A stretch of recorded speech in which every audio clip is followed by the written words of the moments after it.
Welcome to the Truth Uncompromised Show. I am your host, Rhonda. Join us every Thursday at 7 p.m. Eastern Time. Truth is peace. Truth is freedom. To love, live, and be. We are Truth Uncompromised.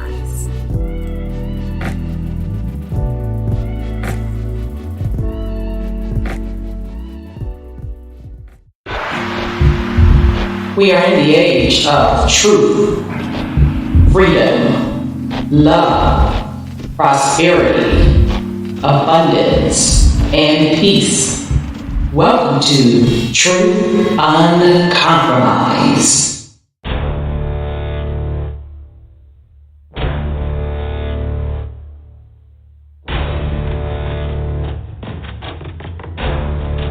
You have entered into a dimension of truth, where time does not exist and illusions are shattered. The journey of truth is intense. The journey of truth will set you free. Consider this a warning as you enter the dimension of truth uncompromised.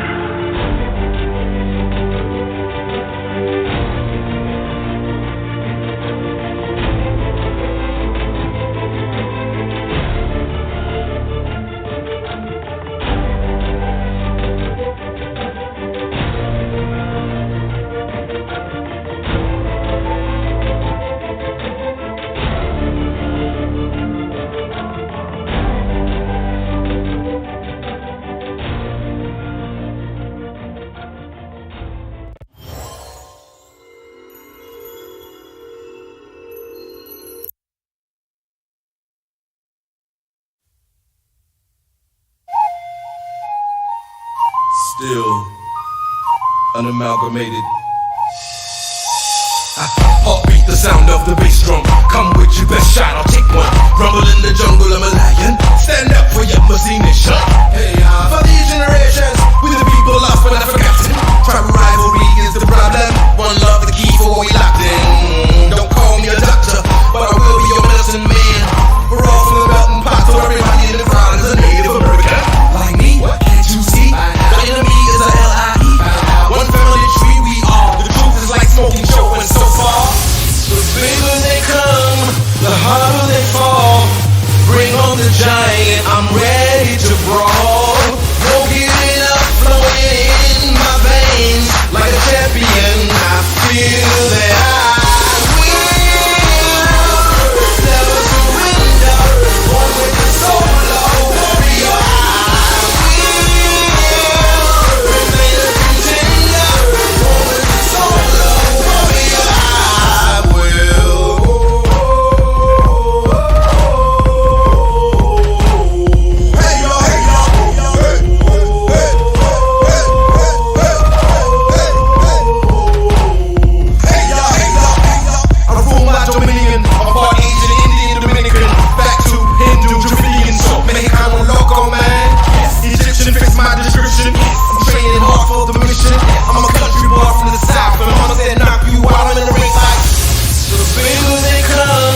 right, fam. Welcome to the Truth Uncompromised show. I am your host, Rhonda, and tonight is Thursday, January the 26th. We have a great show planned for you. We are actually on episode number 3 on our new series, Universal Language, Codes, and Symbols.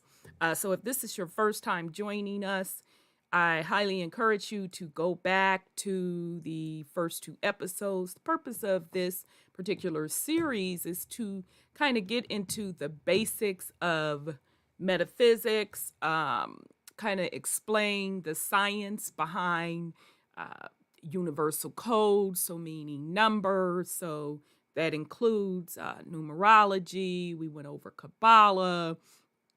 We went over a couple of other things. So nonetheless, that's the purpose of this series. And if this is your first time joining us, how we rock over here, we kind of go by energy. So sometimes it'll feel like we're going off topic, but then we wind up coming right back to where we're supposed to be. So thank you for joining us. So shout out to the YouTube chat family. So let's give YouTube chat a shout out. Shout out to TD. Not sure if you're still in here. Shout out to RTD. Shout out to Sis Thelma. I think RTD, that's Sis Rachel, if I'm not mistaken. So shout out, Sis. I think that's you. Shout out to Sis Thelma. Shout out to Son Scotty. Shout out to Fuck Off. Good to see you. You know your little screen name takes me off. Takes me out, rather. Shout out to Sis Copper Color. Good to see you, sis. Shout out to Sis She-Hard, my BCU sis. Shout out to Sis Kells, my BCU sis. Shout out to Superior Minds, my BCU partner. Indian Carter, shout out to you. Alicia Renee, shout out. Kiki, do you love me? Sis Kiki, you saw your boyfriend was on the panel yesterday. You know we was rolling. You was in there with us. Drake all on the panel, i.e. Javier, giving all them wrong points. But shout out to Sis Kiki, my VCU sis. Shout out to IKEA. I think that's it. Or IKEA. I apologize if I'm pronouncing that wrong. And then Sis Sandra's in the house. I think I gave India Carter a shout out. Shout out to Brother Sean. Did I miss anybody? Shout out to Stephanie Cook. Good to see you. I think I got a shout out to I'm Born here. My Spades partner. Good to see you. I think I got everybody. Yeah, it wasn't Javier, and you know I had they was on that a long time. I'm like, okay, yeah, I'm tired. I'm finna go to bed. I'm tired, but yeah, Drake was all on there wrong as hell. I was cracking up. Shout out to Teaching 777 and Sis She-Hard and I was rolling so hard. We was in tears on Bubba and his foolishness. But anyhow, it is what it is. So shout out to the BCU fam and shout out to LTC.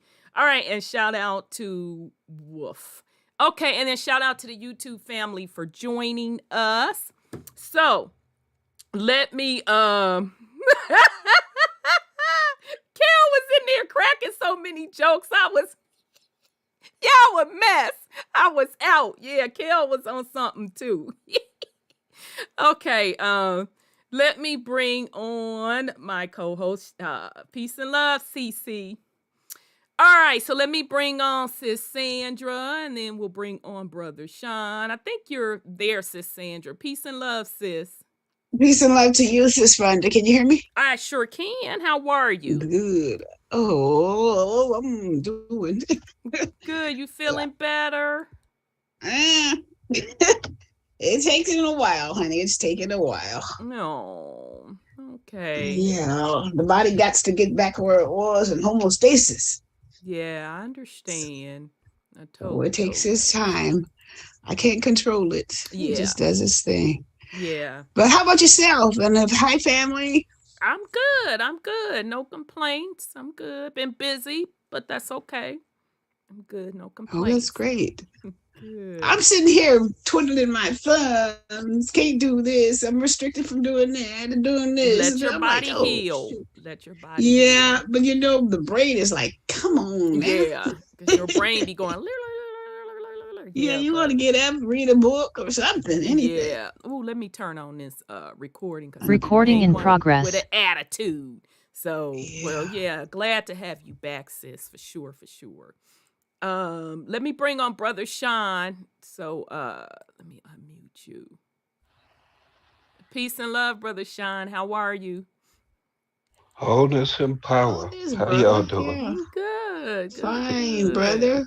Peace and love to you. Good to hear your voice. Likewise. All right. Okay, so let's get started. We got a lot of stuff to go over. Okay, sis, we'll start out with you. You have any? Go ahead on with the fuckery for the fam. Yeah, I'm going to talk about California for a minute. okay, sis. Poor California. California, stay on in the go ahead on with the fuckery. But anyhow, it is what it is. Go ahead, sis. Well, I think they want old Nuisance to run for president. And they're really doing all this junk. He's a Democrat, or is he? Yeah, he's a Democrat. But the they powers that bound be to lose, so they still must want to lose. Basically, no. I think the powers that be, the Davos and those people, he expounds their theories. Electric cars, abortions, same sex, transgender, whatever. They and conservative, you eat crickets and all that kind of stuff. He expounds that what their theories are, and I think is trying to put him in a position of becoming president. Yeah, but that'll never happen because I hope not. Middle America ain't having it. Well, middle America better get them voting right because they're gonna. Let me restate that. The South and some parts of the Midwest, they ain't having that. Well, I hope they're not. They're not having it.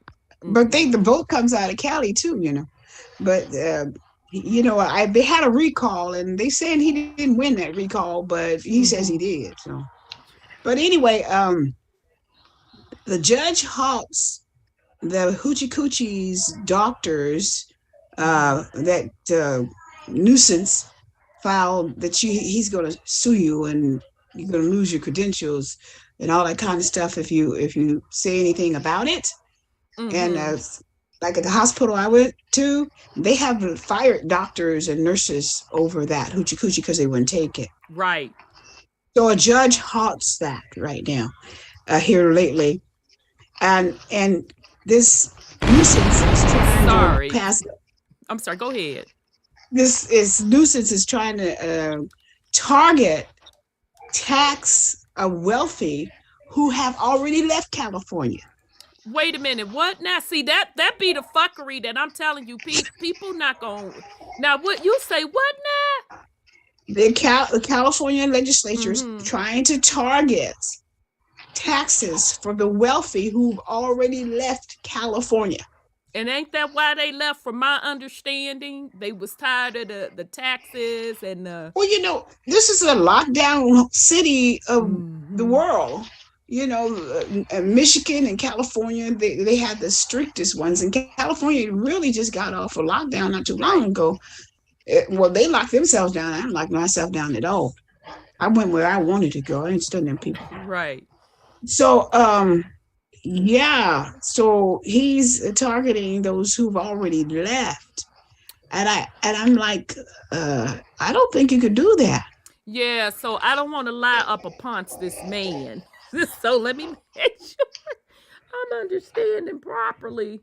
So what he's saying is, I move out of California and whatever, I don't know what salary cap he has on there or from a taxable income perspective. But what he's saying is, I'm still going to tax you. Although you're no longer a resident. Yeah. Yeah. That's what they're saying. I'm going to say, Ain't ooh. ain't nobody about to let him be president. That's what I say. I agree, and I'm praying that they don't, because I live under this bad boy. What I'm saying, the thing is, the rest of the world is watching what's happening Right. in California, and ain't not one motherfucker outside them few dumb motherfuckers in California that fuck with him gonna have anything to do with that motherfucker. I agree. You got my vote. I'm here, and I can't stand the man. You know, he's so heavy-handed. No, but that's another story. This is what he's doing with the funding that he gets from his base for re-election. So it's about the California schools. I have a chart on it that I got it off of Stinchfield tonight, and they gave him like 1.4 million plus or 1.5. So he goes and gives it to his spouse, his wife, for the Girls Club Entertainment Incorporation. It's a movie production type of thing. Mm-hmm. And what she does is takes it and uses him in about four or more of her movies. Mm-hmm. And it's targeting the students for binary, transgender, porn. They show porn pictures. They teach light porn and all that kind of stuff to the students. So they make movies, and she gets paid, and then of course it goes back to him. Isn't that a conflict of interest for her to even be taking a grant? Yeah. But that's what they're doing with the money. I got this off of Stitchfield tonight on Real American News. They had it up yesterday. And it's a graph of how Nuisance is targeting the California schools, because he gets state funding at $128 billion. Woo! And then he dang. Okay. Right. And then they have a graph, if I can read it. He's been featured in the films that she makes that targets the school's curriculum. And I'm saying, he's teaching the liberal part of life to children that have no business learning this stuff at this age. But that's what they're doing with that money. And she gets paid, and then he gets paid. So it's not really going for his base. For his up, and this is what they're doing with the money. Conflict of interest. Yeah, you would think. Yeah, and they explained it really well yesterday on the Stitchfields tonight. They said they tried to block them from putting this out there, so people don't know where their money is really going.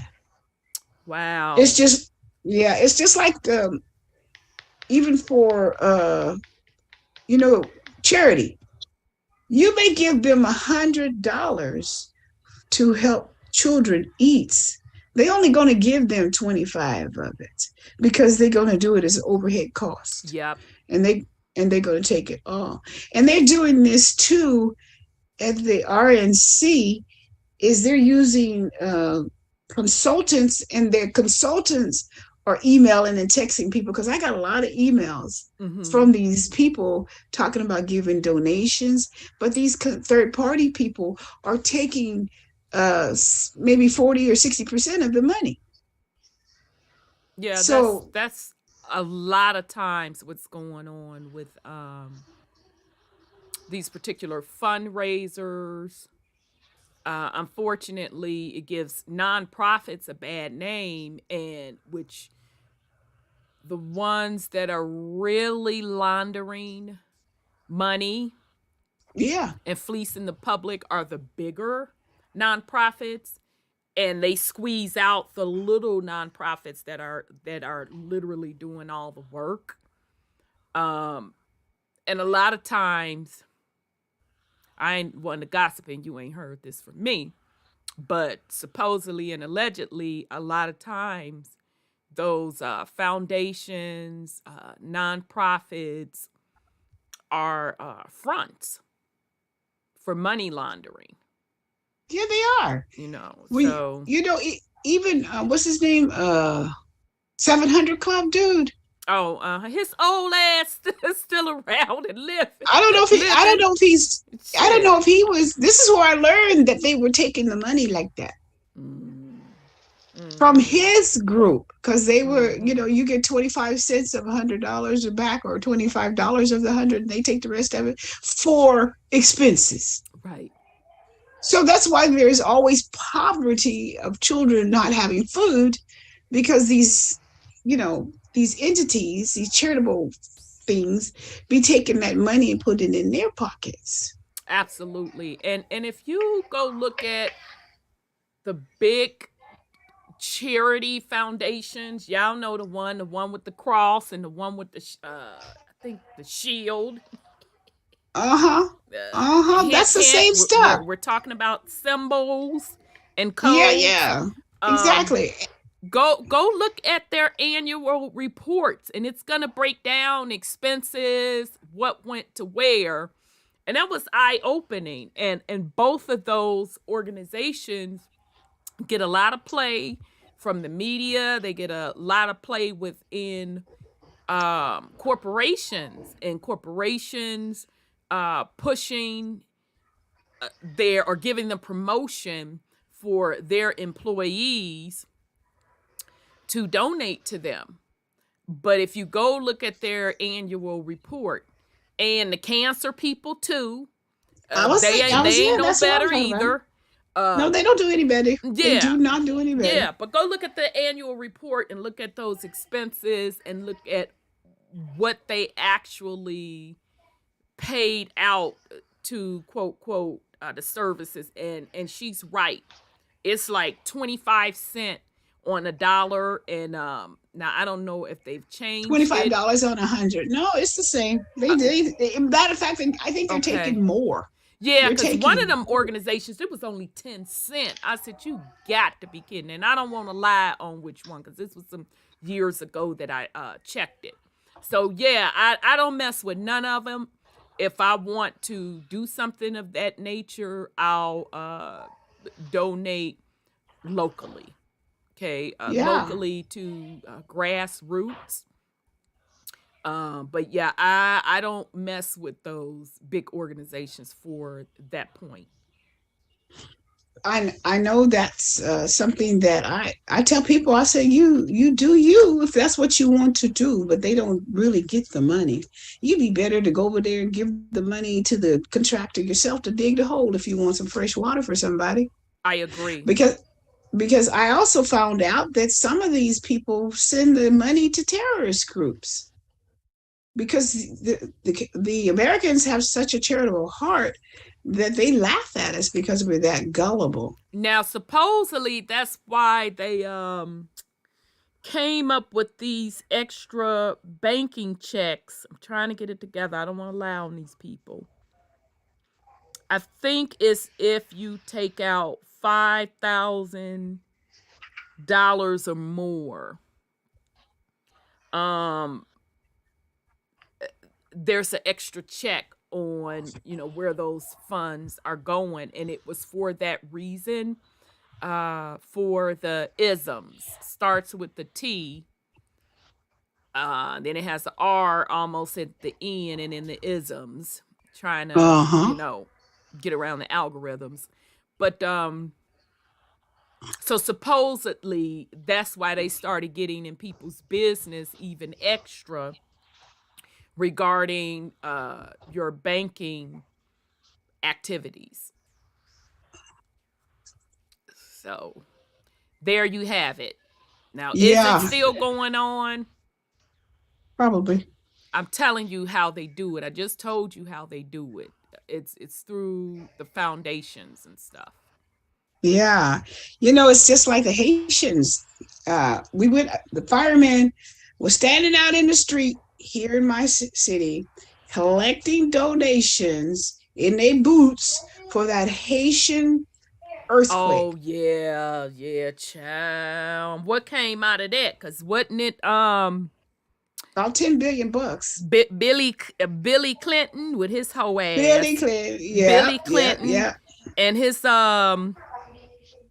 cocained out brother? Cause I think they ran that play through his cokehead brother. That's who the foundation's name was under. Um, but yeah, that money ran through a Clinton foundation. Exactly. And them Haitians is in the same position they were when that thing hit.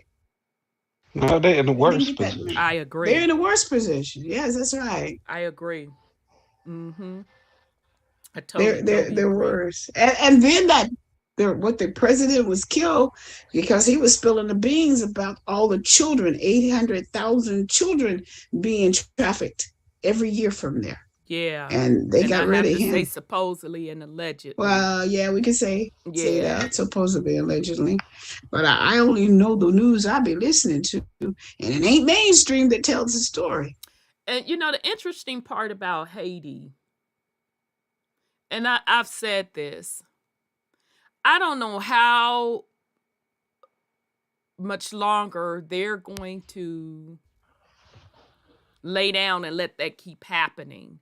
Um, but you know, the flip side of it, now that we know what we know about, you know, who came over when and why they came over, and now we should understand that even in Haiti, they've always put quote European leaders in place in Haiti. Gatekeepers, Yeah, gatekeepers. gatekeepers. So although they're melanated, aka black, uh, go back and look.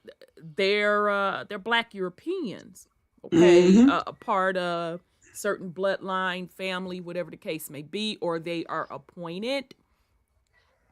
So that's why Haiti stays in the same situation it's in.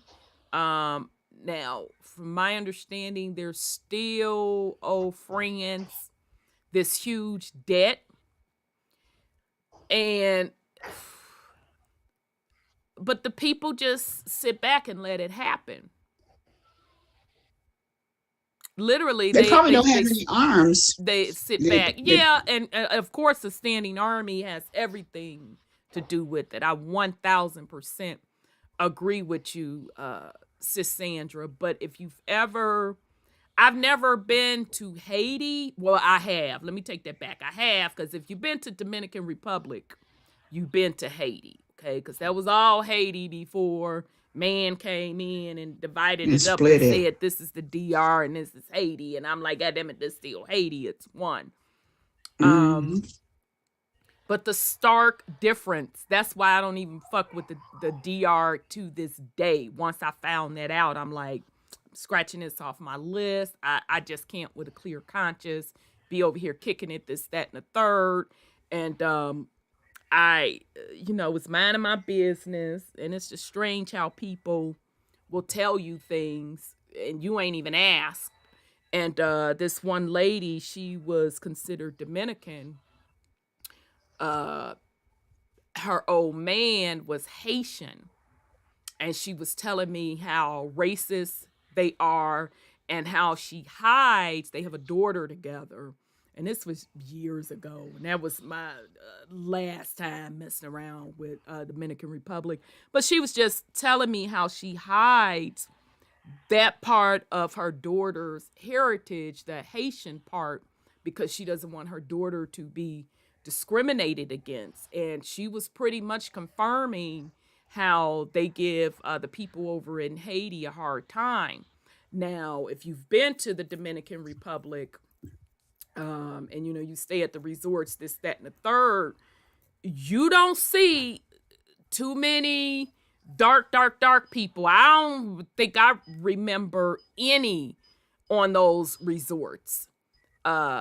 So they're literally not allowing them to come over on the Dominican Republic side to get jobs, because the Haiti side is a hot mess.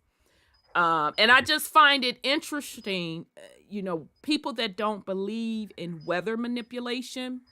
I just find it interesting that Haiti always getting this shit Get right. hit by the You know what I'm saying? hurricanes. And Dominican all the Republic time. is chilling.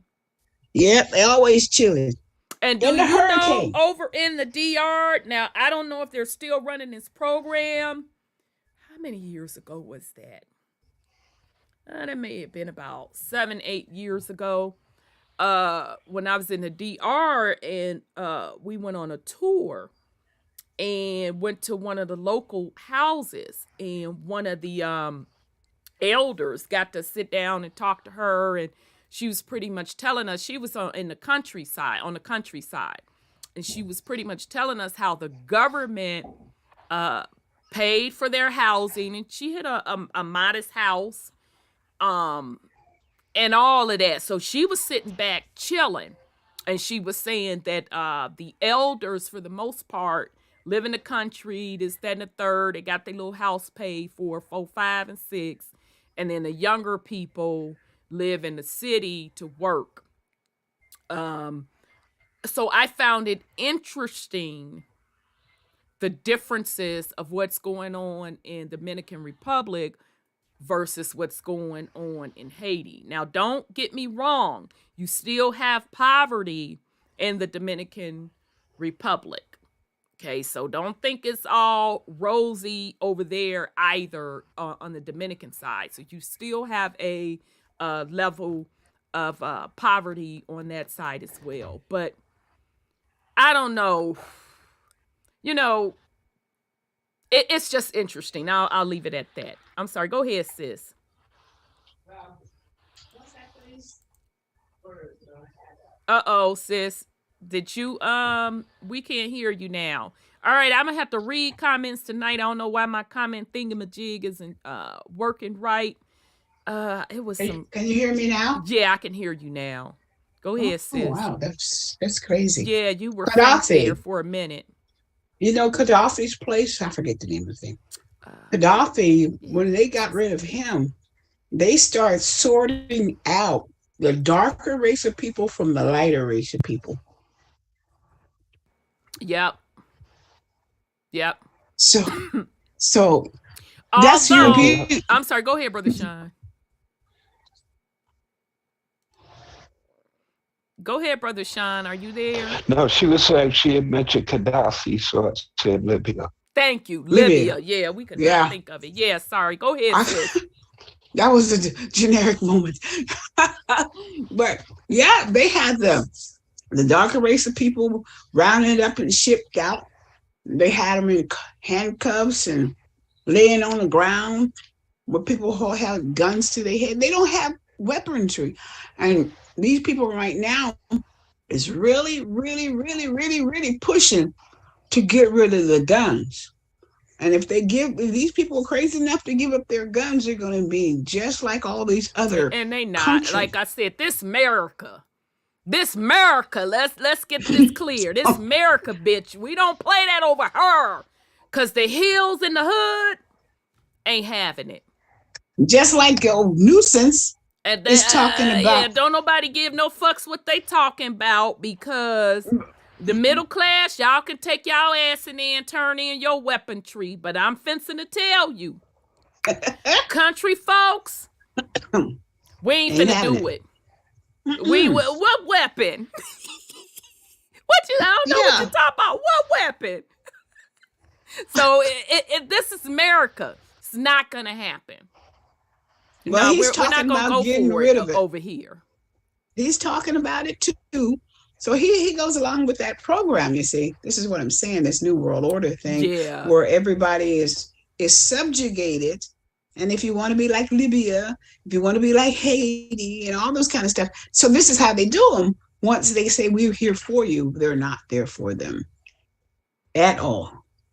Yeah, ain't nobody, that foolery they talking about, ain't nobody trying to hear that. Now, just real quick on the Gaddafi stuff.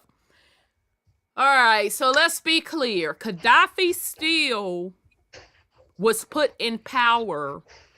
Yeah. Okay, so it wasn't like he was this miraculous leader. He was put in power. Just do a little research, and you'll see where Gaddafi was on the Alphabet Boys payroll. Bin And Laden they, too. put him in that particular position, just like Saddam Hussein. And when it was time to switch out, that's what they did, switched out. Now, I'm going to tell you something. This is interesting. And it shout out to my uncle for telling me this. He said that he was the first one to tell me that in Chicago, let me make sure I got my shit together.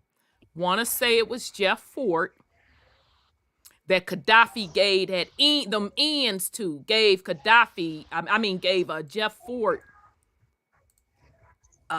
gave him some money, and then Jeff started talking about weaponry. And supposedly him and Gaddafi was chopping it up about getting weapons, and I know he ran him some ends, and then supposedly that's when they really came down on Jeff Fort also. So I just thought that was strange, because here's my thing. How a gang leader get hooked up with a president from another country and start talking about weapons and funds? Yeah, and then he gets. And they usually how I go in the movies. Minute you decide you want to be a good guy, they bump you off. Yeah, but they have to have some insider that tells it. Yeah, that's what I'm thinking. They orchestrated the entire thing. Yep. That's my point. It's just sometimes people may have a change of heart, may have a guilty conscience, this, that, or the other, and decide they want to do the right thing, but you in too goddamn deep and they take you out. Or this is being the devil's advocate. Were they always on the take, either always on the take, or did they get caught up in a jam, snitching? Did they get caught up in a jam and took on that role? Now, I don't know that for sure. I'm just saying that that just doesn't sit well with me, that you're literally a gang leader and you have that type of access to a world leader. Something ain't right in the buttermilk, as Big Mama would say. I'm sorry, go ahead, sis. I said they sold him some drugs. I think he's talking about that person. So who's some drugs? Shit. He put that in there.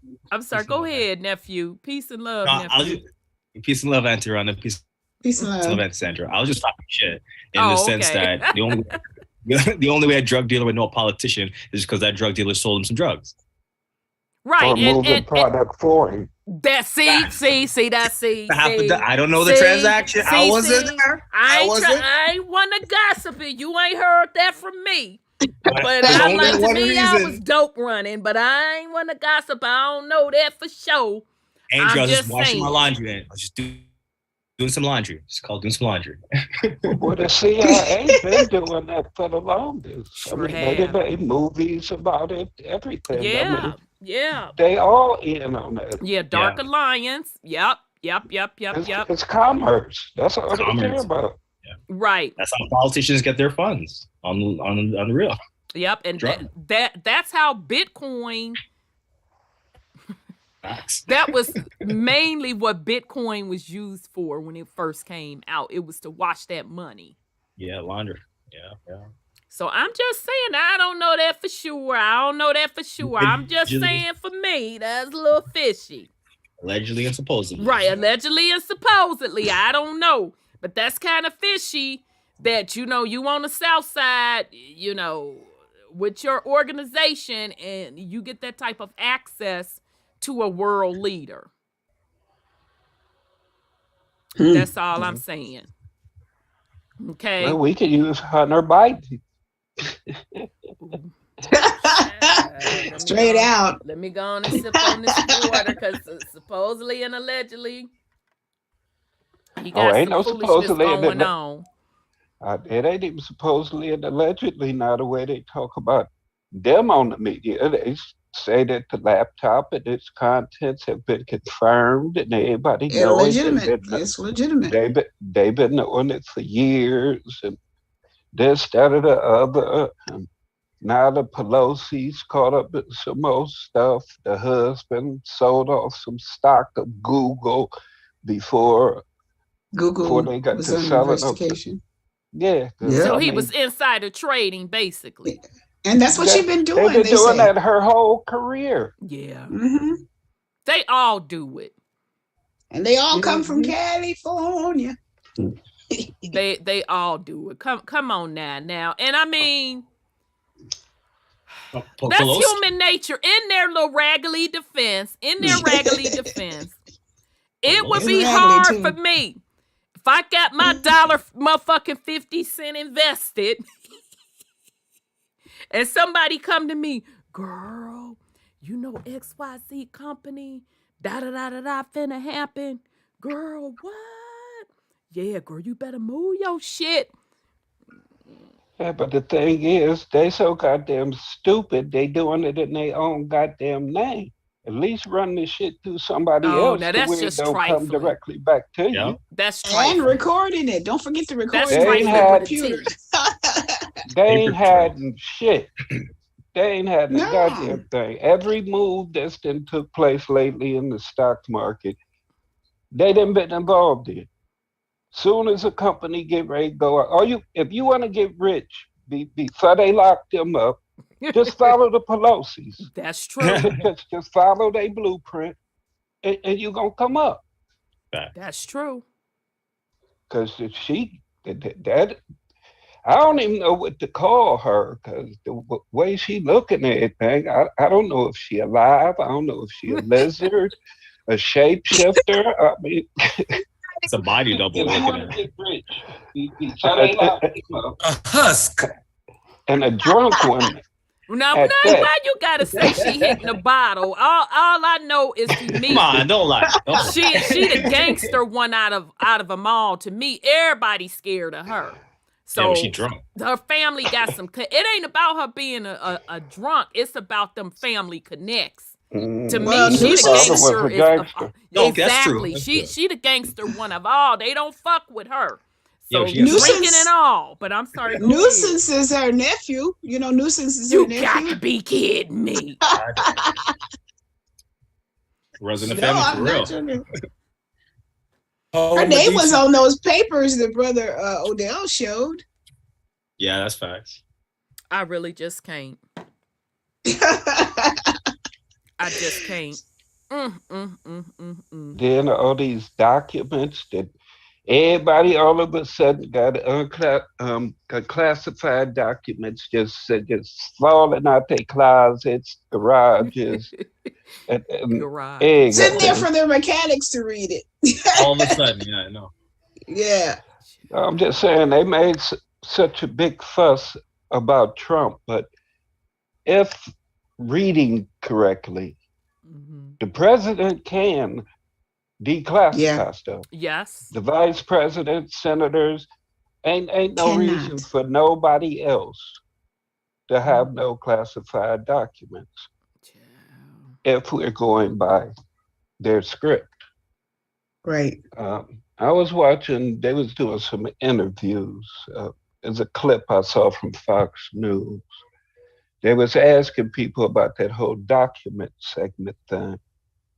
And of course, when they came to some elderly indigenous people, first of all, they proud of the fact that they Democrats, One of them say he don't believe nothing, all of a sudden, because they went after Trump. He thinks it's a tit for tat that they planted those papers.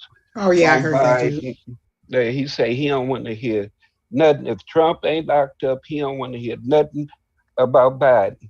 Mm-hmm. Okay. I'm just saying. Isn't that something? When you point your one finger, isn't that something? Yeah, just the fact that our people are that ignorant that somebody that's been fucking you over as long as I can remember, that our people been going on that Democratic plantation. Crazy. Crazy. Fucked over. They tell you who to hate. Right. And even though you going to the gas station, you able to fill up, still have some change left over. You're just getting more in your paycheck. Right. All this good shit that was going on. But these motherfuckers constantly telling you, oh, he's evil. Oh, he's a racist. Oh, he hates you. And oh, hate him. Orange man bad. Yeah. Yeah, all that shit. And as long as it wasn't fucking with my bottom line, I ain't give a fuck who was in the office. Right. In that case, I'm just like them, rush me my ends. As long as a motherfucker was rushing me my ends, right, wasn't no problem. Right. Run me my motherfucking ends, right?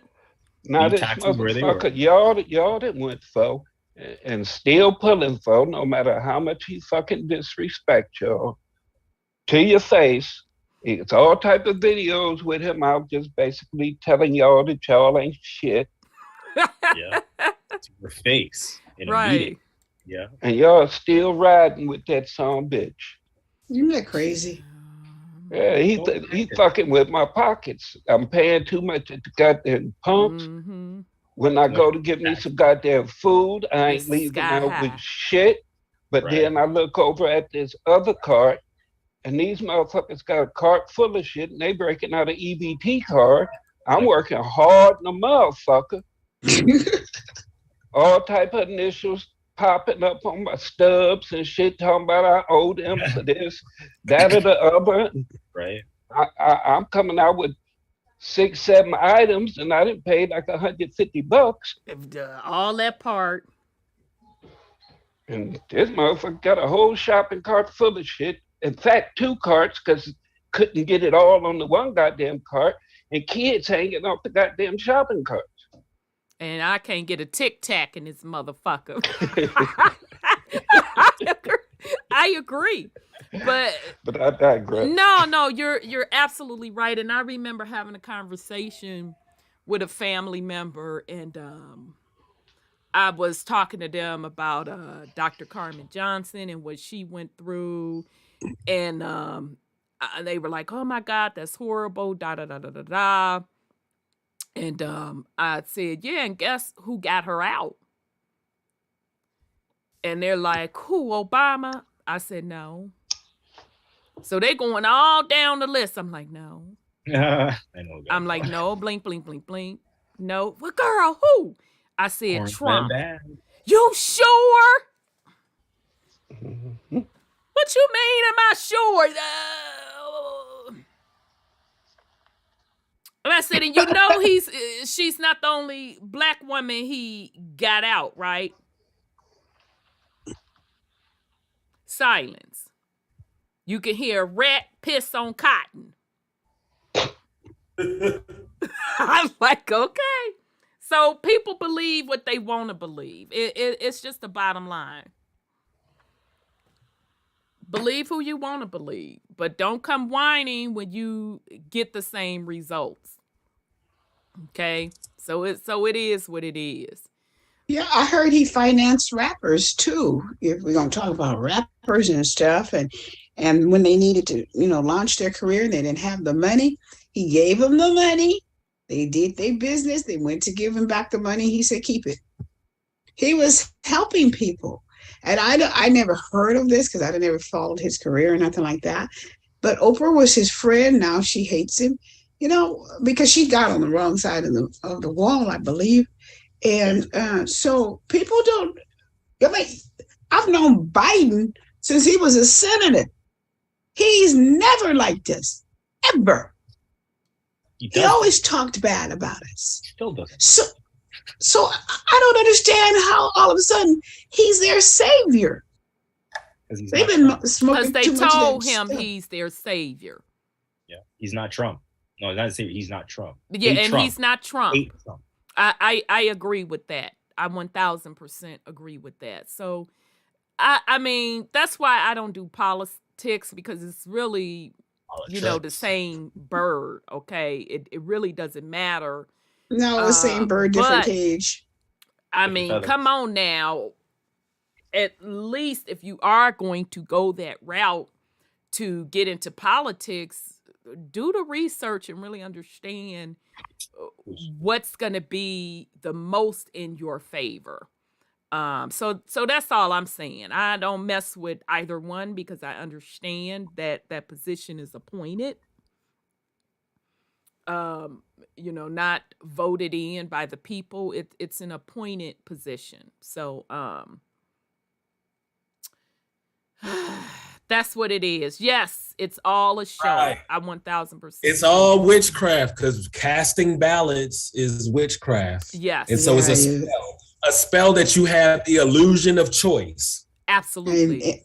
And you're consenting. You're consenting to, this particular system. Yeah, you're consenting to it. And if that's what you want to do, knock yourself out. Have at it. Vote or die. But I don't have any sympathy. Vote or die. Right. All the slogans to get you just so emotionally attached to this thing that you really have no control over. Yes, we can.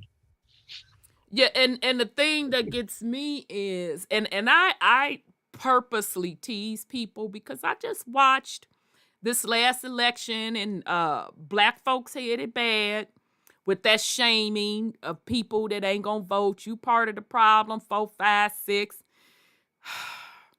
So I would just simply say the energy that you're putting into shaming people for not voting, I want that same energy you keeping track of these campaign promises. How about that? I want that same energy of you keeping track of the campaign promises. So as Biden and Miller, Miller that laced up her chucks, okay, and she, AKA all of that, I said, I want y'all to have that same energy as they break them promises. And sure enough, they continue to break those promises. Right. So sure enough, as these issues are coming up, they have not held up their end of the bargain. So I just politely bring it up. And folks are quieter than a hooker in church, sitting in the back. They are. I'm like, well, wait a minute, because you was just the first lady and the pastor standing up there testifying, telling everybody what they need to do. 4, 5, and 6. Now you like a whore sitting in the back, quiet. You ain't got shit to say. You ain't got nothing to testify about. Okay, then. Because all they're doing is holding up those promises. As you see, when the midterm came around, then they got heavy on that debt forgiveness, that whole student loan forgiveness, this, that, and the other. All they do is bring up the bullshit that they started their campaign off with. The shit that they promised you is the shit they still be promising you on their way out the goddamn door 4 or 8 years later. Exactly. All they did was sell your motherfucking information, because I ain't signed up for no motherfucking loan. No, I don't give a fuck. Like, stop calling my phone talking about, oh, you qualify for student loan forgiveness. Who signed me up for this shit? I did not tell y'all to call me. And I thought if that I qualify for it, just send me something saying that my shit is gone. Right. Fuck you want me to apply for? Shit. Right. Wipe the shit on out and let that be that. But wasn't the last thing on that they were taking it to the Supreme Court because they were saying it was unconstitutional? Child, I was Y'all not finna get my pressure up with y'all foolishness, because I knew y'all wasn't gonna do it anyway. And student loan is one of the highest, if not the highest, debt. It's in the trillions. Yeah. In the United States. You walk out with at least 100,000, 50,000 in debt. So they just play with your emotions. They be like, oh yeah, if I got the opportunity to have this president say he gonna wash this away, he just gonna wash it away like they be doing their money, just, wash it through. Right. Okay, then I might just go out there and vote for this old nigga who don't give a fuck about me. Right. And I feel so like foolish. Big Worm, y'all remember on Fridays when Big Worm was in the car with his rollers and Smokey was playing with his motherfucking money. That's how Don't be playing with my emotions. Right, don't be playing. I feel like Big Worm. Don't be playing with my emotions. You think I'm playing with you, Smokey? That's how the hell I feel. So, child, I'm not thinking about that foolishness they talking. So, if people want to keep getting pimped and fleeced, go ahead on about it. But what I'm not finna do is listen to that whining. That I'm not finna do. And the sad part about it, the people that were drinking the Jim Jones Kool-Aid were the ones that need the debt relief the most. Okay? Meaning the middle class, because they, still got student loans, and then they babies got student loans, and in some cases even their grandbabies got student loans. Folks trying to pay that shit back. And you know what? The middle class is the ones that's going to get hit the hardest. They're already talking about they're going to pretty much wipe them out with this debt that they did with that omnibus bill. So, they got them in there for that $1 trillion plus omnibus bill. And the middle class is going to get the higher taxes and have to pay the most. And see, those people who say, I'd be glad with my student loan debt is paid. That would be so nice. Don't you agree? I said, no, because you're going to have to pay the taxes. Yeah, they do have to pay, just like they had to pay the taxes on the PPP loans, right? Yeah. That they locking folks' ass up over that, but nonetheless. But them folks, Uh-oh, Brother Sean. Some kind of connection problem going on today. Yeah, and it's not just here, because I had it earlier today. I'm like, what the hell is going on? Mine too, when you just called me. I can't hear you. I was in the other room, and this goes all the way in the other room, but it didn't go. They was just waiting for motherfuckers to stick their hands out, begging for shit. They've been telling motherfuckers that they trying to switch over to this goddamn social credit system instead of the other. Right. They keep telling you you'll own nothing and you'll love it, this, that, or the other. Motherfuckers just want to be took care of. Motherfuckers want to sit back, don't want to do shit, and want the government that they complain about to take care of. They taking care of you. They taking care of you the way they need to for them to be took care of. Well, Brother Sean, I'm going to tell you, they said that we're going to drop in the single digits of people on this planet. Well, that's already happening. Have you seen the numbers? They're down across the board. Asia, United States, Europe, Japan. Yeah, so Asia. China now, India, We gotta figure out how many motherfuckers is real anyway. I don't give a fuck about them numbers. I agree. I mean, I'm not objecting to it. It is what it is. But they're going to make them take something to get rid of them. That's the problem. No, but a lot of them got to go anyway. They can try and blame it on whatever they trying to blame it on. If your frequency and shit ain't right, you the fuck up out of here any goddamn way. Exactly. Yeah, that's true. They numbers don't matter because everybody ain't making it to goddamn begin with. So a lot of motherfuckers, they got a lot of goddamn repeating and shit that they gotta motherfucking do. True. So everybody ain't kicking it anyway. That's what I'm looking for. I'm looking for motherfuckers that's gonna be kicking it so we can make plans to do some shit elsewhere. I ain't worried about trying to make no bullshit plans in this goddamn 3D or this goddamn 5D bullshit. Right. They teaching you everything backwards. What makes you think that 5D is ascending? Why you don't think it's descending if they telling you everything is backwards? Right. It's all part of the goddamn trap. If you go on where they tell you to go, you fucked. If you ain't figured out what the goddamn trap is, and you ain't in your God creator mind to be able to see and create something some goddamn place else, you gonna end up back with these motherfuckers. Because they laid out all these goddamn plans. All this shit y'all talking about, parts of this, that, this, whether you're talking about the material world or the spirit realm. If you ain't been beyond no shit your goddamn self, if you're just going by what the fuck somebody else done told you, and you ain't putting in no goddamn work to know exactly who and what is where, you fuck.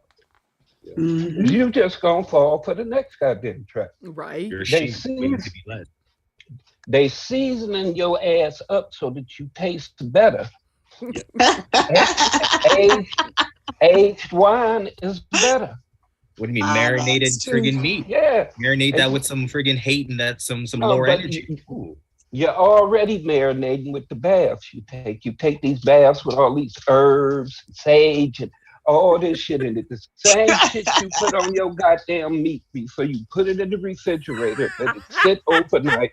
You sit up and you soak in that. You season yourself so that you're like good a Thanksgiving and tasty. dinner. Right. Like a turkey. Like a All turkey. they got to dressing. all they got to do is cook you. They ain't even got to put no seasonings on you. You done already seasoned Right, yourself you already up seasoned all up. nicely. It those microwave. But I digress. We a mess. All right, Brother Sean, you have any go ahead on with the fuckery? We basically already went over it. It's just the system. The same fuckery that keeps us fucked, the system. But I'm good. Okay. We got a lot to get into. Yeah, we do. We do. Nephew, you have any go ahead on with the fuckery? I'm just gonna follow with Brother Sean and say fuck the system. We see you. Rest in peace, my boy Damar Hamlin. Because we saw his clone come out in friggin' the shadows and say hi to everyone at the last game. The young man that fell over in the football game. Oh shit! This is Damar Hamlin. I'm like, ciao. No, the Matrix released his clone, and now the clone is walking around the stadium all hoodied up, all securityed up, and they're making it seem that he's back, he's alive. Leave us alone. Don't worry about anything. Back to the game. So they brought out the clone so we can be distracted with the football game that's coming, the playoffs. Yeah, shout out to y'all check out this channel, Gematria, and he has Gematria Sports. Shout out to that man. He's been doing it for a while and he's tight with his shit. He knows how to use the Gematria to a T. And I don't follow sports that closely, y'all, but and I'm in and out watching his stuff, but what I have watched, he's been pretty accurate because he's able to break down the symbols and the numbers, etc., and with his predictions to show you how all of this stuff is basically, it's staged. But it's staged from the point of being ritualistic. So shout out to him. He's right on the money with his stuff for sure. Yeah. So the Matrix, we see you. We see you. Yeah. Shit. So, son Scotty, you have any? Go ahead on with the fuckery for the fam. Thank you, Gematria Sports Effect. Shout out to him. He does a great job. Yeah, I'm sorry. Go ahead, son Scotty. No, go ahead with the fuckery. Just add on to what you said, how we don't see the rituals of so many things. And so, in line with what we're talking about, the universal language, the codes, the symbols, like, these big, like, I was just talking about, the sports player, the football player, we got the Super Bowl coming up, that big ritual, how all it ties into celebrities that's coming out and stuff. Like, all this, like, we see them as just these like, random events or sporting events or, elections and these things. It's like, no, these are all rituals. So yeah, that's all. Yeah, speaking of that, there was an uproar. Y'all know I don't do the celebrity stuff, but there was an uproar. Oh, Beyonce? Yeah. So that's what I was gonna go say ahead too. on, son. Now I got another take on it, but I want you to go ahead on. I'm finna pull something up. Well, my friend asked me about it because, I have always kind of like a take on like popular culture and celebrities and stuff like that.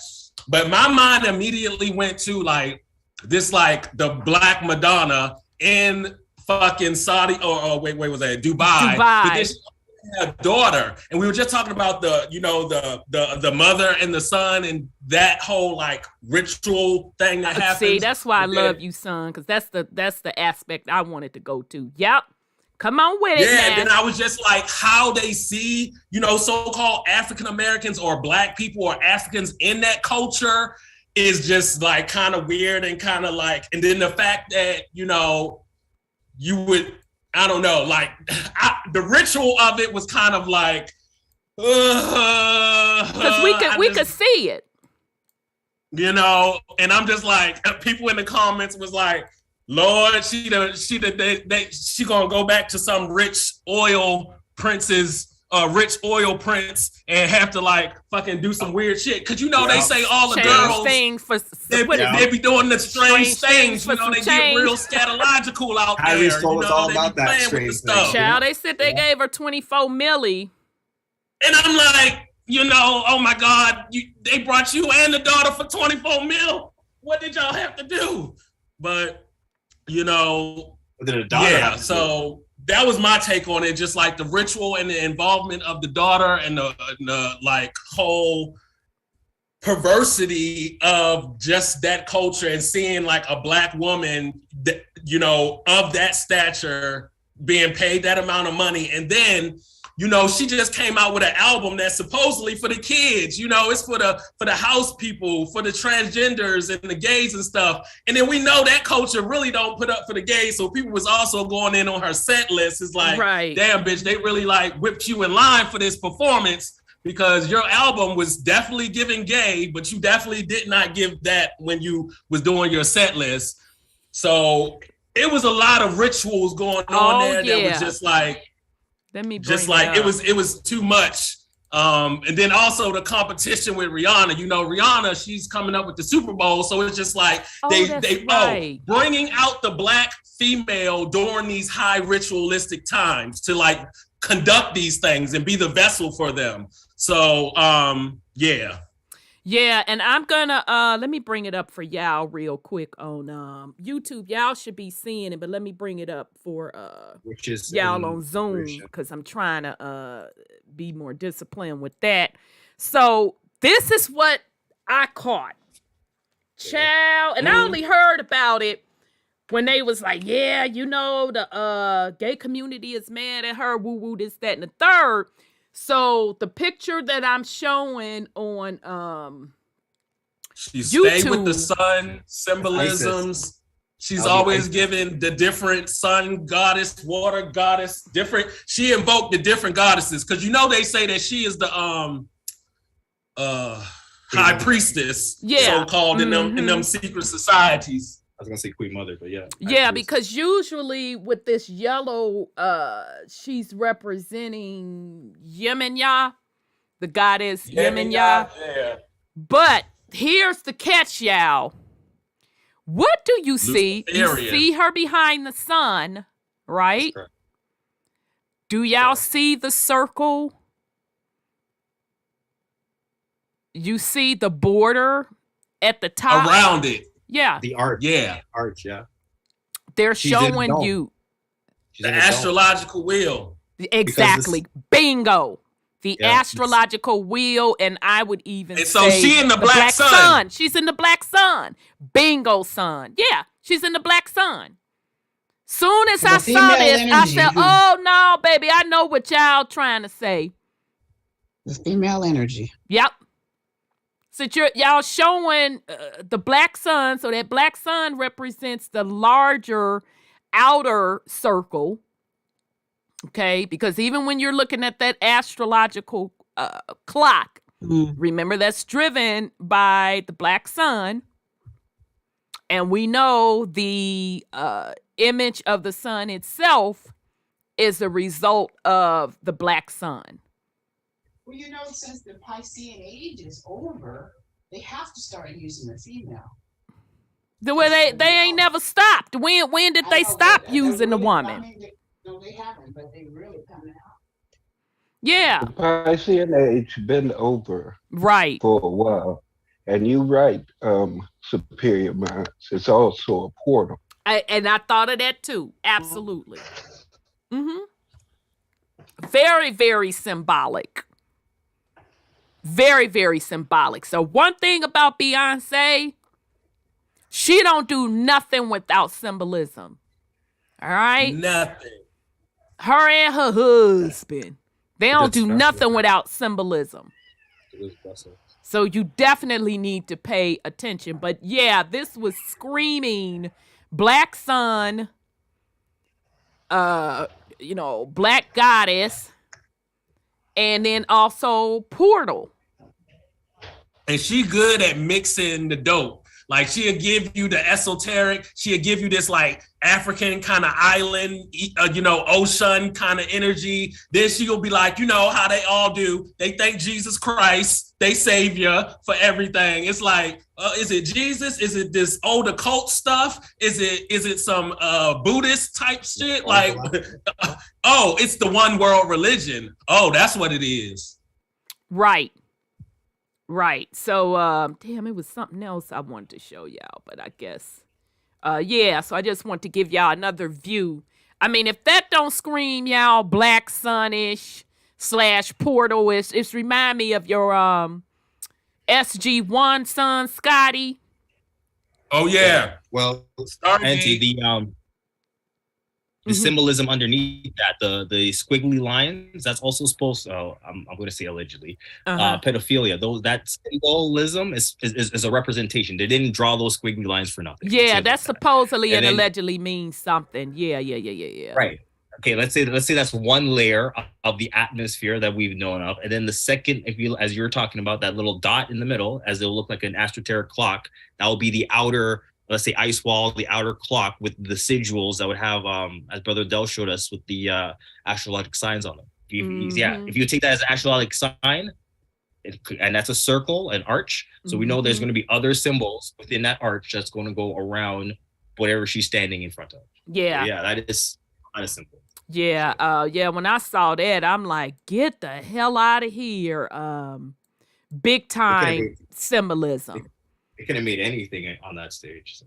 Yeah, big time symbolism. So again, they don't do doggone it because I don't want to get no strike. And Auntie, wait, if you go back to the stairs, isn't she coming from heaven, essentially? Coming down those stairways? Isn't that the stairway to heaven? Mm-hmm. That's a good point. Again, they didn't have to make her come down a stairway. They didn't have to make that stairway so predominant. So again, they want you to see that symbolism as part of the ritual.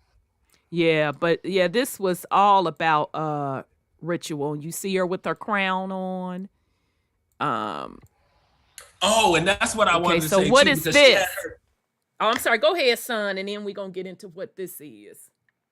Because last week we were talking about the XX and the XY, and then how the whole Masonic thing, the mother, the son, and all that. And I'm like, they never put a daughter because a lot of times the mother don't have to. It's in there. It's in the daughter. She has the XX already. She has that magic. She can easily pass it down if the daughter tunes in and whatnot and be ready for it. But the real science is it's the mother. How can the mother pass down the science to the XY? So it's always the mother, son, the mother, son, the mother, son. So I just thought that was that's interesting. Are you saying esoterically then that daughter that we're looking at is not really a daughter? That esoterically that daughter is being portrayed in the image of a daughter? That's how I'm looking at what you just said. That realistically, that's a male, the son, that's being portrayed as a female to us. She's wearing a suit tuxedo jacket, it's kind of like a masculine. I'm just saying that's some esoteric right there. That's a way to see it as well, because the daughter definitely is within that energy. Correct. And her name is Blue. It's not a definitive female name either. It's given very non-binary-ish, the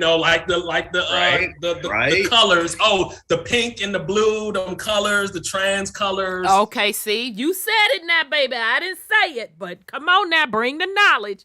Yeah, we peep game over here. Exactly, son, Scotty.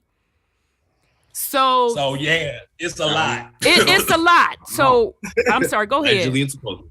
No, we're good. I'm just saying allegedly and supposedly that's not what we're looking at. As I said, that could be a symbolization of, as you said, that how they're trying to portray an image. We want males to now look like females. Okay, what about the opposite? Having a female look like a male. Yes, right. Agreed. All within that gender blurring. Right, the Baphomet. Yep, we're going to get on that. Right. Back on that. Blue Ivy is a Capricorn, so she literally is that energy. Oh, wow. Okay. Right, and exactly. She doesn't have a distinctive feminine name, so we couldn't even portray her as a female if she wanted her to. We couldn't say she was a Priscilla.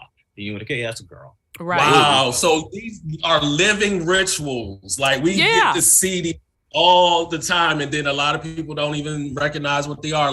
Something as simple as these parades or something like that. People don't even see the ritual in that. It's and then be able to break down the symbolisms. They just have been groomed to consent to symbols without really knowing the meaning.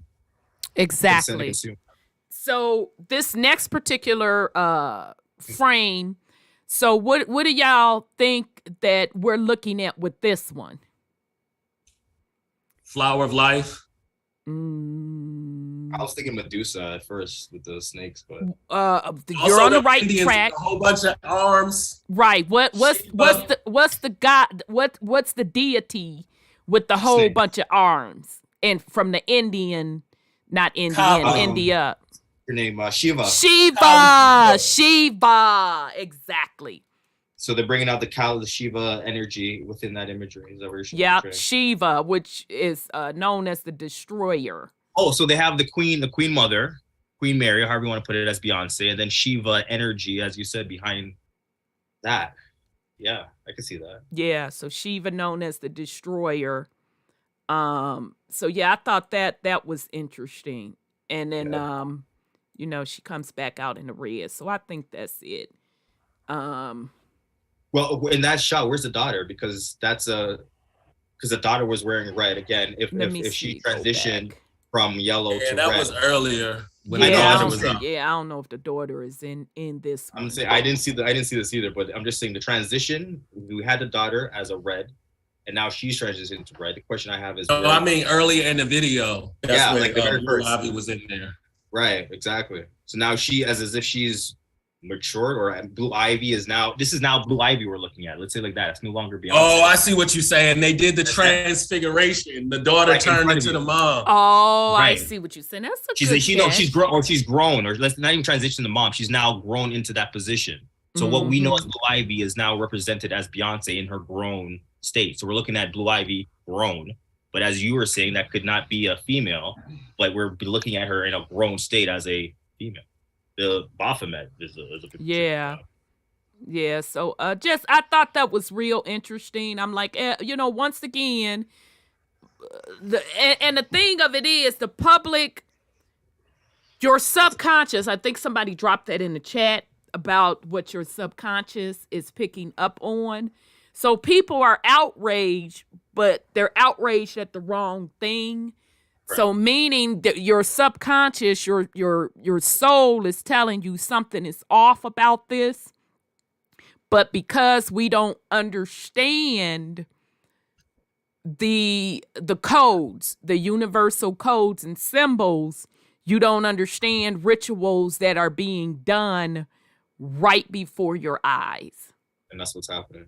And this was definitely, most definitely a ritual.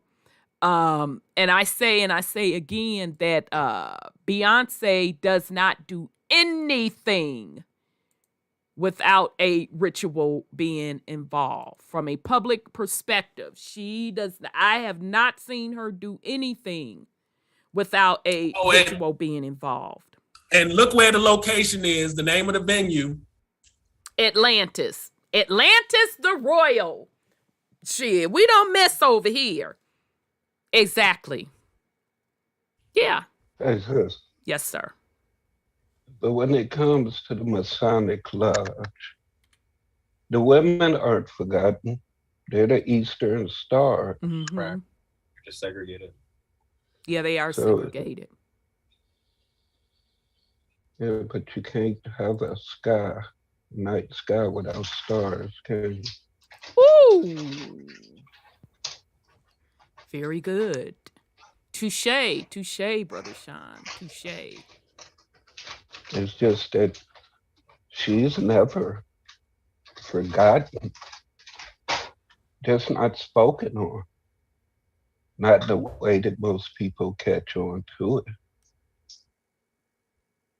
And as far as the XY thing, the XY is what determines the sex. Gender.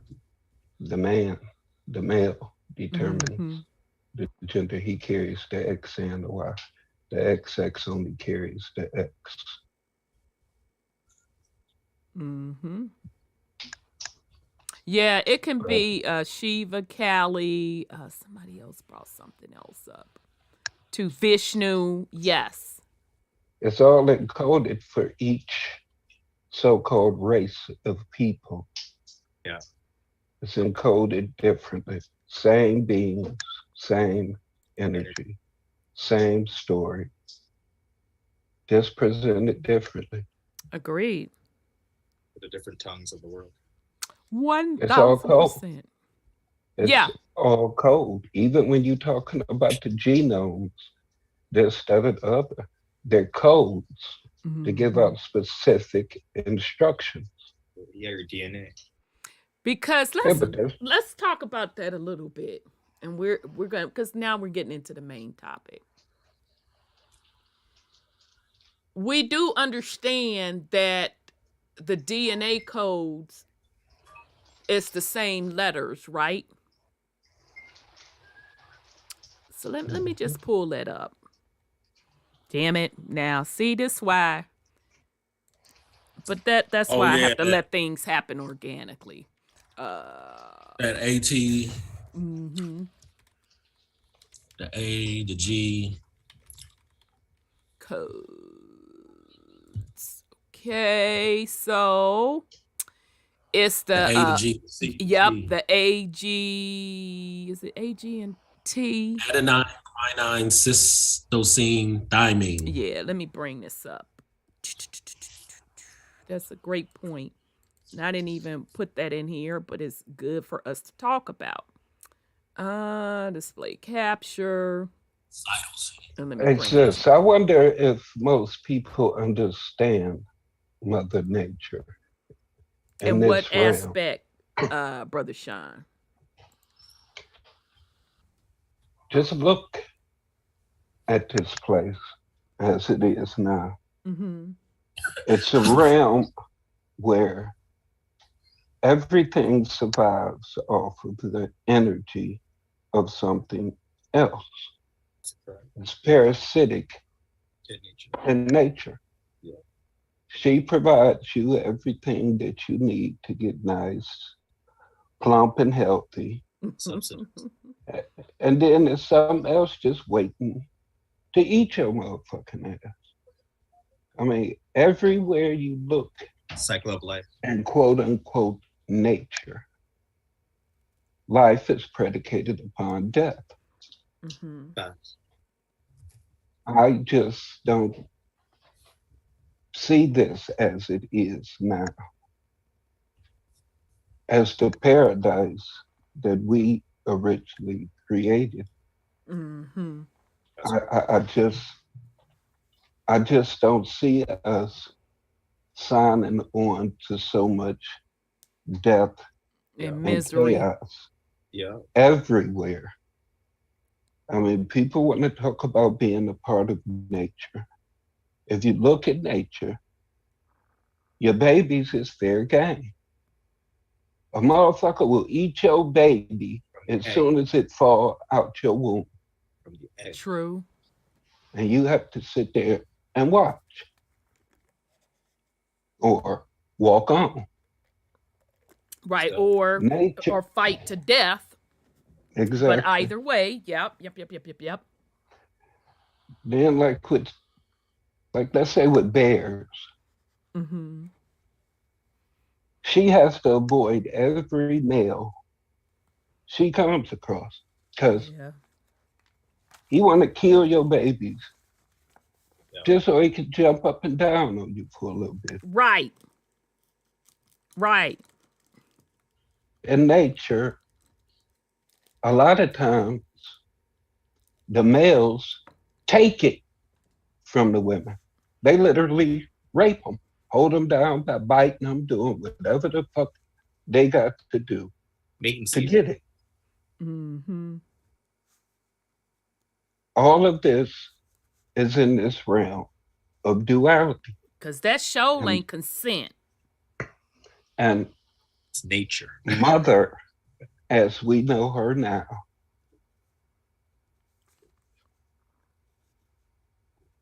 she is that god of chaos. Correct. Look at what's happening all over the world with nature. Weather. We know they fucking with it too. Mm-hmm. But if we look at the way that the program has been set up and what we've been following for a long ass time,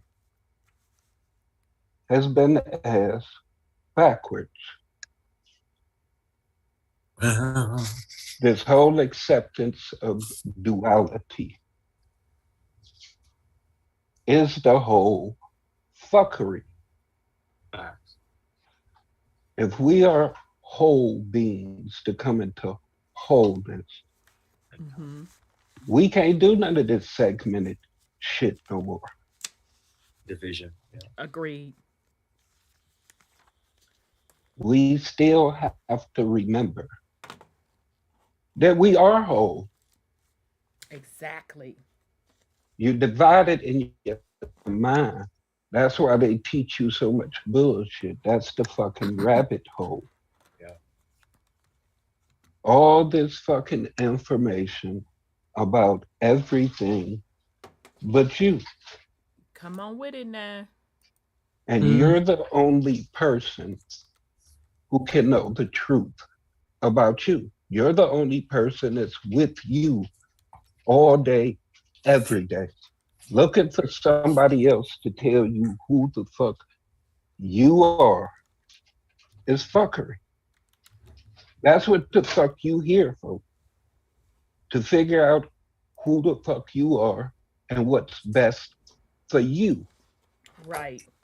If this is a simulation, and majority of the motherfuckers here ain't real, NPCs or whatever you choose to call them.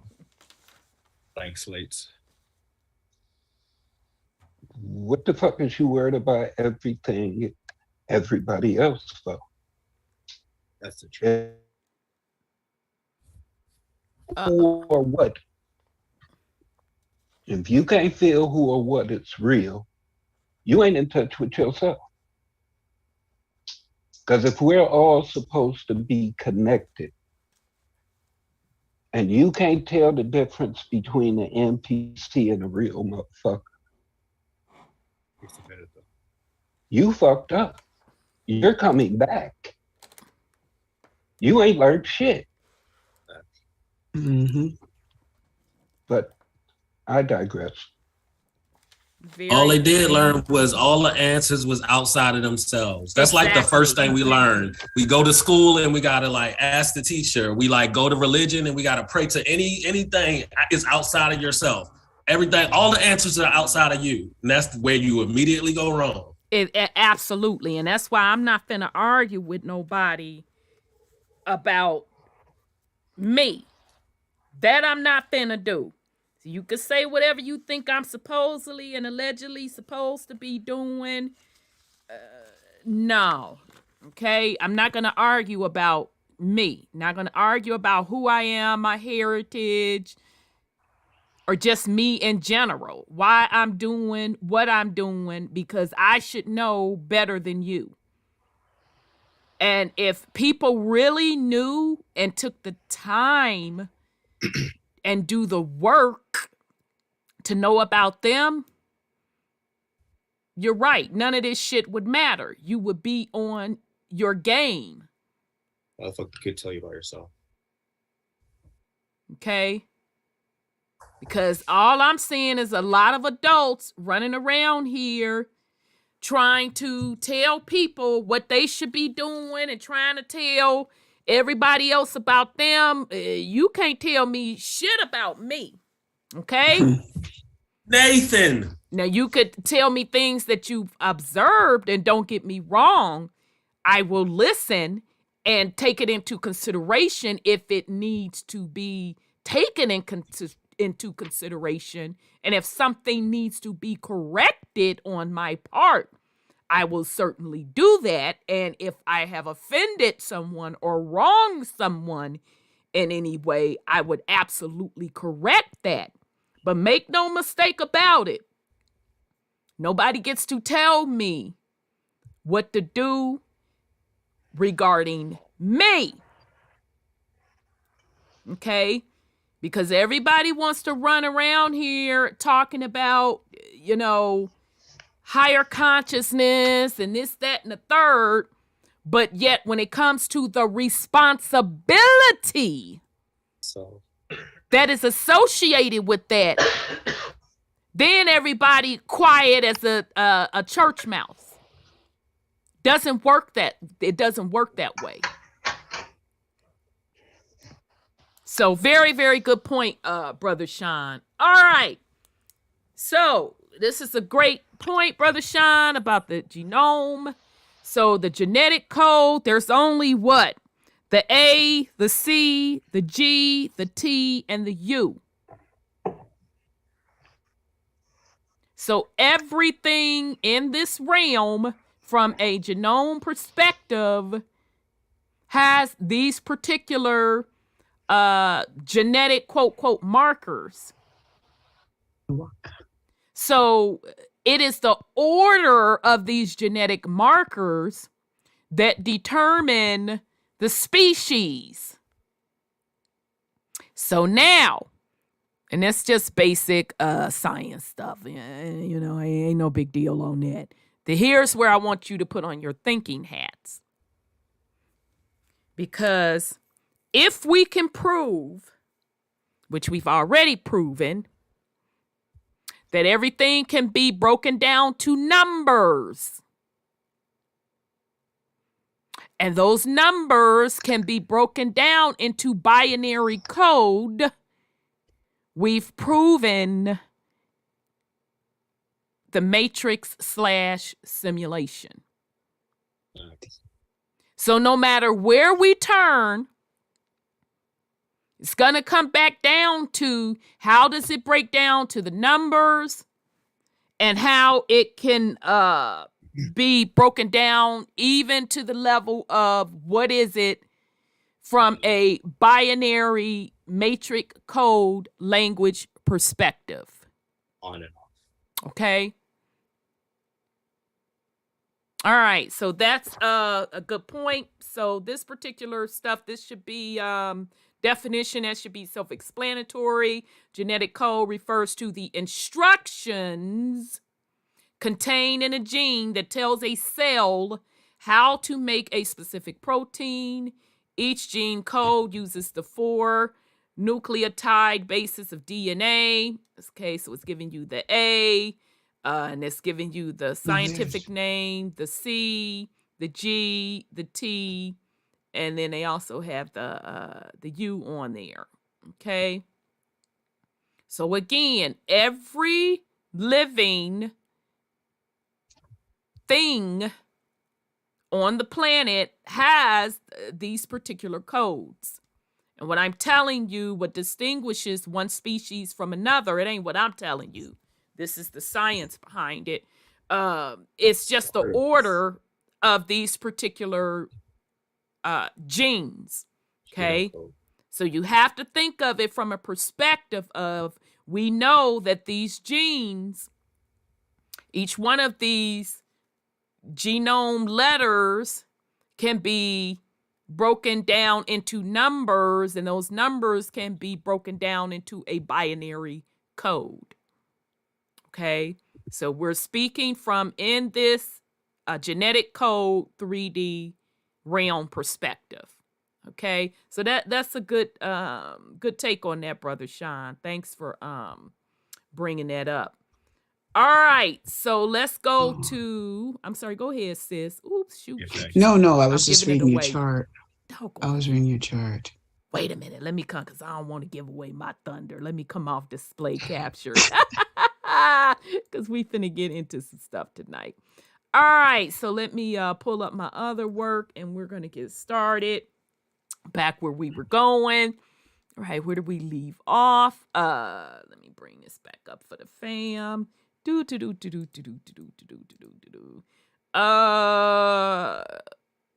Co-host, do you all want me to bring up this display on Zoom?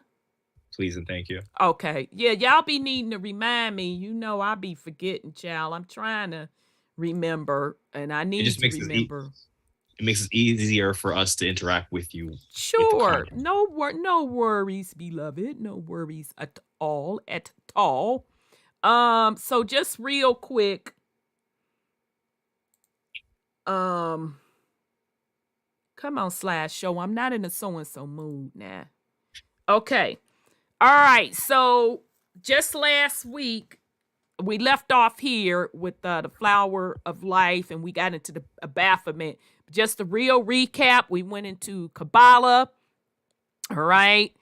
And again, shout out to Phil Valentine. He was the first one that I learned about Kabbalah and breaking down of the numbers, and how that those that practice whether they practice it as a religion or whether they practice it in the occult standpoint.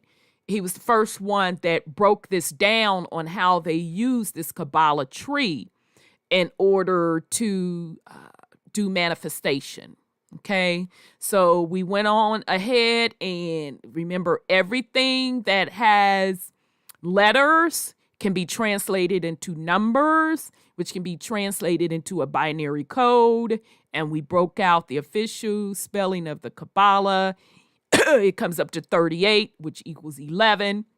And we understand that 11 is a master number, meaning creation. Okay, and then I broke down the binary code of Kabbalah, and there you see it there with the 100,100. And even if you take out the zeros, which are the false, right? You still wind up with 11. Okay. All right. So as you can see here, when we went over the flower of life, that's what they're creating, doing the occult or the sciences or the metaphysics perspective within the flower of life. And remember, we talked about the flower of life basically being found in everything as well, even from the point of conception, seed, of life. Okay. And that flower of life represents, what did they say, 19 interconnections within that flower of life. Okay. So that's it. All right. That's all I'm going to, I'm not going to go back to the other stuff, because so you all can go to the other, part 1 and part 2 to pick up the other stuff. But just want to do a quick recap. Okay. So last week we went in on the Baphomet. Okay. Now the Baphomet, we talked about this last week. What you see in as far as the celebrities and even the politicians, you will see them really supporting this Baphomet big time. And I say that it is a part of a secret society. And some people say it's part of a religion. Some say that it's part of a satanic religion with them. I'm sorry, go ahead. No, I just said all the above. Yeah. And what we are telling you is that these are symbolisms of occult sciences. Okay. These things that we see before us with this Baphomet is nothing that the quote evil people came up with. These particular symbols were even used by the ancestors because it is representing energy. Facts. Okay? It's representing energy. So again, the Baphomet on the right, they look with the goat.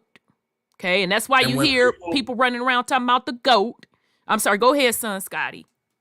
And I was just going to say, connected to the hand signs that people throw up, because that's usually how people associate it. Like, oh, why are you throwing up them horns? Why are you doing those finger symbols? The mudras are the way that you can represent these sigils with your body, because your body is actually the real energy of it all. You're the one that's like activating it. So like, that's how they kind of bring the energy of the sigil into their body.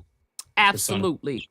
Absolutely. So again, and shout out to Bobby Hemmett, and shout out to whoever was the keeper of uploading his work, because I was not privy to that information in the 90s. I didn't go to them lectures. So shout out to Bobby Hemmett, because he broke all of this stuff down in the 90s about Baphomet, and he told melanated people, this is your shit.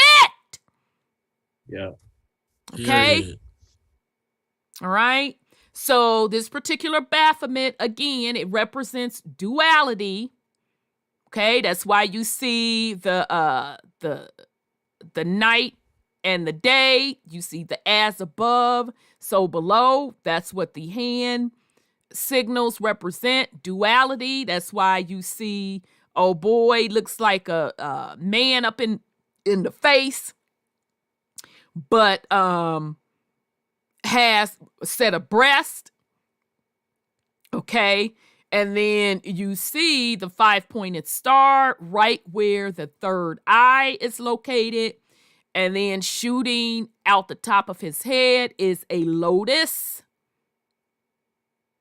which when you see lotus, spiritually, that represents crown chakra. Okay. And then I want to point out too, the DNA caduceus in the realm where it's the root, the solar, the sacral chakras. That is correct. The creation realms, material creation realms. Exactly. Okay. So I pulled these two symbols for you all to show you that both of them really represents the same thing. Okay, so even the 5-pointed star that they're showing you represents the same thing. The way they have this particular 5-pointed star sigil is also representing the duality or Baphomet energy.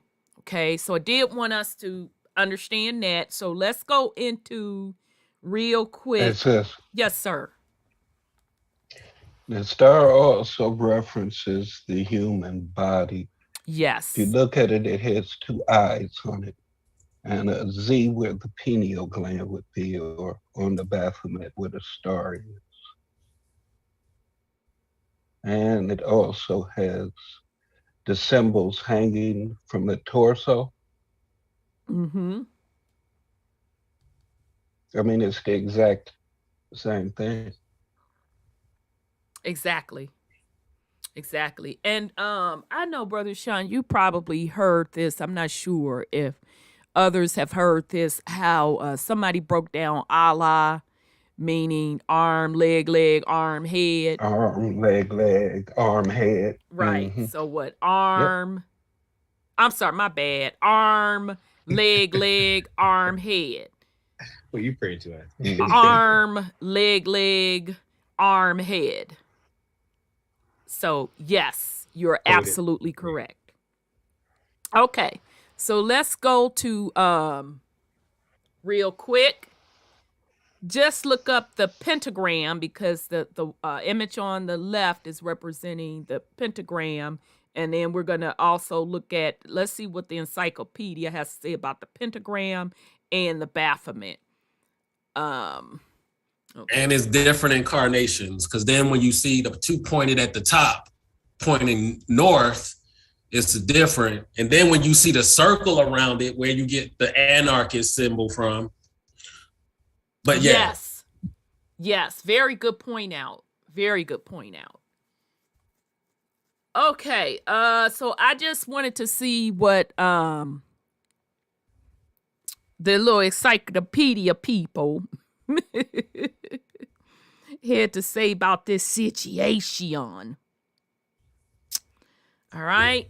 And so it says pentagram, a 5-pointed star, usually drawn by one continuous. I'm sorry. Go ahead.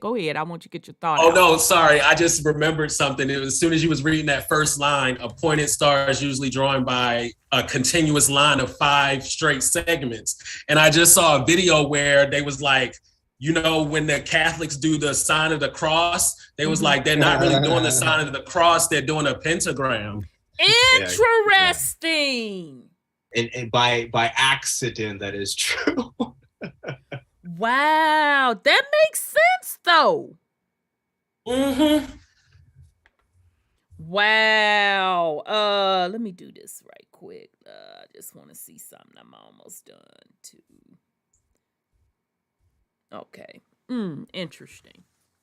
Okay. All right. So pentagram, a 5-pointed star, usually drawn by one continuous line of 5 straight segments.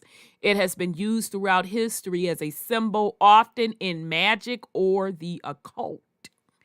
Its meaning has varied wildly over time, and it has functioned as a symbol of protection, of perfection, of the devil, and of humanity, among others.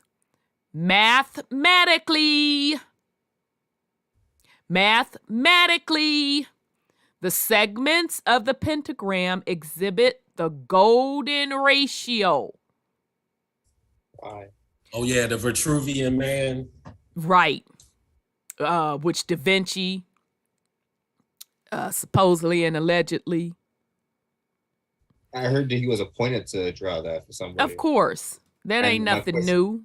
My question, as soon as I heard that, was who appointed him to do that? Who? Right. Because if y'all checked out Top Cat's drop on Pocahontas, he kind of gave y'all a preview on where some of this stuff came from. Okay, so he's going to circle back around and dive a little deeper. So it is, child, all I can say is it ain't what folks think it is at all. And yeah, shout out to Santos. What is it? Bonacci. Where is he? I haven't seen him in a minute. Because he does an excellent job on sacred geometry, the golden ratio, this, that, and the third. He does an excellent job. I hope he is doing well. Last time I saw, he was having some problems when he was getting on the whole sovereignty paperwork side. So I hope that he's doing well. But yes, he has done excellent work. He's in Mexico. Okay. Yeah, he said, fuck the system. Yeah, Bonacci. I hope he's well. Yes, he does an excellent job on the sacred geometry and the golden ratio. So check out his work. He's another one that has been putting out this information for years. Oaxaca. All right. So the golden ratio, which perhaps makes the figure especially aesthetically pleasing. Yeah, okay, whatever, Britannica. We know what it is. That's right. Why they say it's a symbol of perfection. Because they say, like, when people have that, when it's like perfect symmetry, perfection, it's like aesthetically pleasing. Yeah. People go to the devil to get that perfected look. Right. And that's the thing though, because people think you have to quote go to the devil, but what is the devil? Right. That's a title. You're gonna fuck around and be calling on some other shit you don't even know about. Meanwhile, and my whole thing is, if this is all describing, that's where I got the symbol from, the sigil. If this is all describing the body, I'm gonna ask again, what's the devil? If this is all about you, it's you and your energy. Exactly. If this is all about you, what the devil got to do with it? You're the devil to them. So in the quote devil's defense, I'm like the devil. I know the devil sitting back smoking one and sipping on a little something like, you motherfuckers accusing me again. I ain't done a thing. Well, Auntie. Okay, yes, that's the name of the person I was trying to think of. Eliphas Levi. He's the one who drew the pictures that we see of the Baphomet that's so like popular. Like, so it's not even this is an artist's representation of it. Yes. I'm sorry. Go ahead, nephew. You hear something you was gonna say? I just want to say that the devil is really a title because in the Bible, let's say the being that we would attest to the actions of the devil has a name. His name is Aziel. In the book of I forgot what book it is. The guy that the book. Anyway, he explains exactly how that individual took the actions to quote unquote do what in the Bible he wasn't supposed to do. So this devil title that we're using is really just a boogeyman, because we know who the person that did the wrong action is. There's a name for them. They could have used that name and said that's the person that we should attribute all those actions to, but they don't. They just say the devil. Be afraid of this thing we call the devil. Right. And how long people gonna put it on the devil? Right. When it's your actions, you have to account for it. Exactly. And not only that Aziel also the book of Enoch. the book of Enoch. Azazel. Yeah, Azazel. Yeah, because I was like, I think boy's name, that title is different.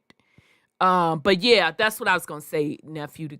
You can also tie them back to the mythology of the Anunnaki stuff. Right, I was about to say, you see that L on the end of the name. Yeah, right. The L, right. Yeah. They're just using a different story, as you said. They told a story in different times, with different names. But that's what I'm saying. The devil is really an energy, you would say, or a mindset, not a person. So when you're saying the devil did it, no, the mindset that you would have to have of a devil to do that. The devil is not real. Aziel, as you would call him, he is a person. He did some shit. You quote that to him. But what you're saying is devil or devilistic. That's just you operating on that low frequency. Right. So it says the pentagram has been in use for thousands of years. In the ancient times, it was featured in the tombs and seals of Egypt and Mesopotamia and coins of Greece. The pentagram was a symbol of the Greek mathematician and philosopher Pythagoras and his disciples, probably in part as a way for followers to recognize each other. Some sources say the Pythagoreans regarded it as a symbol of health and knowledge, and in some depictions of Greek letters for the word health are placed at its points. It may also have been used by the Greeks and others generally as a symbol to ward off evil, and it has been seen in pottery of the ancient kingdom of Judea, maybe as the mark of tax collectors. Well, damn. That's interesting. In the middle, money to the devil, huh? Devil coming to collect. That's interesting how it changed. Now then the Lord, the God got to collect. Jesus got to collect the money now. Right, run them their ends. Energy, right, run them their ends. Goddamn, right. That's interesting. Now I didn't learn me something new.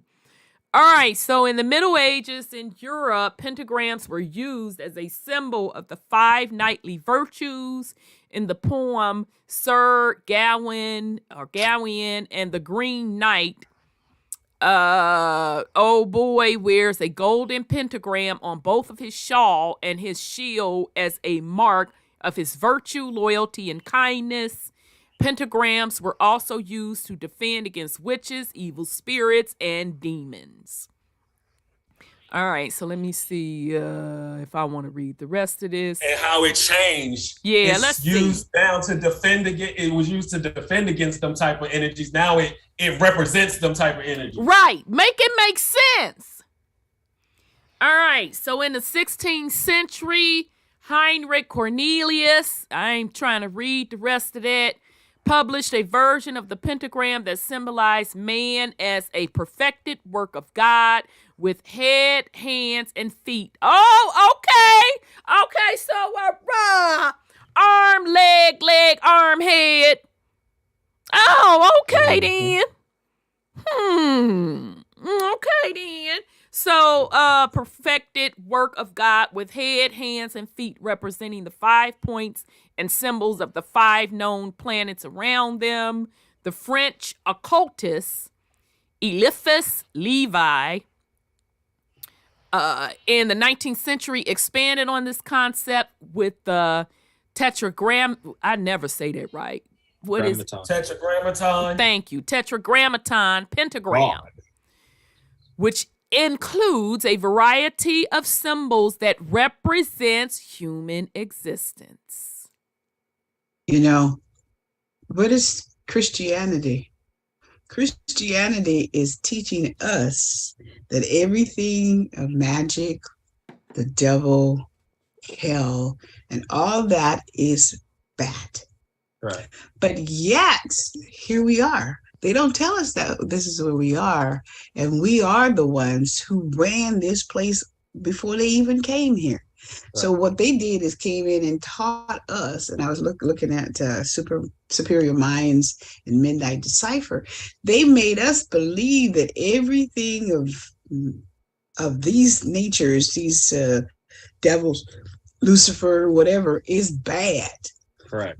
And then they turn around and they worship the same thing they tell us is bad. And why do they worship it? Because they're the black. Because we're the ones that created it, and they don't want us to know who we are. And they get the magic and get the wealth and get the good of the planet, while we get the junk.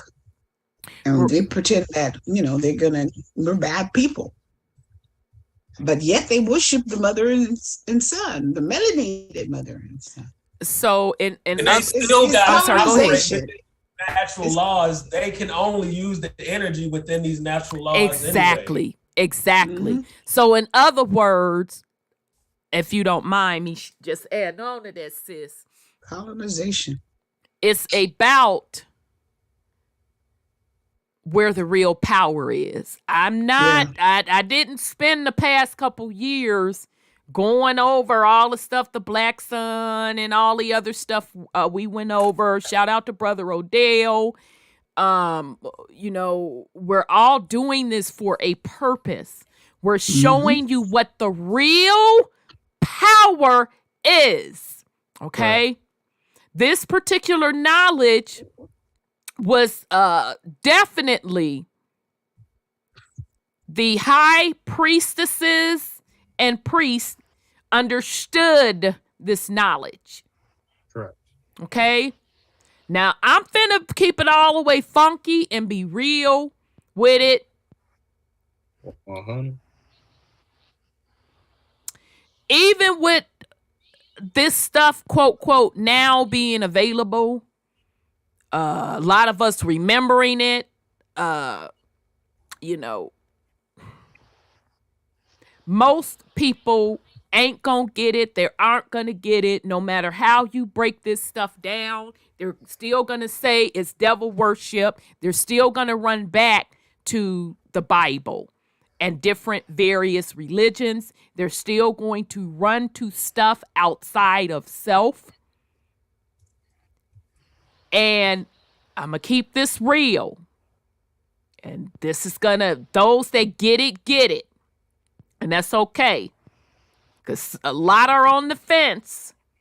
But you'll get there. Whoa. This is exactly why you had the priestesshood and priest. Because everybody, majority of the folks are not going to understand it, and they're not going to know how to use it. I'm just going to be honest. Okay? And all we have to do is fast forward to today, where folks swear on a bag of, they all let in a bag of chips with some hummus, okay, or some dip, whatever you prefer, Doritos, hummus, whatever the hell you prefer. Swear they so much smarter than people back in the day and the ancient cultures. They were pagans and they were heathens. Nah. Most people today, you tell us what your focus is. And it isn't this stuff. It isn't truly being a true creator. It isn't truly being about you understanding and operating within that understanding and understanding that you create your existence, that it's all about within you. They all go to the outside stuff. Most folks, most of the population, 99% of the population goes outside of self. That's why they have the system of entertainment, sports, even the system of working, all of that, because they understand that would keep everyone most distracted from self. None of this is spookism. This is explaining not only the science of the realm, the science of the matrix, i.e. the realm, but it's explaining the science of you. That's why the ancestors had secret societies and priestesshood and priest. It's no different today. So if we want to fool ourselves and think that it is, knock yourself out. Okay? Because if I can't even have a logical conversation with someone about the hoochie coochie, a logical conversation with someone about a political party, how in the hell do you think they're even going to get close to grasping this information? Mm-hmm. I'm sorry. Go ahead, Brother Never Sean. gonna get it, never gonna get it. It's duality again. The whole concept of good and evil, to an extent, breaks down to perspective.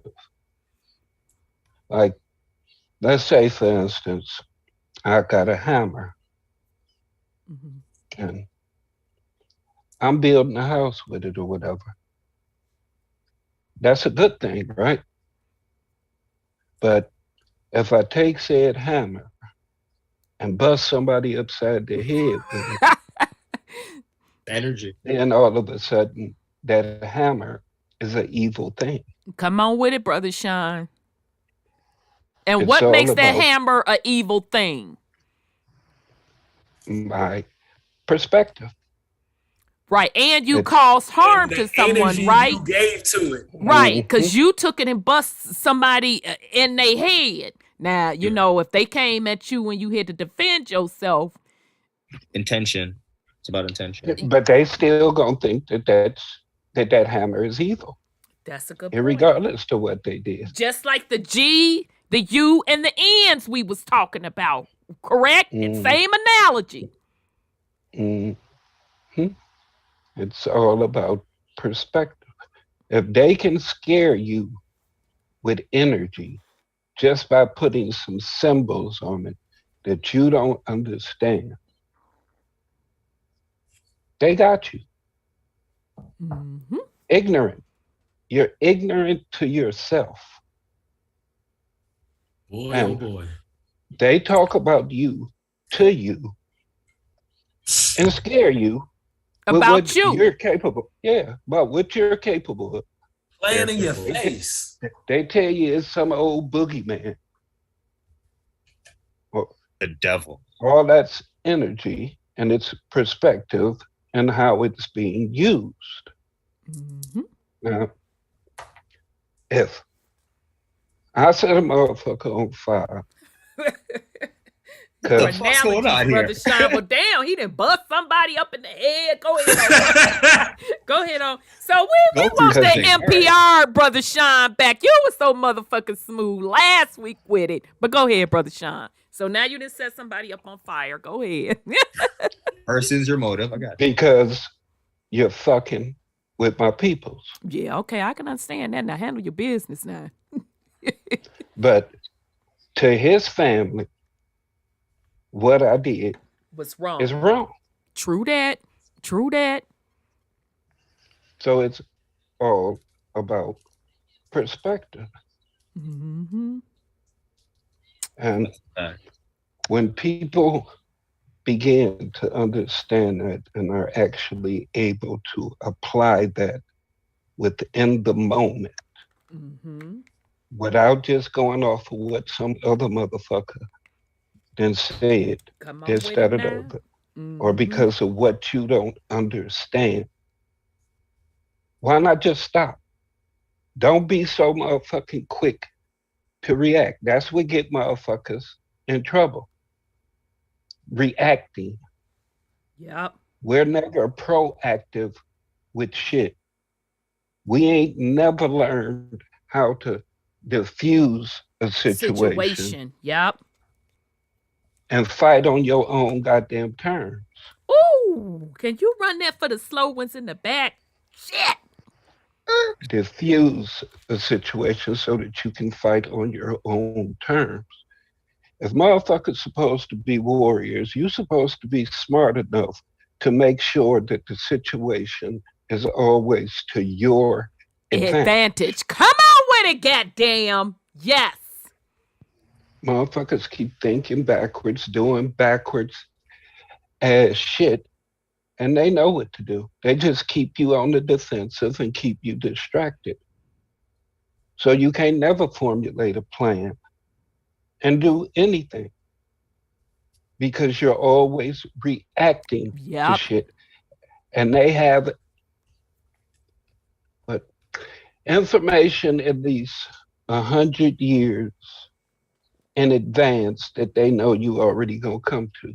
Well, we know around this time they'll be coming into this.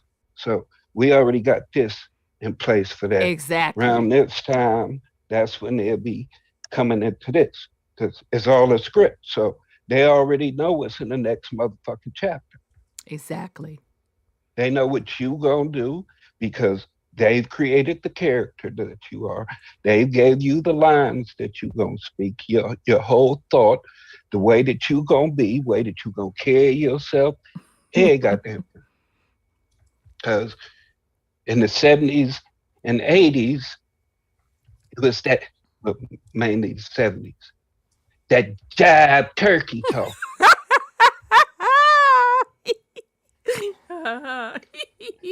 Then it went from the jive turkey stuff to yo, what's up, homeboy? What now? Everybody goddamn bruh.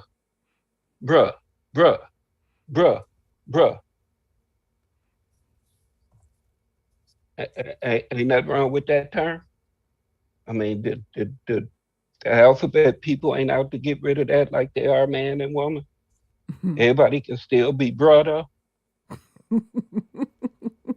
I mean, I hear parents and children calling each other bruh. Oh, it's gotten that bad? Yeah. I don't answer to bruh, but okay.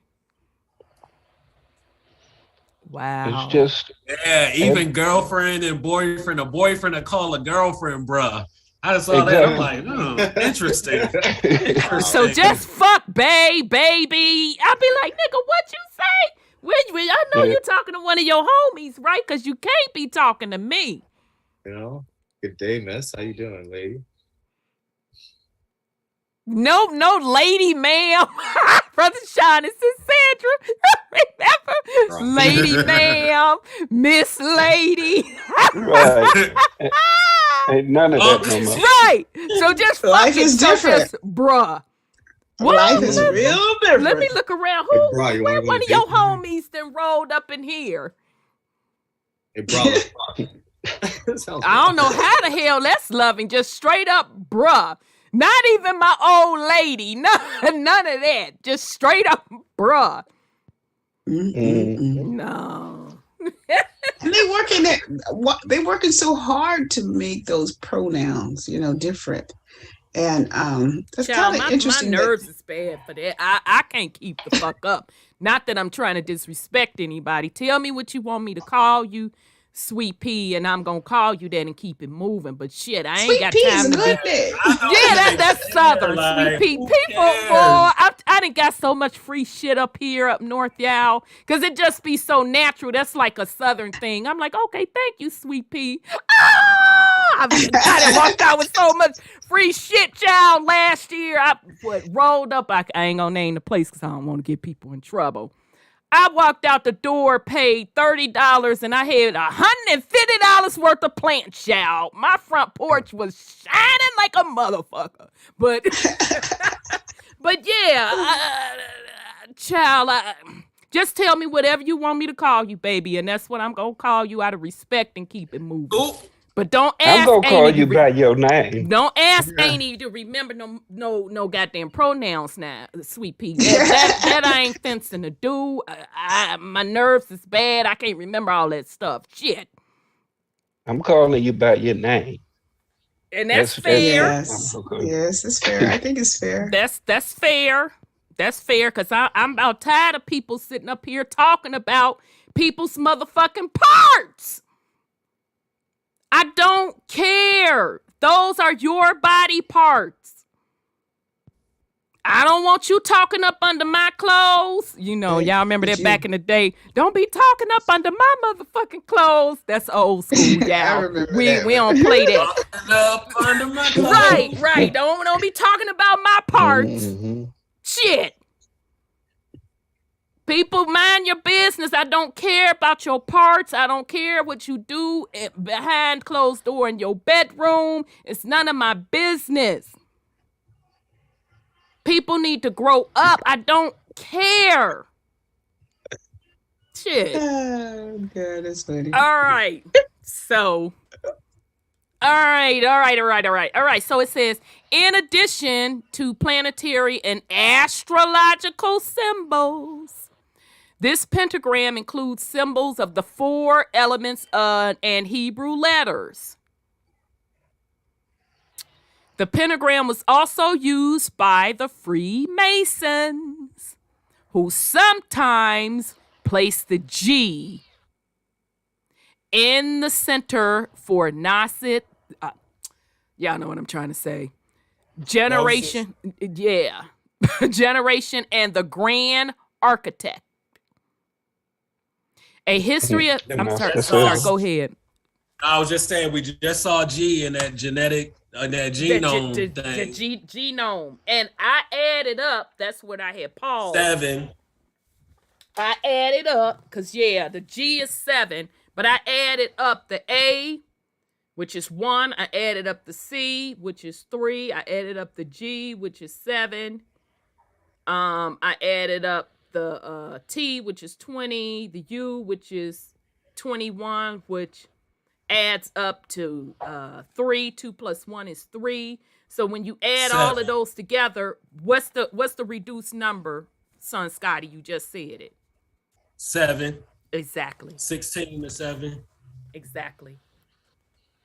So again, this is why we're God going over particle. this, the God particle. This is why we're going over this, because remember that 7 also represents what? The God particle, the body. Let me just refresh y'all memory where my slide at. Mm-hmm. Let me go back up. Hold on. Okay. So even within the genetic makeup DNA code, when you add all of those genes together that everything in life represents, it adds up to the number 7. What is it? The tetragram? I don't know. Grammatron. Okay, the tetragrammaton. Mm-hmm. Okay? Remember, I told y'all, if y'all don't remember shit else in this lecture, if you don't remember shit else in this lecture, that tetragrammaton represents you. Yep. Okay? The energy centers in your physical body, but you actually have more chakra energies. You're really limitless. All right? So did just want to remind the fam. Let me get up out of this. On that. Okay. So, and that's also why you see the Freemason symbol when they have the compass, and then within that compass they have the G. Okay. A lot of times within like mythologies and like stories where they going, if you go back to that picture with the chakras, because we talk about the journey that they go on, and starting in the lower chakras, the root, the sacral, the solar. And usually the heart represents like the secret elixir. So you gotta like conquer the heart before you can even get to those other realms where you can make the transition and become the hero and do all that, conquer all your demons and all of that type of stuff, the monsters. So it usually, the arc of the hero usually starts in those lower chakras. They gotta, come to terms with the heart chakra to elevate up to those chakras. Absolutely, because that heart chakra represents the gateway between lower and higher self. And then if you look at like certain movies or like plays, the costume designer, if they know this type of stuff, you can even see them do it in the costume design. Like you'd be like, oh, the character was wearing more of these colors in the beginning, then they was in this big battle scene and they was wearing this color. Absolutely. And then at the end, when everything transcended, they was wearing, the purple. Absolutely. And so now you all should understand why when you see like royalty in blue. Yep. Or purple. Or purple. Okay. It's it. Yes, sir. The chakras are reserved to the body, and that's a limited perspective because there's a whole range of colors that we can't see with the physical eye, just like there's a wide range of sounds that we're incapable of picking up on within this body. That's still keeping us focused on the body. So I'm sorry, I didn't mean to interrupt you, but I was just going to say, how do they get to those other chakras? You got to put in the shadow work that's coming into knowledge of self. That's dealing with self-mastery, not mastery of the external world and having read a million books and watched a million videos. It's a matter of what you're able to do within yourself. You can't control most things that take place outside of self. You have to regulate self. And that chakra chart is just preparing the body. Exactly. To be able to let the soul go and come without hindrance and without bringing other shit back with you that you shouldn't be bringing back. But unless you've mastered those 7 chakras or those frequencies of energy, you shouldn't be fucking around on that other realm anyway. Because the motherfuckers that y'all are scared of, the names and energies, names of the energies, that's where they sitting at. All these motherfuckers that y'all sit up and pray to, whether you're talking about Shiva or any goddamn body else. I don't care who it is. I don't care what entity you hold in high self-esteem. I'm that motherfucker to me. Ain't a motherfucker greater than I. Right. Indeed. Because I am the creator. Period. Indeed. I don't care how you take it. I'm a soul. Energy can't be created and destroyed, right? That's right. So I am a soul. Period. Absolutely. I am not this body.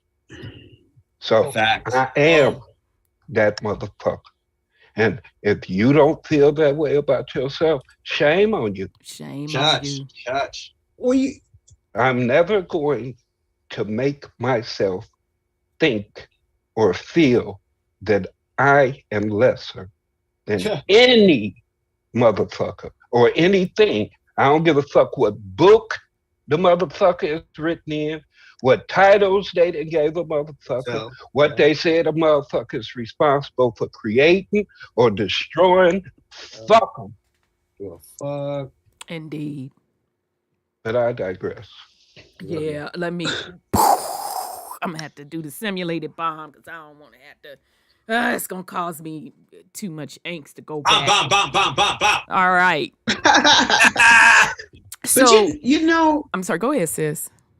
I think this is where parenting really have to come in to get the children off of the superficial games, the television, the computers, so they will take time to think about their existence and who they really are, instead of coming up with these pronouns, these binary, non-binary terms, because the school system is capturing their imagination with technology, which is AI, with demonology, so that they can think outside of themselves and not do any introspective thought, unless you take the what you call it, psychology, or what's the other one?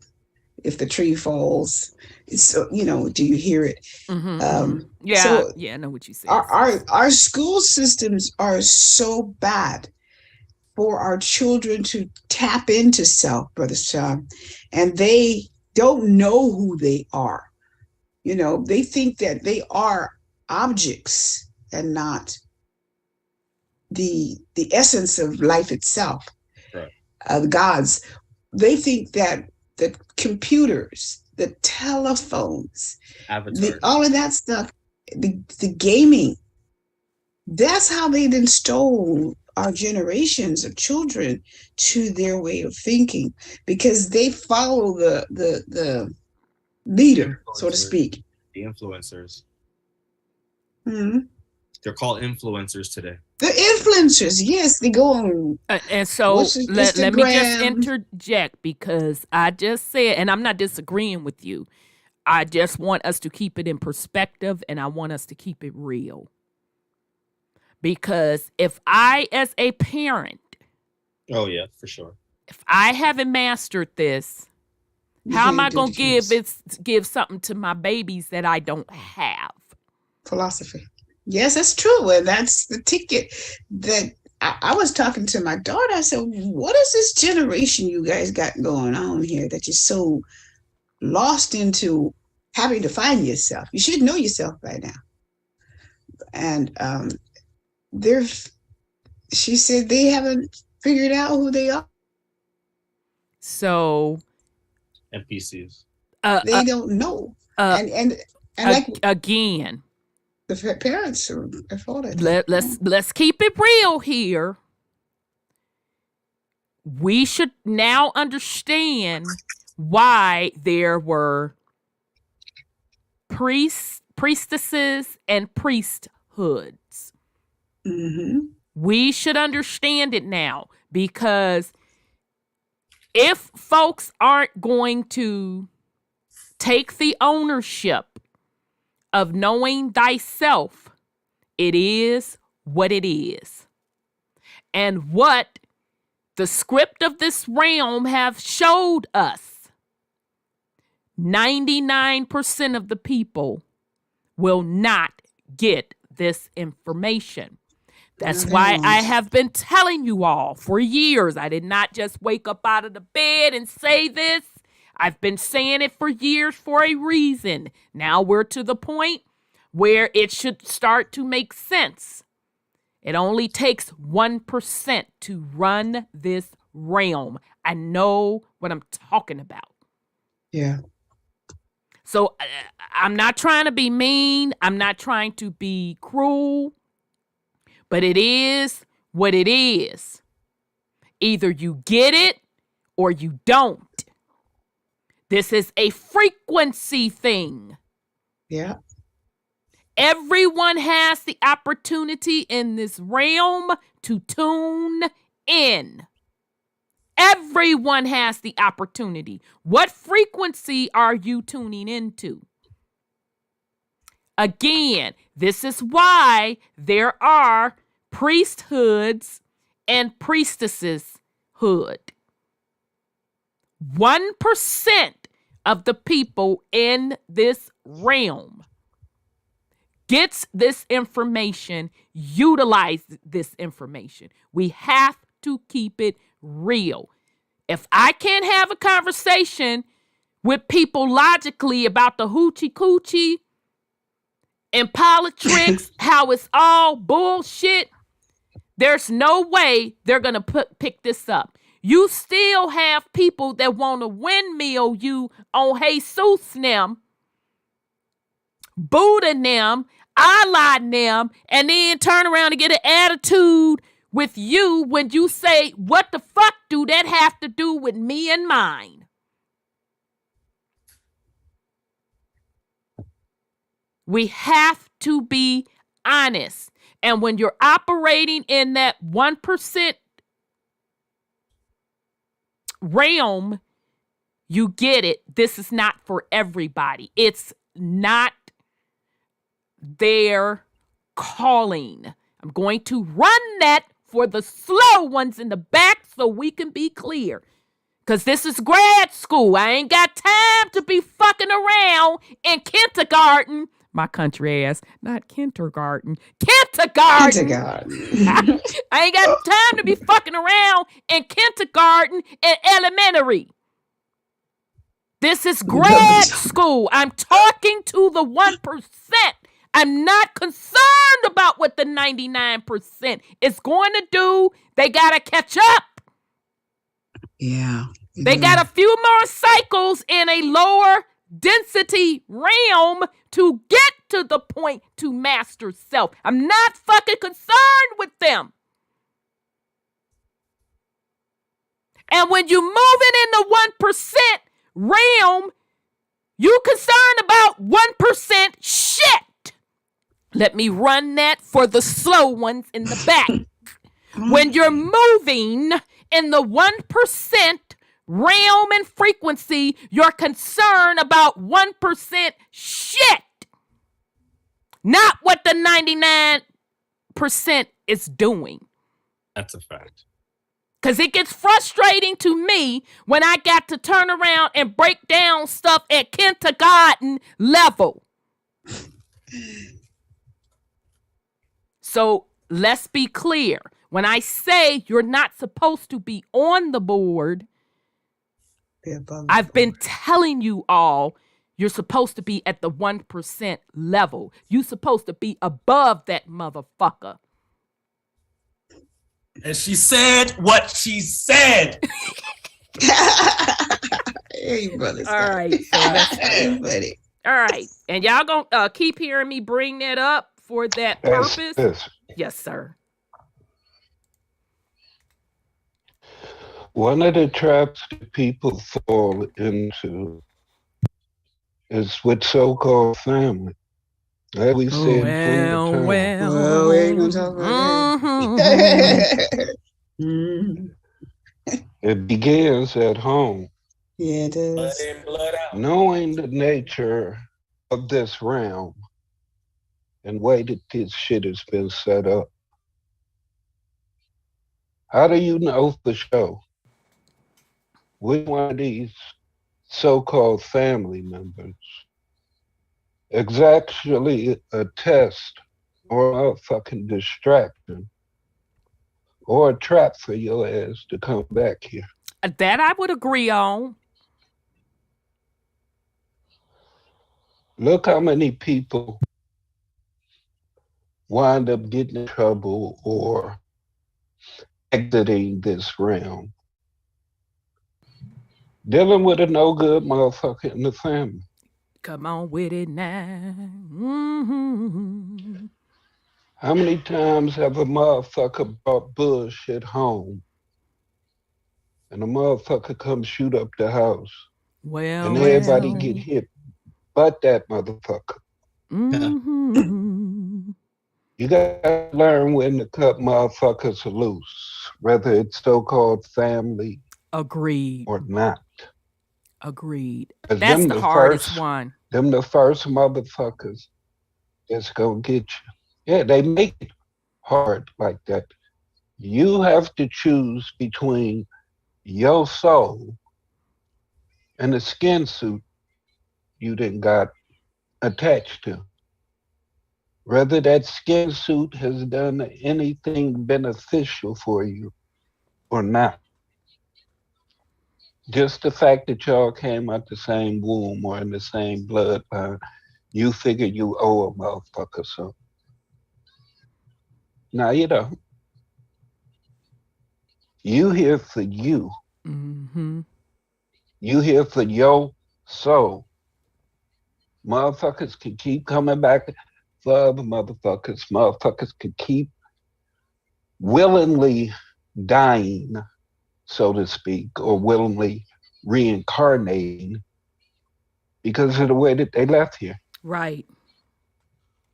You leaving here on some either paperwork shit You Right. can set up and sign the contract for so many years.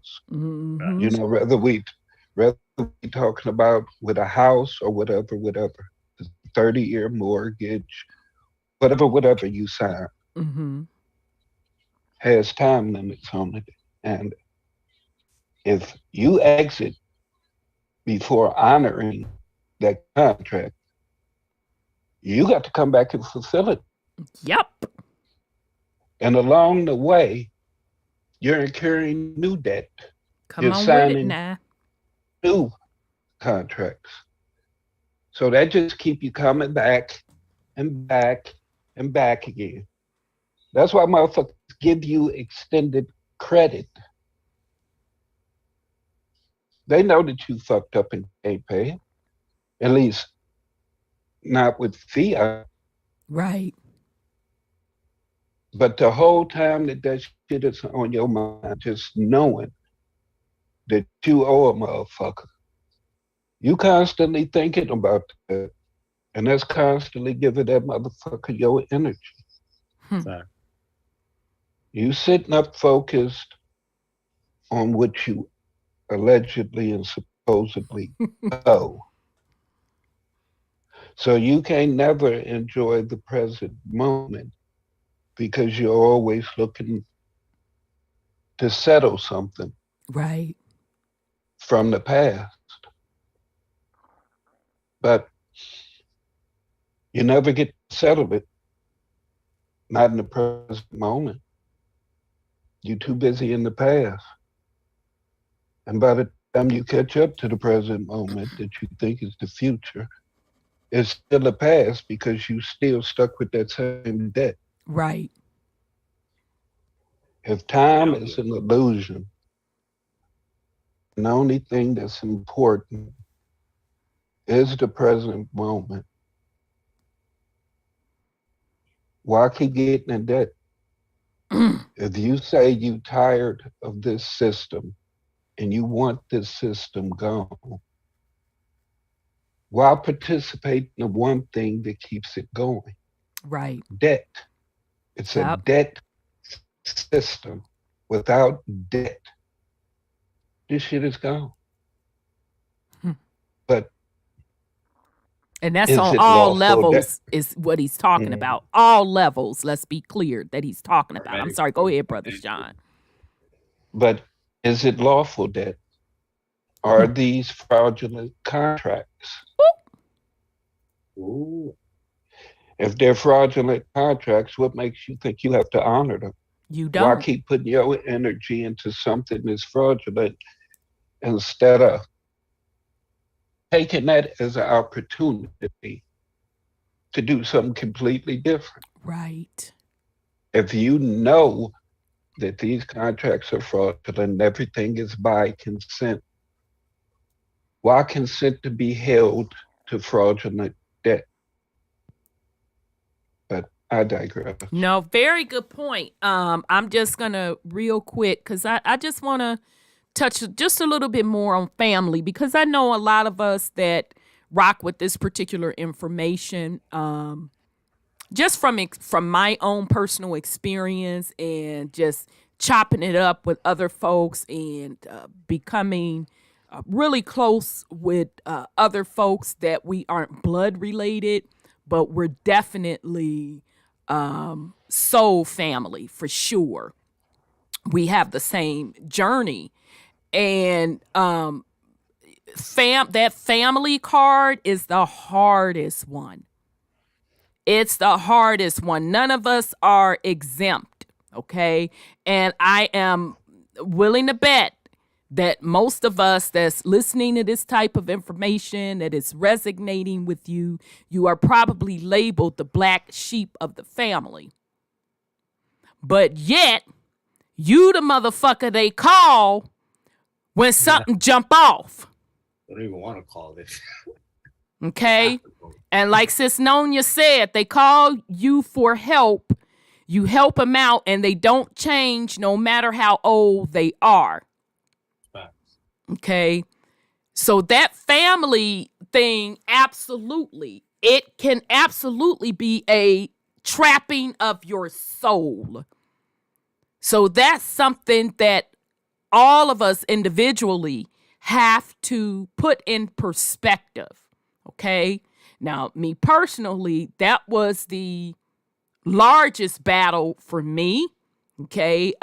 Something that I had to work through, and then I had to come to peace with myself. Okay. Most don't get it. Okay. It is what it is. I'm going to continue to lay the blueprint. It is up to them, their individual journey on which way they want to go. But no matter what, I'm not repeating or stopping or taking on trauma and drama for nobody. That's the hugest hurdle that a lot of us need to get over. Okay. So I understand this is not an easy journey, being that quote, quote, black sheep of the family. Trust me, I understand it's not an easy journey.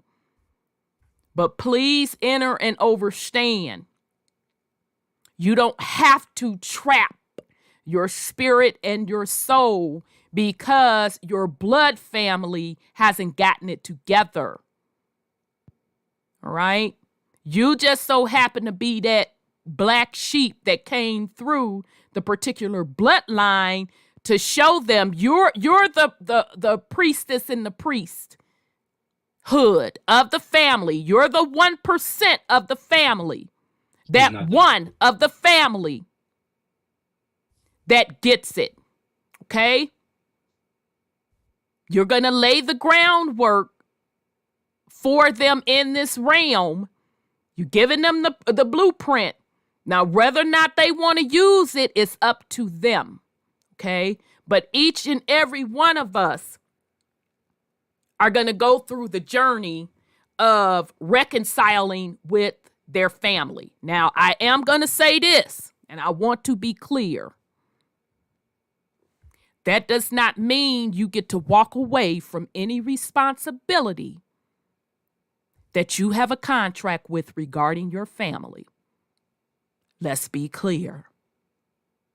So you don't get to walk away from your babies. That's a contract you made. Understand that. That's a contract that you gon' fulfill. Now, you may be walking in this realm thinking, oh, I'm just going to ignore it, this, that, and the third. Okay, go on, ignore it. You going to be repeating a cycle. So let's be clear. I'm not talking about walking away from your responsibility. Your responsibilities on what you created is your responsibilities. You don't get away from that. But you, as the alchemist or the priest or priestesses of your family, you're not responsible for picking up all of their burden and putting it on your back. They're responsible for what they created, like you're responsible for what you created. You just so happen to be that 1% that can show them the blueprint. You can show them the keys, but they have to use those keys to do what they need to do for them and their soul. Okay? I was watching BMF. I'm so raggedy, y'all. I be into them programs. And I was watching it too. I know. And one of the lines, one of the dudes said to, I think it was Meech. He said, blood don't make you family, loyalty does. And I'm like, well, shit, that's kind of fire for a gangster perspective, but the shit is true. So I took it in a esoteric perspective. It's about energy. Who's on the same frequency? Because see, what I ain't finna do And what they call in 2023, I ain't finna do it in 24, 25, 26 plus on down. I didn't do it in 22. And you could count back some years I ain't do it. What I'm not finna do is let anybody fuck me over continuously. I don't give a damn who it is. You understand me? If it's family, whatever. No, we gonna have to part ways. I love you and all of that, this, that, and the third. But baby, let's be clear. My soul is not up for grabs to be entangled in your motherfucking entanglement. That's your mess. Okay? So with that said, if I don't do it for family, I definitely ain't gonna do it for nobody else. Okay, so that's just a little sharing of the story for those of you that are, you're the lone wolf, you're the black sheep. Keep doing what you are doing. You don't owe folks your life. You don't owe folks your soul. You're responsible for self. And you're responsible for the creations that you put forward. Purred. All right. Wow, Indian Don, bitch, big meech them. That was some cold shit he said. I'm like, you know what? Right, because why all the time after we get off the air, I be like, I need to take my ass to bed, but it take me a long time to wind down after these shows, so I wind up watching the BMF stuff. So, okay, anyhow. All right, so the pentagram was also used by Freemasons, who sometimes place the G in the center. So that's when you see the Masonic symbol, the Freemason symbol of the compass with the G in the middle. Okay, so now we should really understand what that means. So they're saying a history of Freemasons from the late 19th century notes the various uses of as a symbol of man, a demon, protection, magic, and others. Excuse me. Pentagrams have also been used in a variety of religious contexts among Muslims. The pentagram is known as Solomon's seal, and its 5 points are regarded in at least one tradition representing, come on, Moors, tap, tiddity, tap, tap, to tap, tap, tappity, tap, tap, to tappy, tappy. Love, truth, peace, freedom, and justice. Respectively. Yeah, because the lesser keys of Solomon is all of those sigils that's supposed to represent the demons. And indeed. That's a good point, son. All right. I sent it to you. I'm sorry, what you say, son?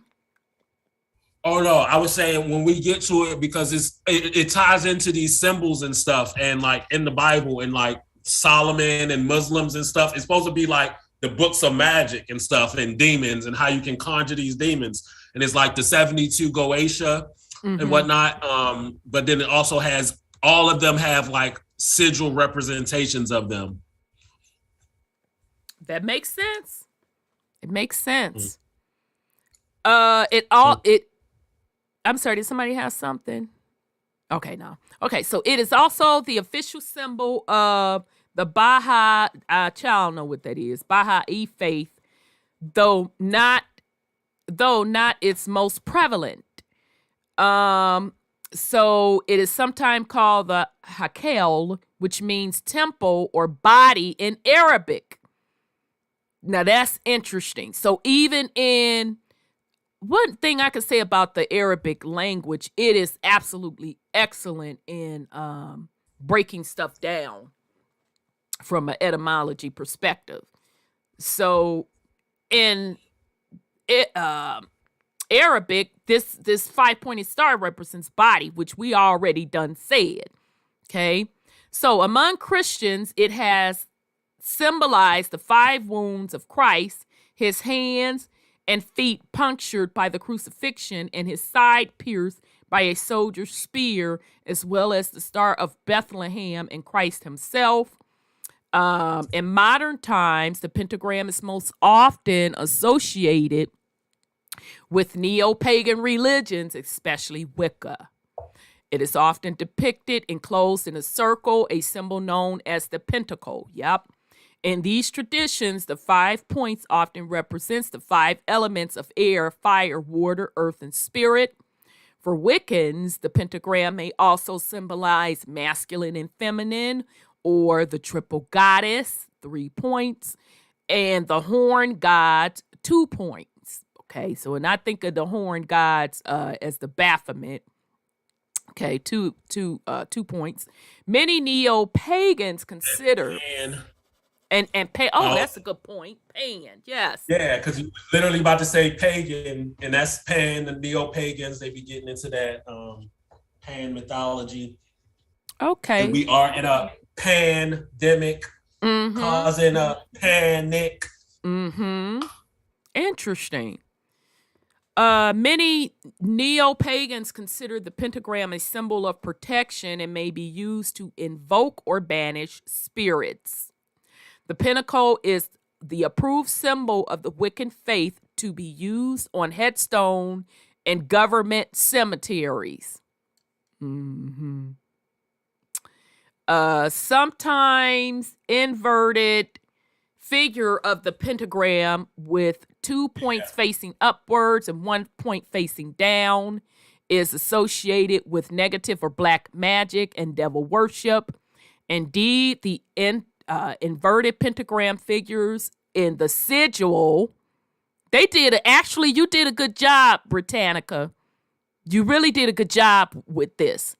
The inverted pentagram figure in the sigil of Baphomet, one of the main symbols of the Church of Satan, an aesthetic organization that evokes it in its imagery, the devil as viewed in Christianity, but does not worship any god or being or require that its members perform any rituals, magical or otherwise. The sigil of Baphomet depicts a goat with its horns in the upturned points of the star.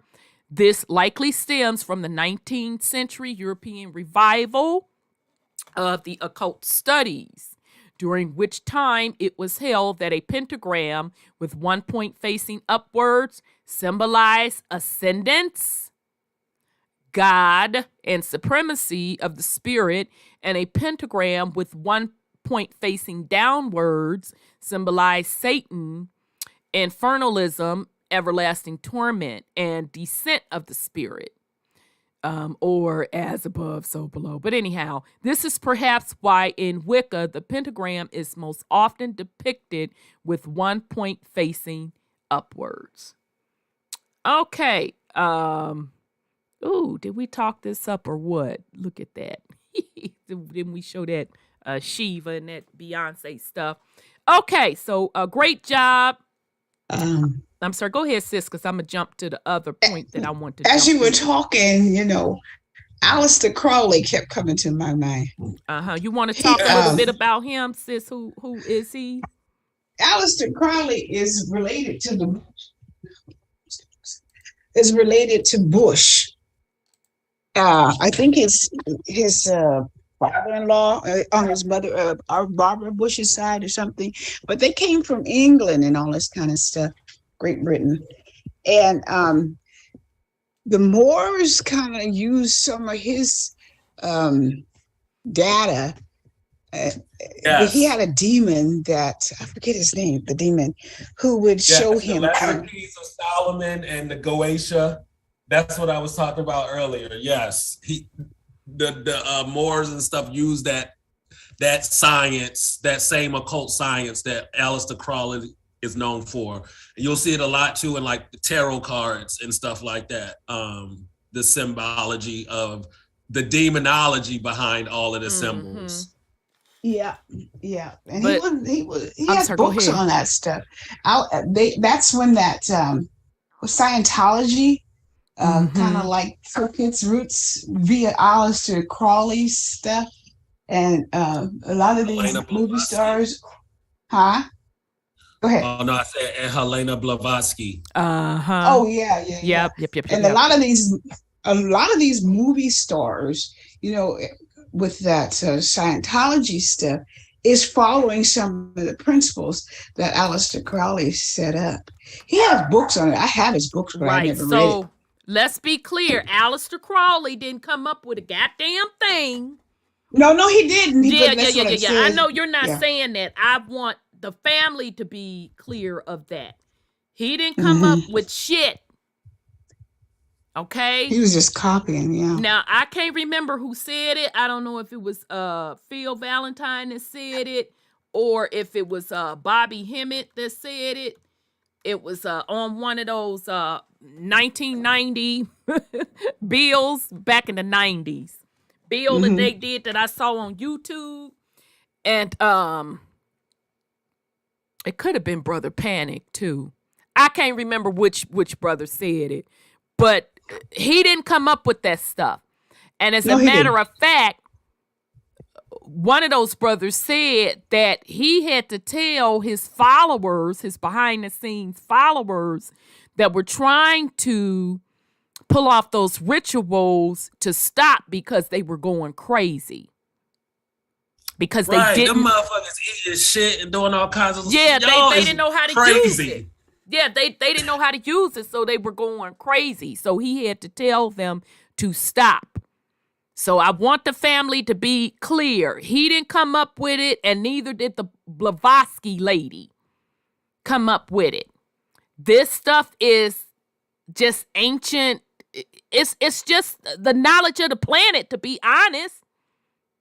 But because we are currently, and we're moving out of it, those of us that are moving out of it, because the realm was in such a lower density and the predominant frequency across the planet was so low that people cannot grasp this information. They can't grasp it.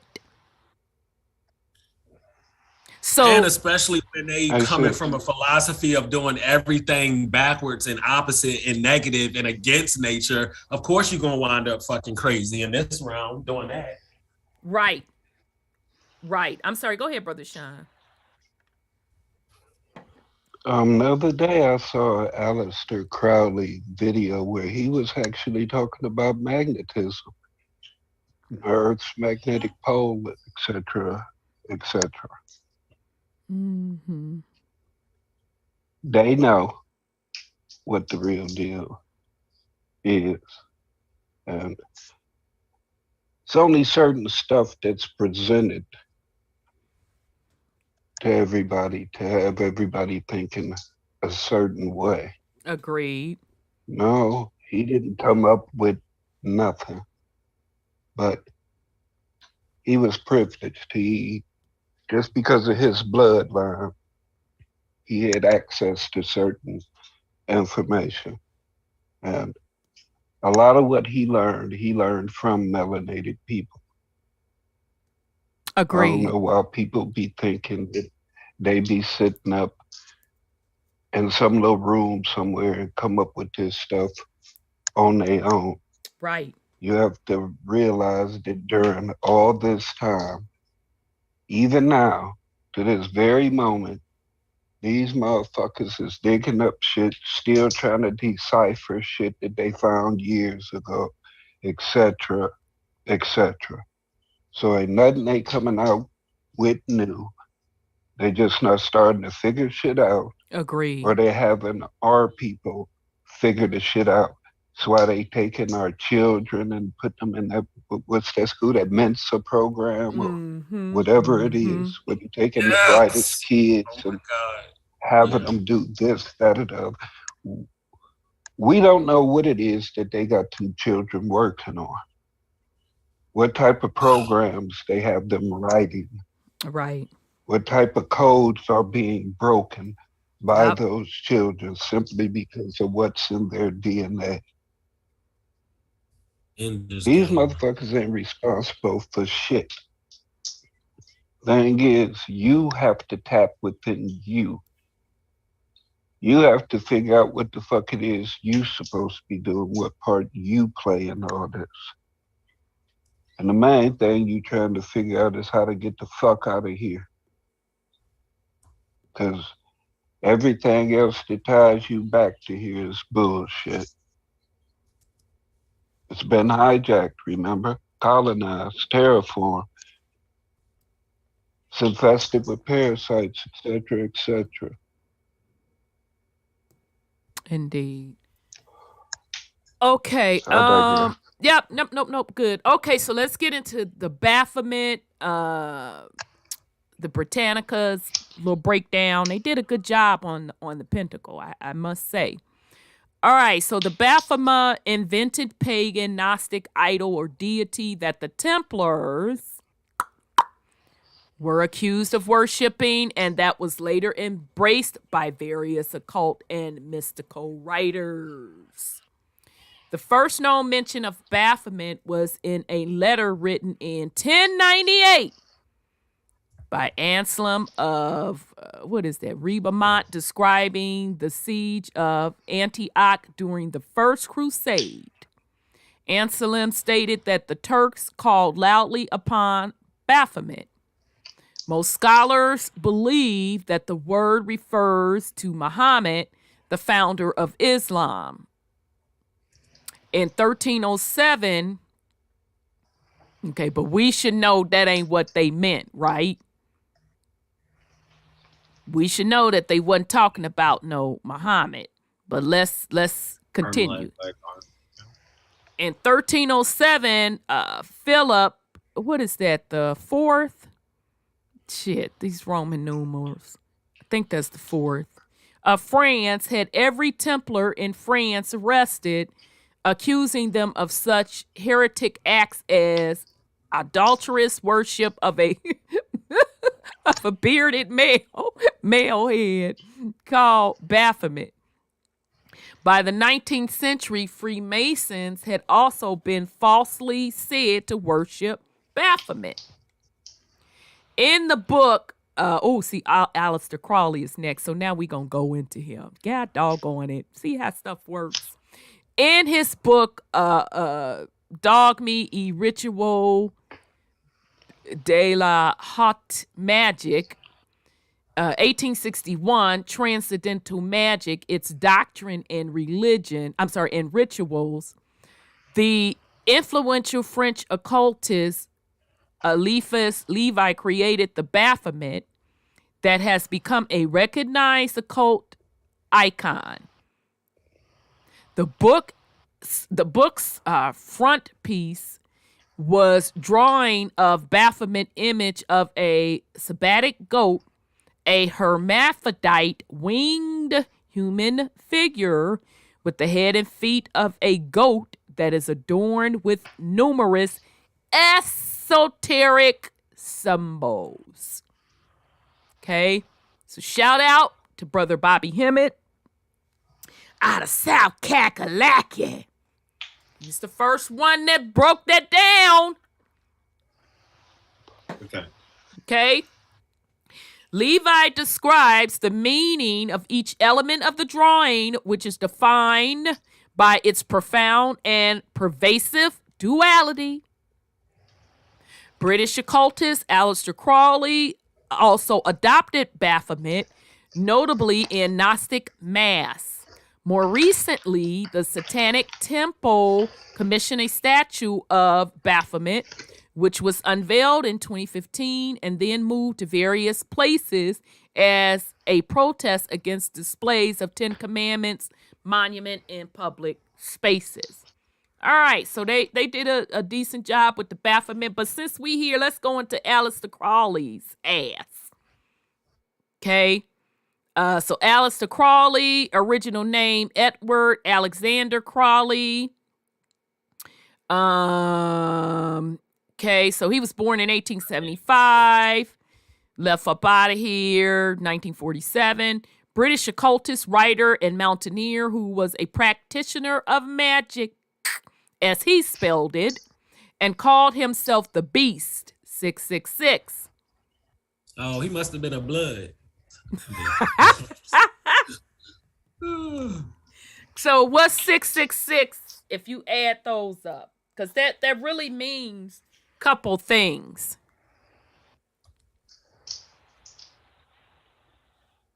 Nah. Thank you. And so anybody want to take a shout out what the 666 mean? And shout out to the Moors that drop this esoteric science knowledge and don't push that bullshit ass paperwork shit and be on that bullshit ass nationality shit that be on about this science. Shout out to them. Because some of this stuff, those type of Moors was kicking back in the day. So the 666 can also be equated to the number of man. What, 6 electrons, 6 protons, 6 neutrons. Okay, so shout out to the Moors. Okay, so that beast, that 666, they got you running around thinking that it's demonic and evil when that's not what it's about. Okay? So he called him. I'm sorry, go ahead. Oh, no, and I was just going to say, as we'll see from these people's family lines, they always just be set up properly to, like Brother Sean was saying, like, they wasn't sitting up in no room, creative genius came up with this. No, they was set up and was gave these scripts to be like, okay, bam, you're gonna be the one that's so-called the founder of this, and you came up with this theory and this thing and whatever. You know, just like they picked the people to usher out the technology. It's like, no, nobody. They did not create and invent this shit. They just are set up to be fucking custodians, proxies for the information. Exactly. And let's keep it all the way funky. They're fucking teaching their children from a child's perspective. They're teaching them the quote, quote, occult, which is really just the real, true knowledge and science of the universe. They're teaching them that. Mm-hmm. They ain't giving them no Bible and telling them this where your genealogy come from. This is the Lord. This is who you need to worship.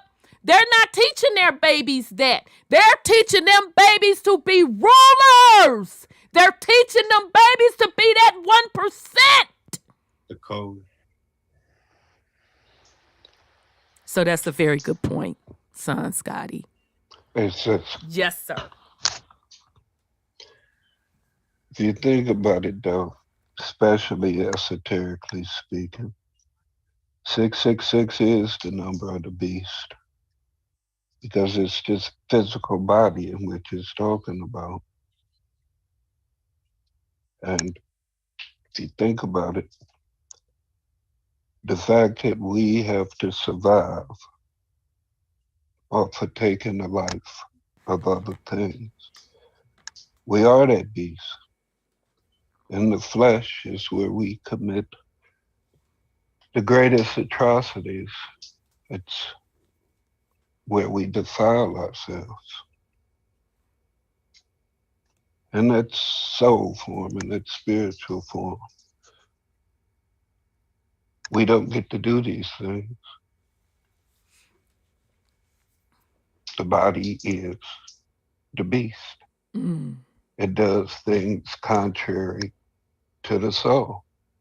It will do things that benefit the soul if it benefits itself. The body has a mind and a purpose of its own. It's the body that's encoded. It's the genes, etc., that's coded and have the body do the things that it do. The soul is the energy source for it. All you do is power it up. Mm-hmm. If you don't learn to control it, override and overwrite the programs, the body just gonna follow the programs in which it was given. It's up to the soul to balance things out But I digress. You know, that's a good point. You know, here's another take on this.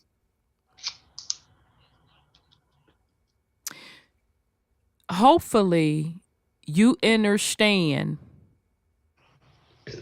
how powerful you have to be to navigate through this low density within these particular constraints in this realm to get to the 1% knowledge status. Do you fucking understand how powerful you have to be? Mm-hmm. Do you understand that not every particular soul or entity signed up for this shit because they understood the rules / the science Weak niggas. of this particular realm? They didn't want this particular experience. So I want y'all to think about that. Do you understand how much of a bad motherfucker you have to be in order to be here in this realm, in this low density realm, and to rise up your consciousness to a 1% status? I want that to sink in. So I want you all to understand that even if people have to repeat the cycle because they ain't got it, you know, they haven't learned or did what they need to learn, they haven't cleaned up their particular karma, this, that, and the third. But when they get to that point, you are a bad motherfucker. Don't let it get it twisted, okay? What I don't want you to do is walk away from this and think you a piece of shit because you in this realm. Want you to think the opposite. Because you got to be strong in the motherfucker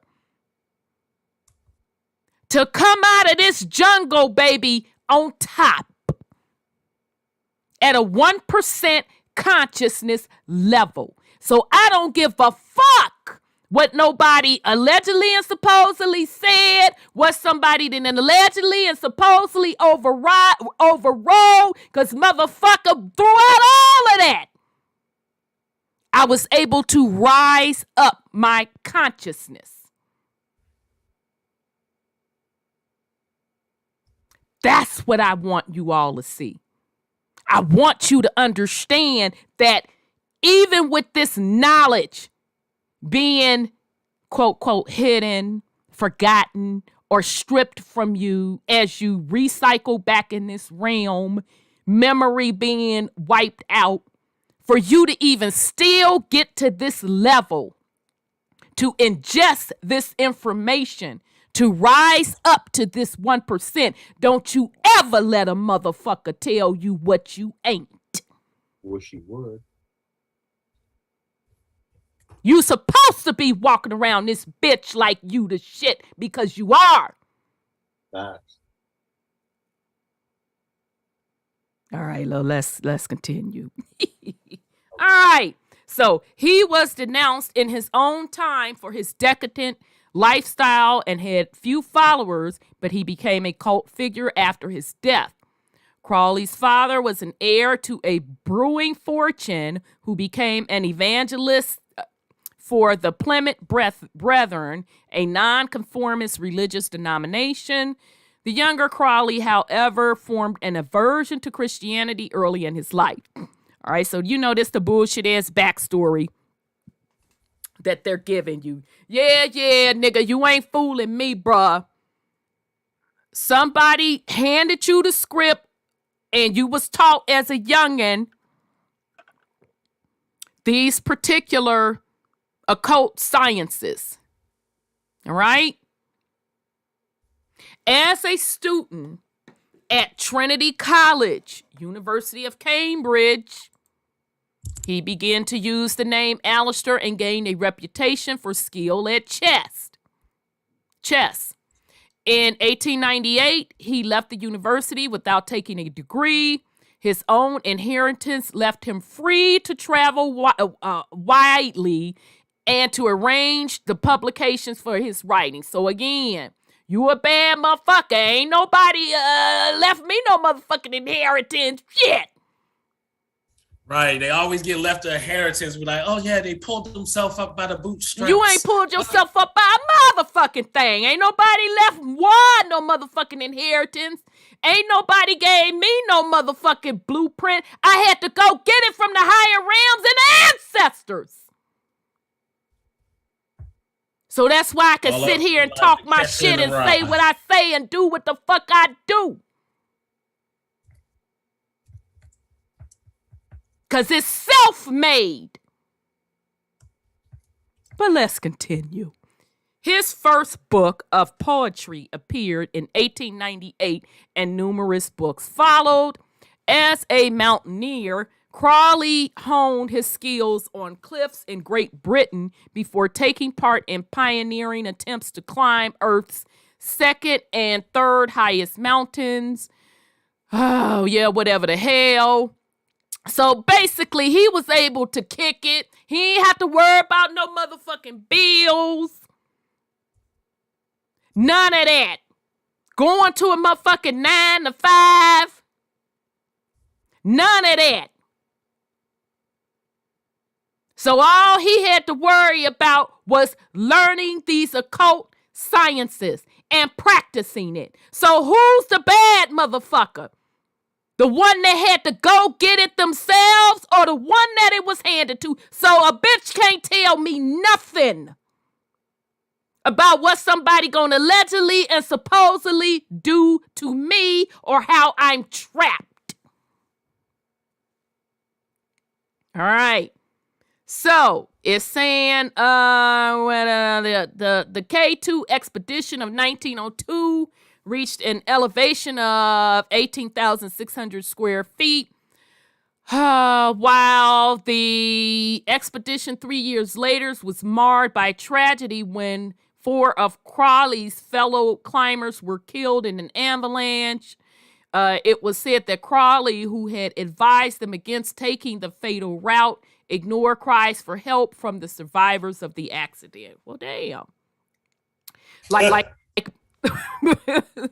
Like many other religious skeptics of the 19th century, Crawley became interested in occultism. And I'm telling y'all, he grew up in the occult, given the knowledge of the occultism. Okay, learning it and practicing it. In 1898, he joined the Hermetic Order of the Golden Dawn, an organization derived from the Rosicrucians. One of Crawley's rivals within the London Golden Dawn group was poet William Butler Yeats. On a visit to Egypt in 1904, Crawley reported mystical experiences and wrote the book of the Law, a prose poem which he claimed had been dictated to him by a discarnated being called whatever the hell that being's name is. Shit. Awas. Okay, Awas. Okay, shit. In it, he formulated his most famous teaching: do what thou wilt shall be the whole law. Right. So, like, I made a mistake. Right, so you needed a being to come tell you that? Oh, okay then. The sentiment was not new. The French author Francis whatever had expressed it more than 300 years earlier. But Crawley made it the basis of a new religion called, what is that? The Lema?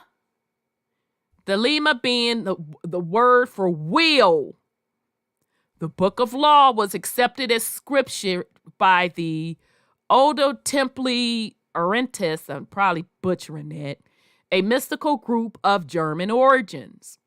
In about 1907, Crawley founded his own order, AA, using initials that stood for Latin word for silver star. Starting in 1909, he disseminated his teachings in the periodical The Equinox.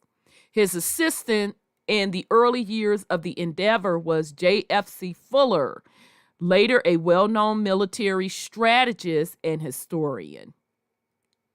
During World War I, Crawley resided in the United States, where he contributed to the pro-German newspaper The Fatherland. After the war, he moved to Cefalù on the Italian island of Sicily, where he converted a house into a sanctuary he called the Abbey of Thelema. During this time, he wrote The Diary of a Drug Fiend, which was published as a novel but was said to have been based on personal experience. The death of a young follower in Sicily, allegedly after participating in sacrilegious rituals, led to the denunciation of Crawley in the British popular press as the wickedest man in the world and his expulsion from Italy in 1929. Okay, and I forget who they didn't tell me personally, but who was talking about how he was doing them rituals and folks was going crazy, taking themselves out or going mentally crazy. All right. Having exhausted his inheritance on travel and extravagances, Crawley moved back to England in 1930. His last notable achievement was the publication of the Book of Thought, 1944, in which he interpreted a new tarot card deck called the Thought that he designed in collaboration with the artist Frida Harris. Is that Frida, the Spanish painter lady?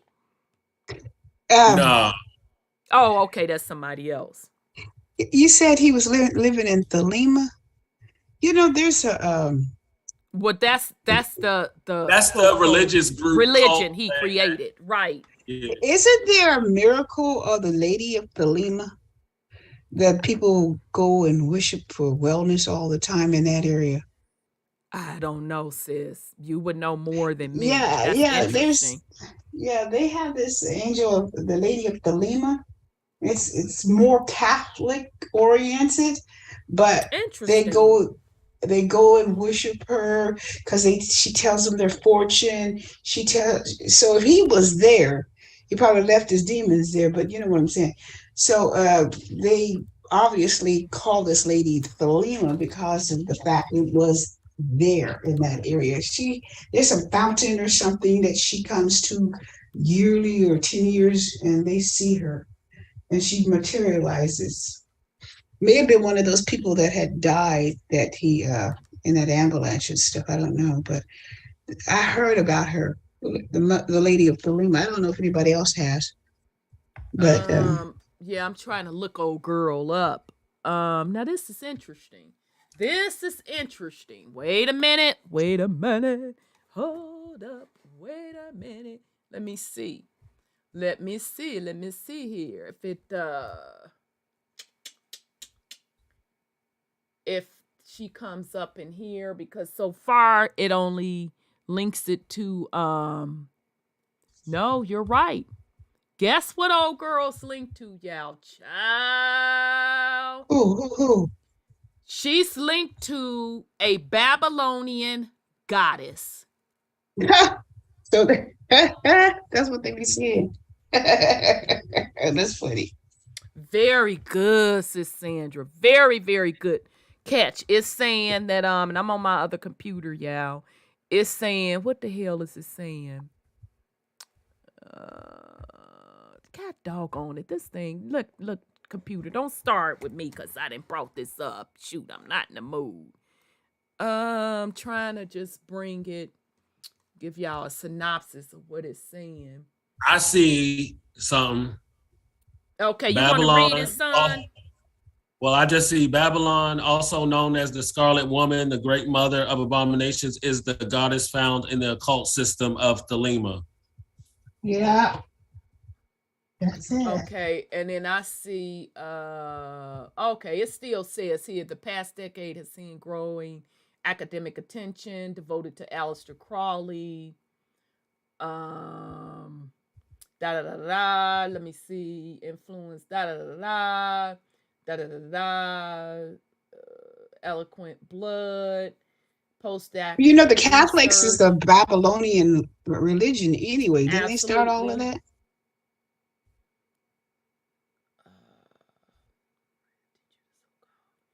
Yeah. But it says thematically focusing on femininities pertains to, especially as they pertain to the goddess Babylon and the Scarlet Woman, both of whom occupy prominent places in the Lemic world view. As the author describes it, she seeks to question which characters and traits attributed to Babylon and the Scarlet Woman legitimize a hierarchical and complementary relationship between masculine and feminine, and which instead destabilizes this dynamic. What is this saying? Yeah, they go there and worship her. They sure do.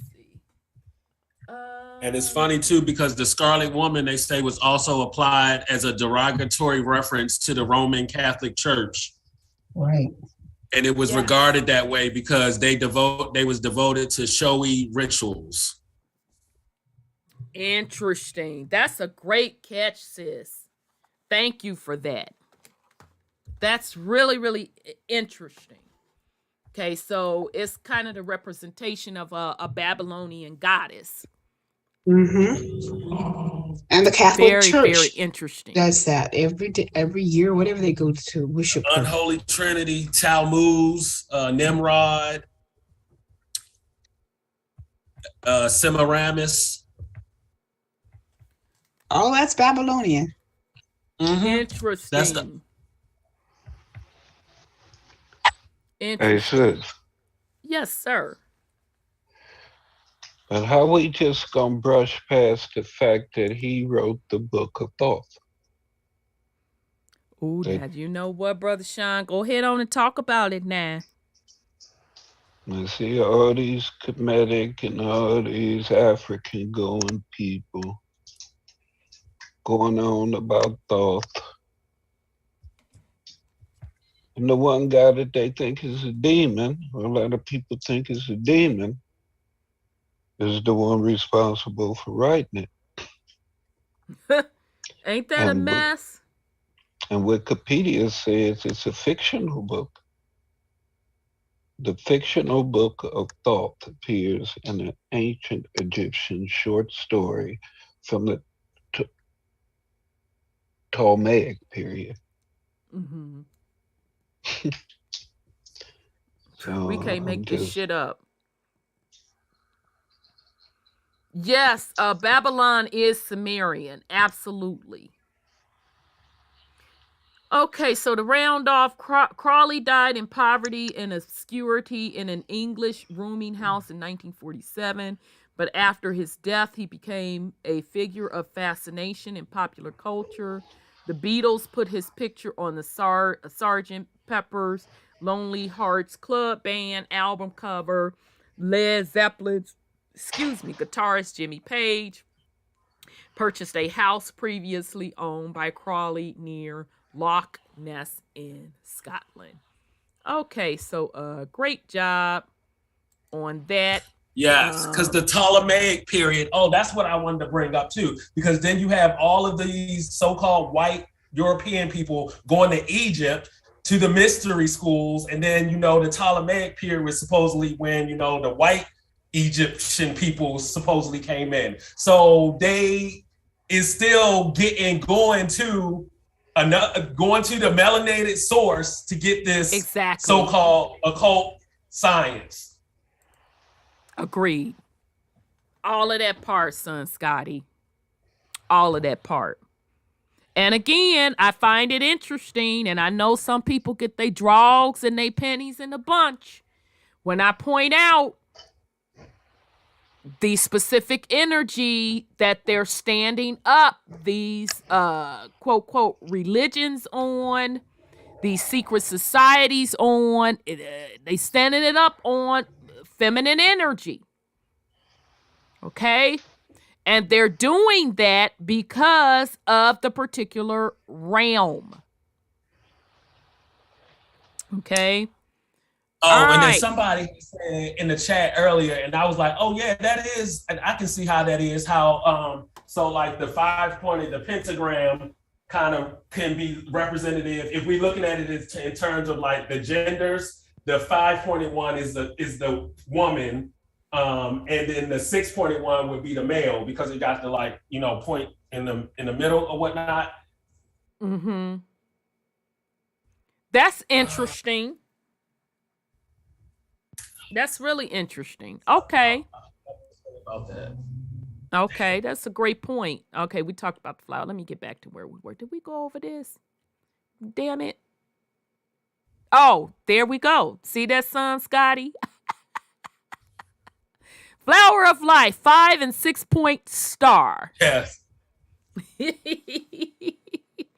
All right. And shout out to Queen Ottawa. She said that's not the same thought.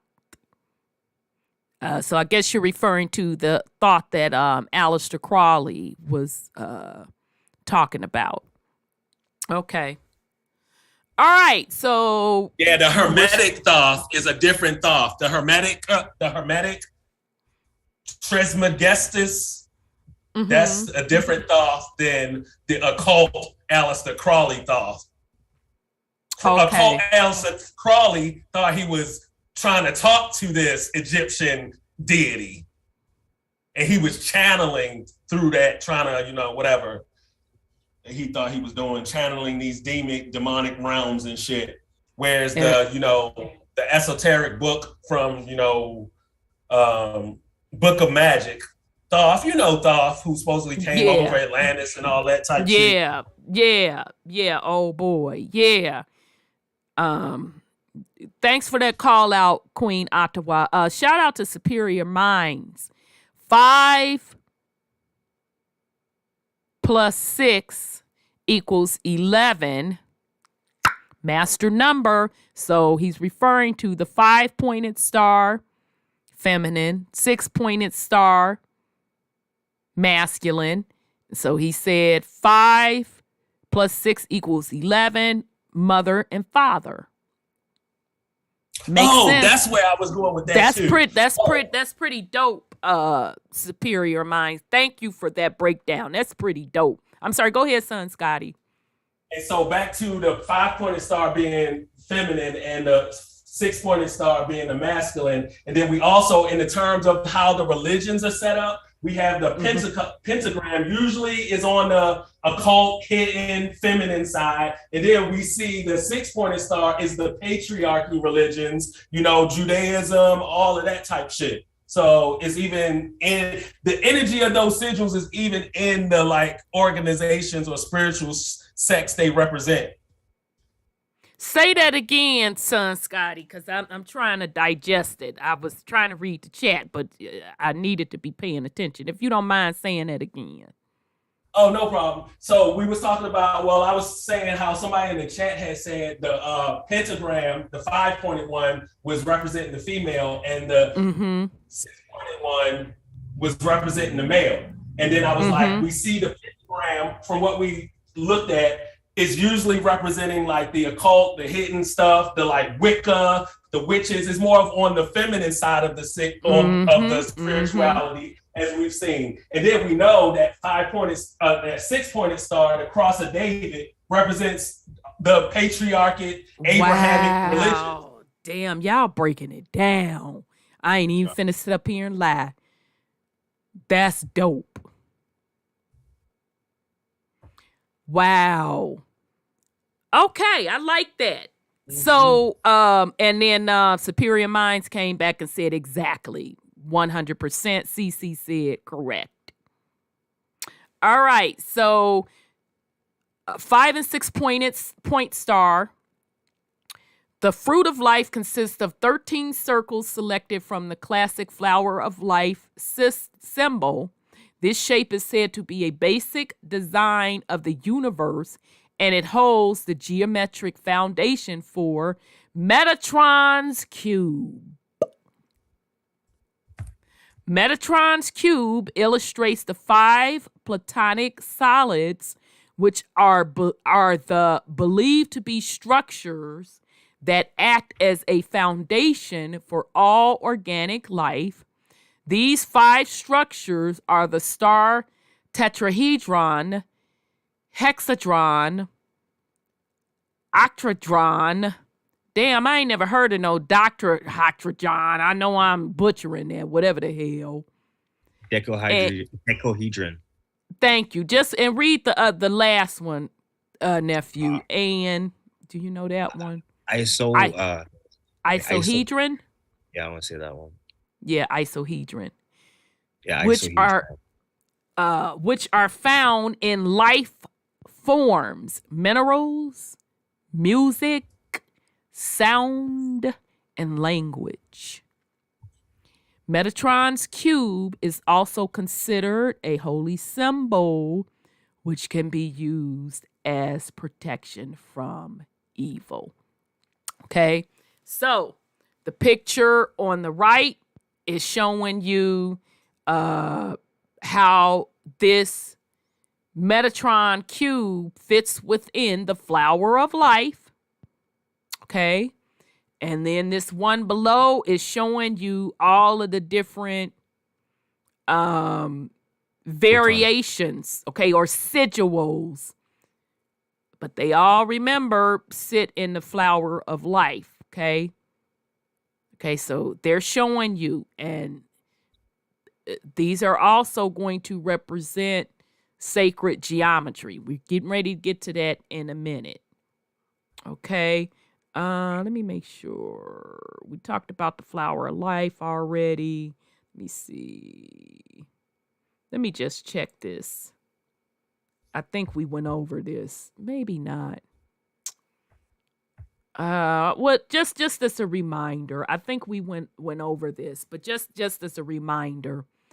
All right. The flower of life is a geometric symbol that typically consists of 19 overlapping circles that are spaced evenly apart from one another. So when you add the 9 plus the 1, what do you get? 10. 1 0. What does that 1 0 represent? Binary. Okay. So would it not make sense that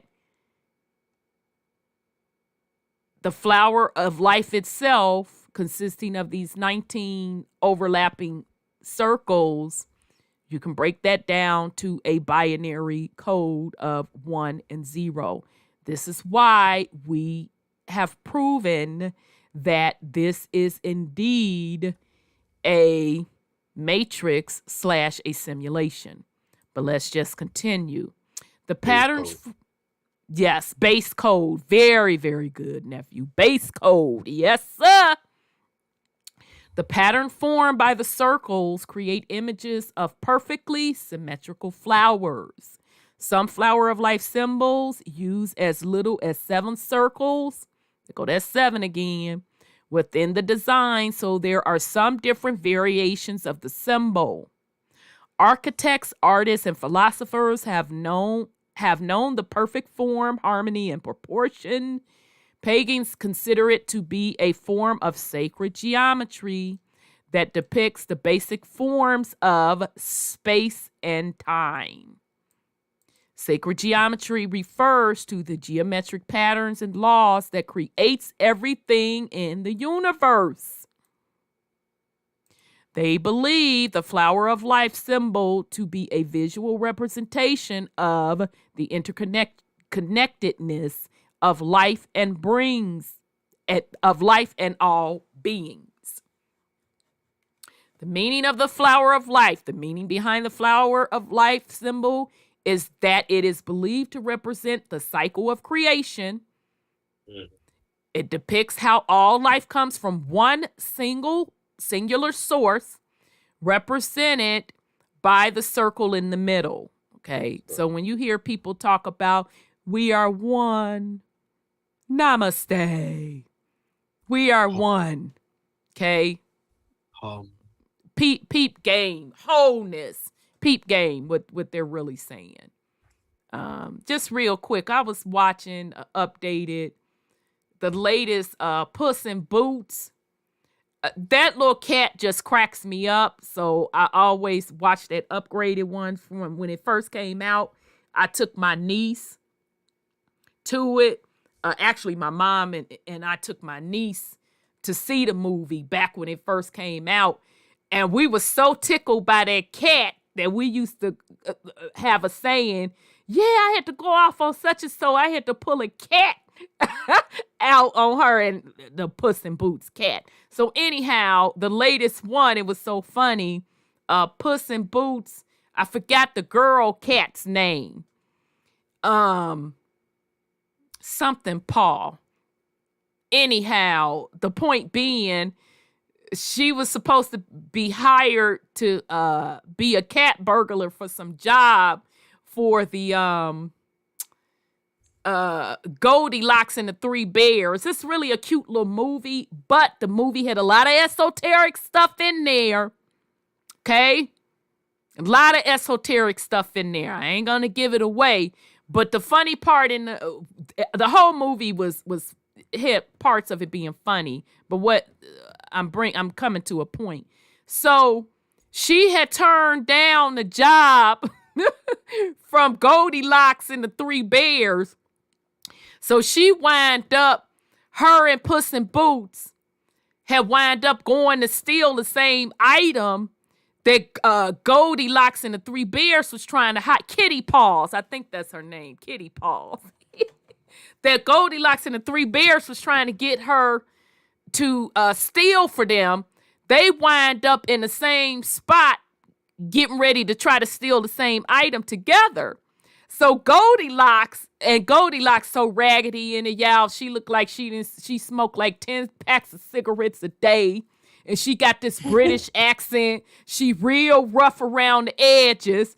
And she was like, wait a minute, Kitty Paws, you told me you was going on a spiritual retreat. That's why you couldn't do this job. Why Kitty Paws said, namaste. I fell the hell out. I said, I can't with this cartoon. All right, Rhonda, stay focused. I just thought it was cute. So cute little cartoon. If you watch it, you're going to see a lot of symbolism and esoteric stuff in it. So anyhow, there is believed to be a secret symbol hidden within the flower of life symbol, which is said to hold the most significant of sacred patterns of the universe. It is believed to be a sort of blueprint for all life, with the fundamental patterns for everything from atoms to planets and everything in between. Flower of life symbolism. Flower of life symbolism has become more and more prominent within New Age groups and movements.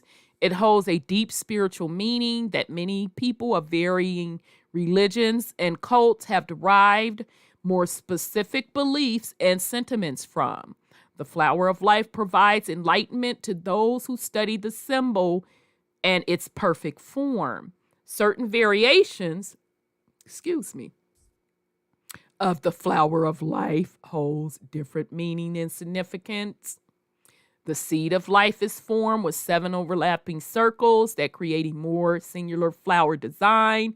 To some, this symbolizes 7 days of creation during which God created life. The egg is also a form of 7 circles, which only just overlap each other. The shape is said to be similar to that of multicellular embryo in its early stages. Okay. The fruit of life consists of 13 circles. Okay, so that's why 13 is also, is 13 a master number? Yes. So it's 11, 22, and 13. Yeah, and then 13 also represents occult, and it represents hidden. I apologize. Represents hidden in the occult. The fruit of light consists of 13 circles selected from the classic flower of life symbol. This shape is said to be the basic design of the universe and holds the geometric foundation for Metatron's cube. Metatron's cube illustrates the 5 plutonic solids, which are believed to be the structures that act as a foundation for all organic life. So we went over these 5 structures, the tetrahedron, the hexahedron, what did we say, the octahedron, or the, what did we say this is, the dodecahedron, and the icosahedron, which are found in life forms, minerals, music, sound, and language. And we just read this, but I just wanted to reread it. Metatron cube is also considered a holy symbol, which can be used as protection from evil. The history I always wondered, I'm because sorry, go ahead. Kendrick Lamar got a song where he said, "You can call me Metatron or Gabrielle," and I always wondered why he said that. And now that makes sense, because it's a considered a protection from evil type symbol. But I was like, what the hell are you talking about? He Metatron. It makes sense. Makes a lot of sense. The history of the flower of life. The flower of life is a fascinating and ancient symbol. It has been found to hold significance in multiple cultures all around the world, as the flower of life symbol is seen in ancient manuscripts, temples, synagogues, and art. However, it was dubbed as the flower of life quite recently in the 1990s. The oldest known depiction of the flower of life were found, baby, and it was actually older than that, but I ain't gonna give away somebody else's game. Shout out to Top Cats. So the oldest known depiction of the flower of life were found in the Temple of Osiris in Egypt.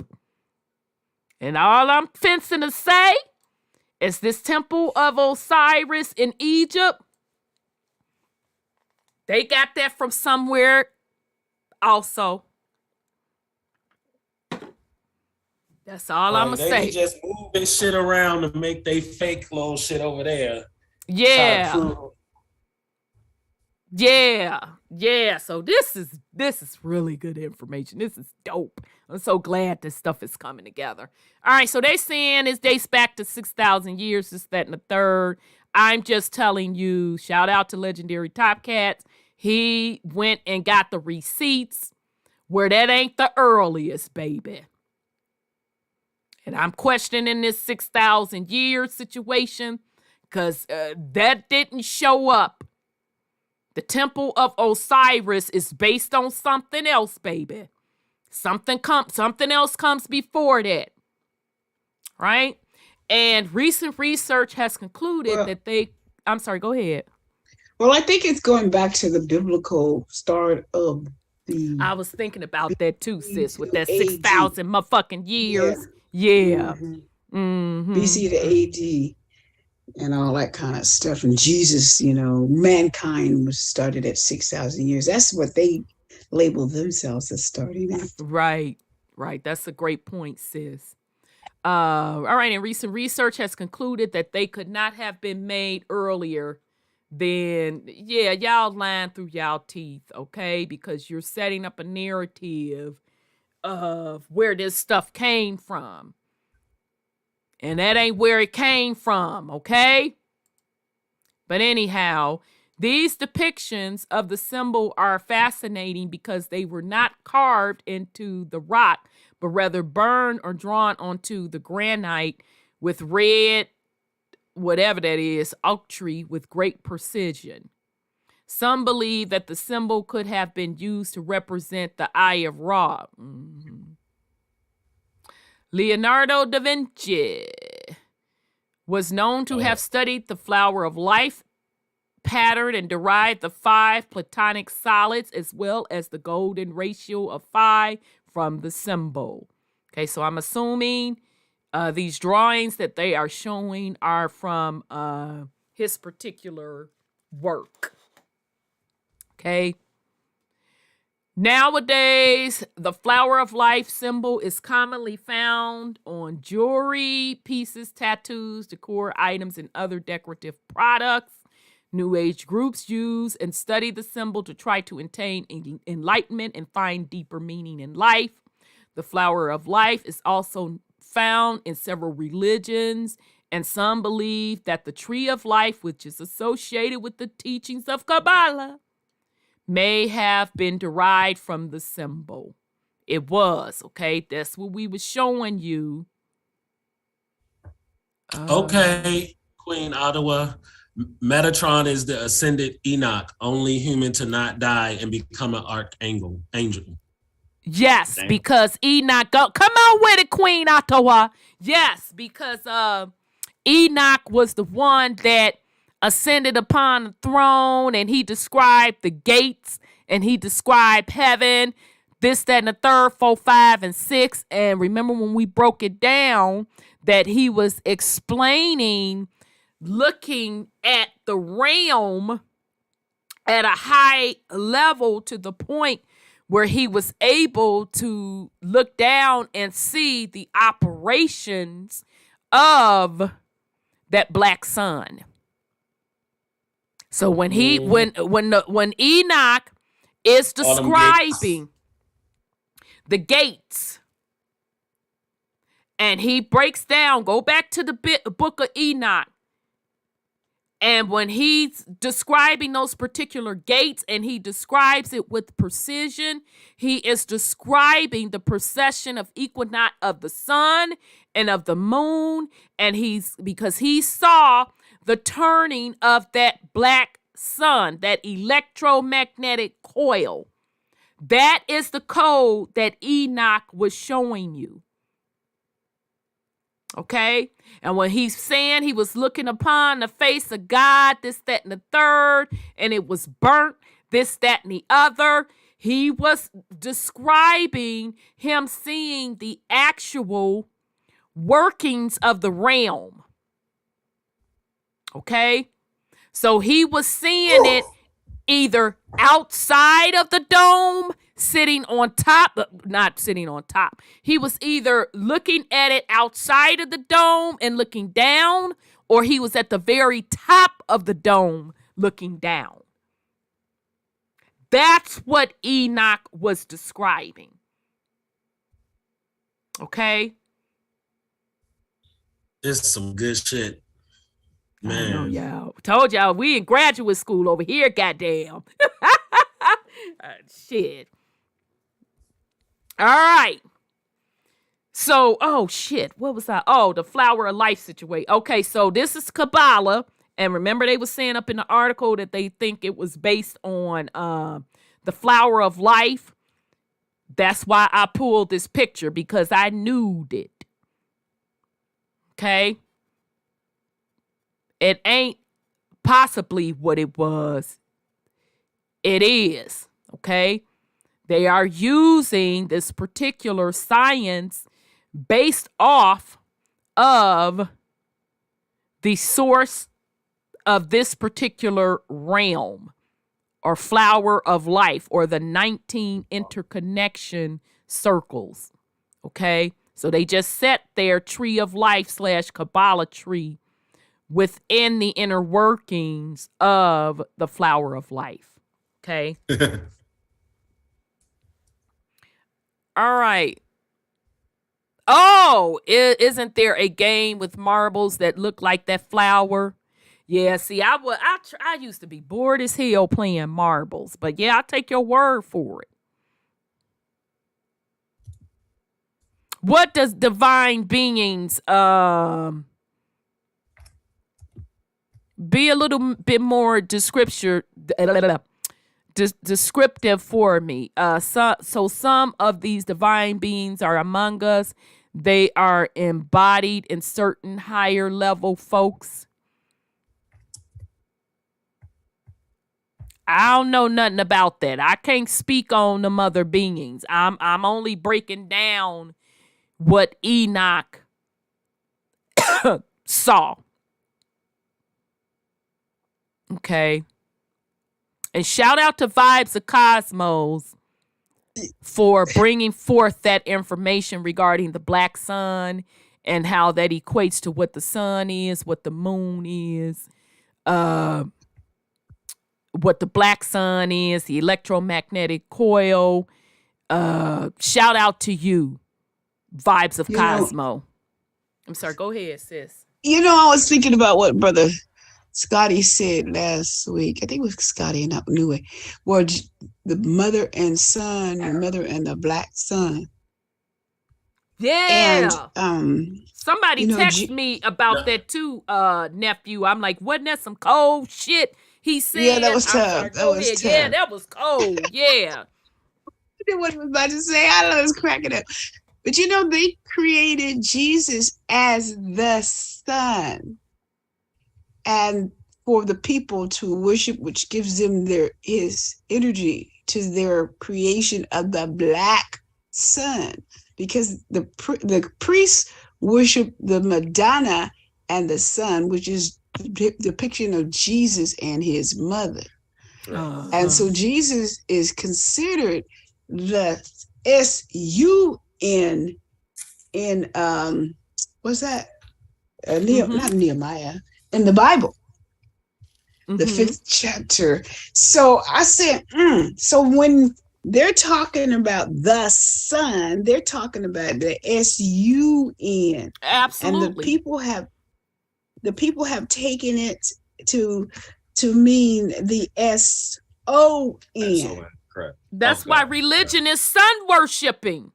Yeah, Malachi tells you straight out they're worshiping the S-U-N. Yeah, Malachi York. Yeah, his Freemasonry ass. Yeah, absolutely he did. So that's why religion is sun worship. Malachi? Yeah, it is sun worship. The black sun worship. And they just transition from the sun, the black sun, Saturn, the moon. You just see them going through these different ones, and they just erect different symbols for them. This God and that, and be like, exactly, bro, that's not a real thing. That's just like energy. Yeah, but somebody is tricking you to do that, like Zeus, because they profit off of it. Yeah, and they profit off of the energy that the people are giving to Jesus, because that's their black sun. That's the thing that's going crazy right now. I think because the age is changed. The black sun is actually the Madonna. Yeah. Yep. And it's changed from the age of the Piscean thing. And so that's why they're losing the energy. That's probably why the thing is not working as well as they want it, to keep the division of the ages apart, because you have children now coming back into this realm who could tell you what they were in previous lives, because they're not being able to use the bright light to erase the memories out of these children. And these little toddlers are saying, oh, I died on this street right there. And you see the house over there, Bubba? And they're able to do that. And the mothers are talking about it, and they're really shocked by it, because their black sun is not working anymore. Very good, Sis Sandra. Yes, and let's be clear. Shout out to the Mayans. That's why the Mayans ran that motherfucking calendar out in 2012. The Mayans knew exactly what they were doing. They knew exactly what they were doing. So again, this is more about, what do you want to do? It's not about what they gonna do. It's what do you want to do?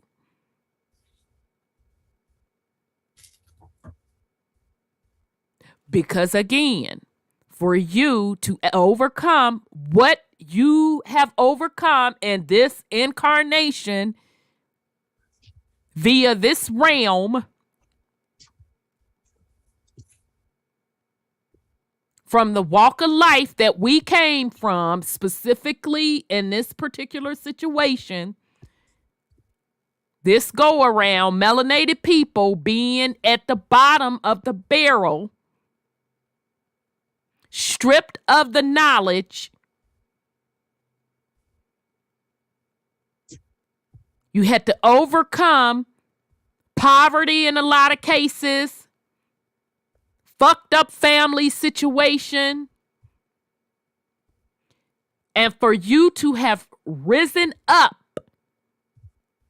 to tap into this type of information, the same information that other people have been given and taught and groomed since a baby, you's a bad motherfucker. This puts you from a knowledge perspective on the same even playing field as the 1%. So I say, what are you gonna do? Okay. That's what we should be getting out of this. Because it wasn't an easy journey to come up and step into this knowledge from a consciousness perspective.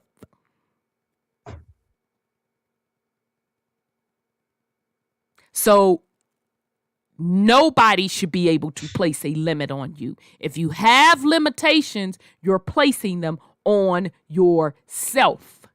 You are equipped to get yourself out of any situation.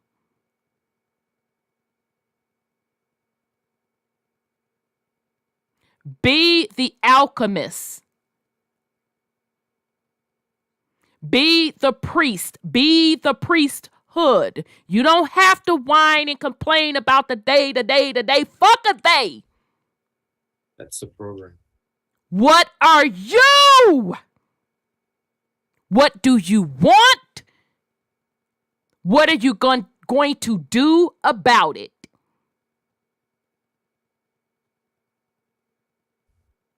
We should be over victimhood. We should be over selling ourselves short. We should be over letting somebody punk you. Indoctrinate you. Because I see a lot of people running around here. I'm speaking to melanated people only. You be ready to tear somebody's ass out the frame if they allegedly and supposedly disrespect you. They ain't on such and so appropriate code. But yet when it comes to the day, you act like punks. I'm going to say that to the slow motherfuckers in the back. I am specifically talking to melanated people. You got all of this code about how you wish a motherfucker would, because ain't that melanated people? I wish a motherfucker would. Ain't that the melanated saying?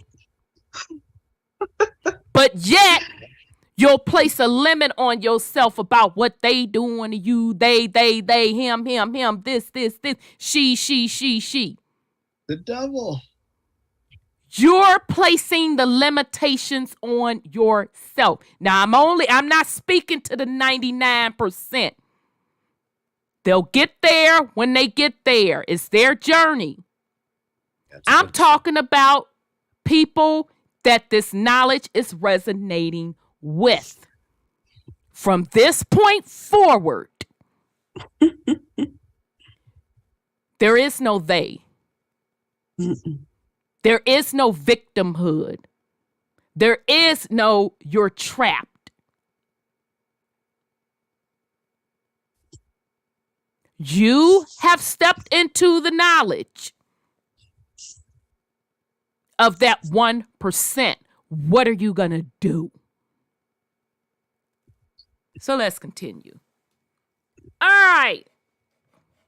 So the flower of life in different cultures and religion, Judaism and Kabbalah. The tree of life has been theorized to have come from the flower of life, and we just showed that in the slide. And it's a prominent symbol in the Kabbalah discipline of esoteric Judaism. Okay, so that's why, to the 99%, okay, that come with, and it kills me, the ones that claim they're conscious, but when you strip them back, when you be like, nah, nigga, I need you to, bam, I need these motherfucking answers, nigga, come on with it. They fall back on that goddamn Bible. When they ain't got the answers, they pull that Bible out they motherfucking ass. And that's when I become uninterested. And what I hear from you is womp, womp, womp, womp, womp, womp, womp, womp. Womp, womp, womp, womp, womp. Because you don't get to have it both ways with me. You don't get to sit up here and talk about how motherfucking woke you are and how you know the esoteric and how you know this, that, and the third, 4, 5, and 6. And you operate at a higher consciousness, this, that, and the third. But when push come to motherfucking shove, you want to drag that Bible out your ass. No, you don't get to play that game with me. You're not a part of the 1%. You faking it. Yeah, you're fucking faking it. Okay? So let me run this for the slow ones in the back that want to bring up Judaism and Hebrew and you want to tie the bullshit to your bloodline, XYZ 4, 5, 6. And I need to look at this chapter and verse because it said this and that's what it meant about me motherfucking personally and my bloodline. All of that, all of this.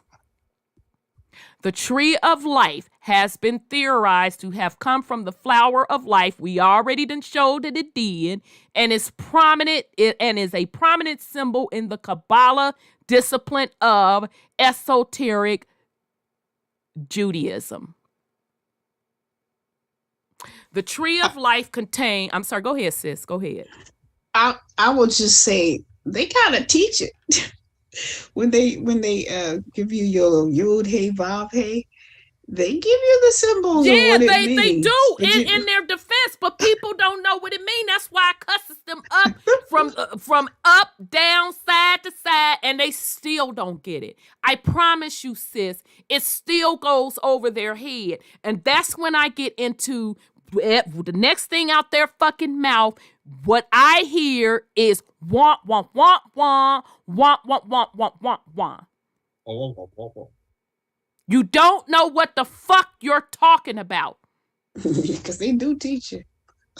And they be the main ones up there talking about some, you can't fuck with me on the Bible. You absolutely motherfucking right, baby. Because the way you're interpreting that Bible and the way it really is, we on 2 motherfucking different frequency. You're right, boo.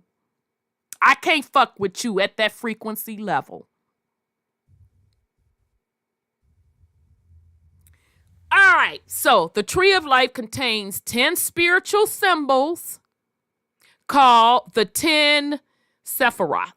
Each Sephiroth represents a specific aspect of God. So when put together in the tree of life, they depict the name of God.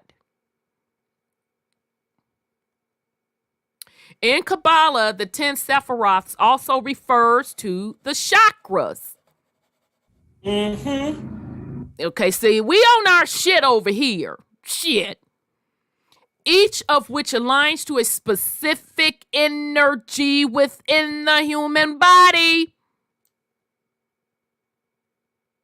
The tree of life symbolizes the idea of common descent in the teachings of Kabbalah. This tree of life is believed to be similar to that of the tree of life found in the book of Genesis. Bible people, And I'm not talking to the ones that go to church every Sunday, boo. I don't have nothing against you. Baby, keep doing your thing, sweet pea. Enjoy your journey. Jesus is coming. He's coming to save you. Your belief system is respected by me. I don't have no smoke with you. My smoke is with the woke motherfuckers. You blunted over here. That think they know shit. That's who the fuck my smoke is with. This tree of life is believed to be similar to that of tree of life found in the book of Genesis. So you woke motherfuckers that pull that Bible out of your motherfucking ass. And sorry for my explicit language. Not sorry. We in church. Because I'm pissing, y'all pissing me the fuck off with this bullshit ass rhetoric. I said what I said. And I meant what I said. You're reading that book and you don't know what the fuck you're talking about. It's a watered down version of Gnosticism. And it's code for the sacred symbols, codes, languages. It doesn't have shit to do with genealogy. Basic guide. But let's continue. Christianity.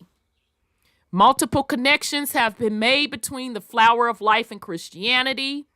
The seed of life is of particular relevance in Christianity as it symbolizes the 7 days of creation with its 7 overlapping circles. The tree of life can be found within the flower of life and is associated with the tree of life that is referenced in the book of Genesis, chapter 2, verse 9 in the Old Testament. But let's continue. New Age groups. New Age movements and groups study the flower of life and see it as a form of sacred geometry that can be used to achieve enlightenment and understand the deeper spiritual meanings in life. They use the symbol to create new meditation practices and beliefs from it. Alchemy. Several works belong to alchemists have depicted the use of the flower of life and its symbolic pattern. Metatron's cube has been used in alchemy to form creations or containment circles. Okay. So this was a damn good article. Shout out to OneTribeApparel.com. They did an absolutely wonderful job. All right. So I ain't gonna load y'all with nary other piece of information. I think we got it in pretty well tonight. So we're going to ramp back down and start closing out. Yes, sir. I'm glad they brought up New Age groups because a lot of people seem to think that this shit is new when it's actually all the same shit. Period. Watered down versions, wordplay, etc., etc. Dealing with the energies in which we trap ourselves because ain't not nan other motherfucker got the power to do shit to you. Well. We trap ourselves with the phrases we use daily, with the thoughts we have, everything. Everything is designed to keep us subjected, to keep us as subjects, to always look at somebody else as royalty, as someone else always being of a higher authority. Like we always have to look up to somebody else. We always have to wait for somebody else. Right. The only places meant for us to go is places that they tell us we have to go to. Fifth dimension, heaven, hell, etc., etc. I ain't on none of this shit no more, period. Part. Ain't nothing a motherfucker can say, period. Because this whole thing about God multiplying himself to have experiences. How many times do you have to have the same damn experience? If ain't shit new under the sun, what the fuck is it that we keep reporting back to him about? Or who is it that we're actually going back to allegedly and supposedly sharing our experiences with? Because that's the same motherfucker that talked you into going back thinking that you have something that you ain't took care of yet. Because we've been here billions of years, been there, done that with everything, technology-wise, etc., etc. What the fuck experience are we still looking to motherfucking have? Or are we in prison? Some goddamn where. If the shit been hijacked and we're not really here, if our shits is someplace else, what the fuck is really going on? Who the fuck are you chatting with? I mean, who telling you this shit that you have to keep on taking on shit that ain't got shit to do with you? Well. If according to them, every 7 years, all debt is discharged, this, that, or the other, it's a jubilee. Then after 7 years, you don't owe a motherfucker shit. You don't owe karma shit. You don't owe a motherfucker shit until you sign on to some new shit. But if you keep thinking that that old shit belongs to you, and you still take on new shit, as I said earlier, you compile it. You accept it. You consent to being indebted to a motherfucker who ain't done shit for you. How do you owe a motherfucker who ain't done shit for you? You're God, remember? You're the creator. This is your experience, your thoughts, etc., etc. When do you take control of that? Or is it that according to this program, we're not supposed to be able to take control of it? If we keep listening to other motherfuckers who tell us that we signed up for all this suffering and pain and all this bullshit, and we supposed to sit up and figure out what the fuck we did wrong in order to stop going through this bullshit, that's a whole lot more fuckery. When a motherfucker come and steal your car, you ain't talked to that motherfucker ahead of time and told him, hey, when I go in the house on this particular day, you come steal my car So I see what it's like to have my car stolen. All the experience. Yeah. Do that make Unless sense to you? And you running an insurance fraud. But nonetheless, that's not what you're talking about. I want the experience. I'm just saying. Stolen. Yeah. It's just how motherfuckers try and convince you that you supposed to accept their bullshit. That's like turn the other cheek. It is. It's that same shit. It is. You gotta stay with me in this fucked up situation because of what? Yeah. It's the same mentality. I agree.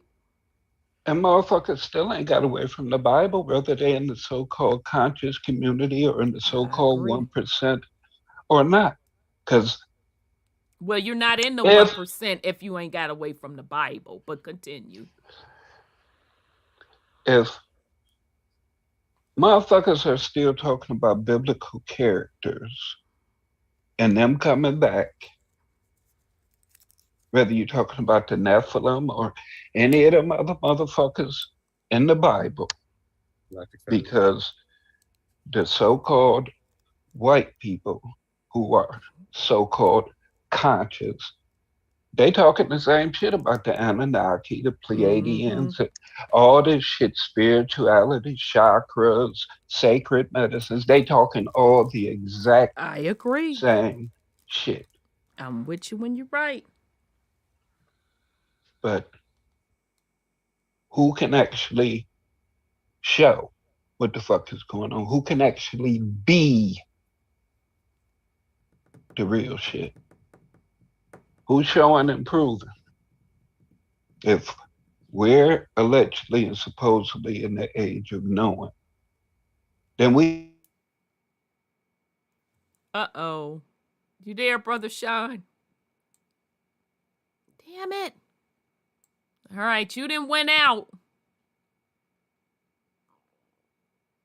Okay, I'll wait for you to come on back in when you can come back in. Okay, there you go. You went in. You went out. Oh, I'm sorry. I'm not telling you to be Superman or Wonder Woman or do that shit we see on TV. I'm just saying, what does it take for you to be you? If you say that you're all this and all that, why ain't you being it? Right. People still choose to be victims. You're still waiting on somebody or some specific date. Today, motherfuckers still waiting on Jesus, Allah, Yahi, etc., etc. All the same motherfuckers that motherfuckers been waiting on for millions. You got to throw Inky Binky them in there. Inky Binky in them. Shiva, whatever deity you want to name. You can lump them all off in there. And motherfuckers create new motherfuckers to wait on. And ain't doing shit. And it's the same old, same old. You sit and wait. You sit and wait. Promise after promise, lifetime after lifetime. You volunteer for dumb shit because you waiting on other motherfuckers and you right there. You can give all your energy to other motherfuckers. You can figure out everybody else's goddamn problems. Oh, I know what's wrong with Sis Round. Oh, I know what's wrong with Brother John. Right. But you don't even know what the fuck wrong with your goddamn self.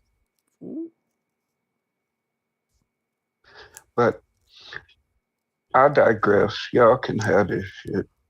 Yeah, let me give you your explosion. Now I can't give people their explosion. Now, Brother Sean, I have to admit, when you was like, I'm not telling you to be Superwoman. Why my ass think about the song from the 90s? You know where I'm going. Karen I ain't your Superwoman. Shit, nigga, I ain't the one that you can let down and think that everything all right. You got me fucked up. Shit, fuck out of here with that bullshit. In here wanting something for nothing. No, that ain't how this rolls. Okay, good point. Is that your last words to the family, Brother Sean?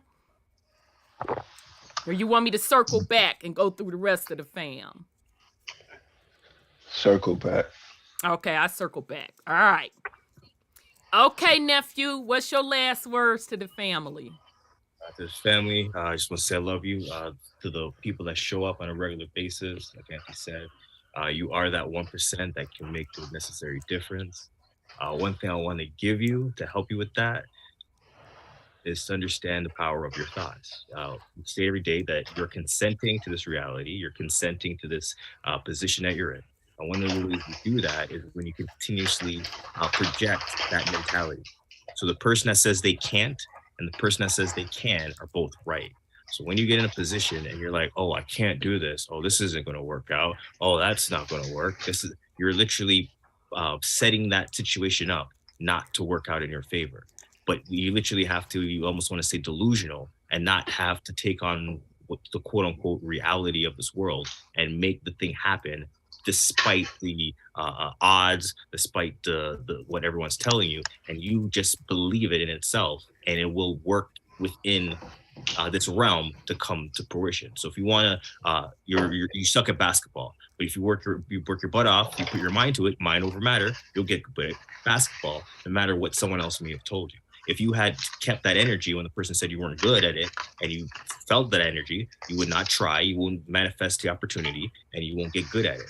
So the things that the position that we're stuck in is mainly because we're telling ourselves we can't be in another position. Oh, my family wasn't was poor, so I can't be rich because my family's been poor. That's not true. It has nothing to do with your past. Like we said earlier, you have to drop all those baggages essentially that are, let's say, our family bloodlines holding, because that's nothing to do with you right now here in time. That's what they did with their opportunity when they were here to manifest. Now you have that opportunity to manifest. Do you want to continue their bloodline, their baggage, or do you want to create what you should create, what you should have?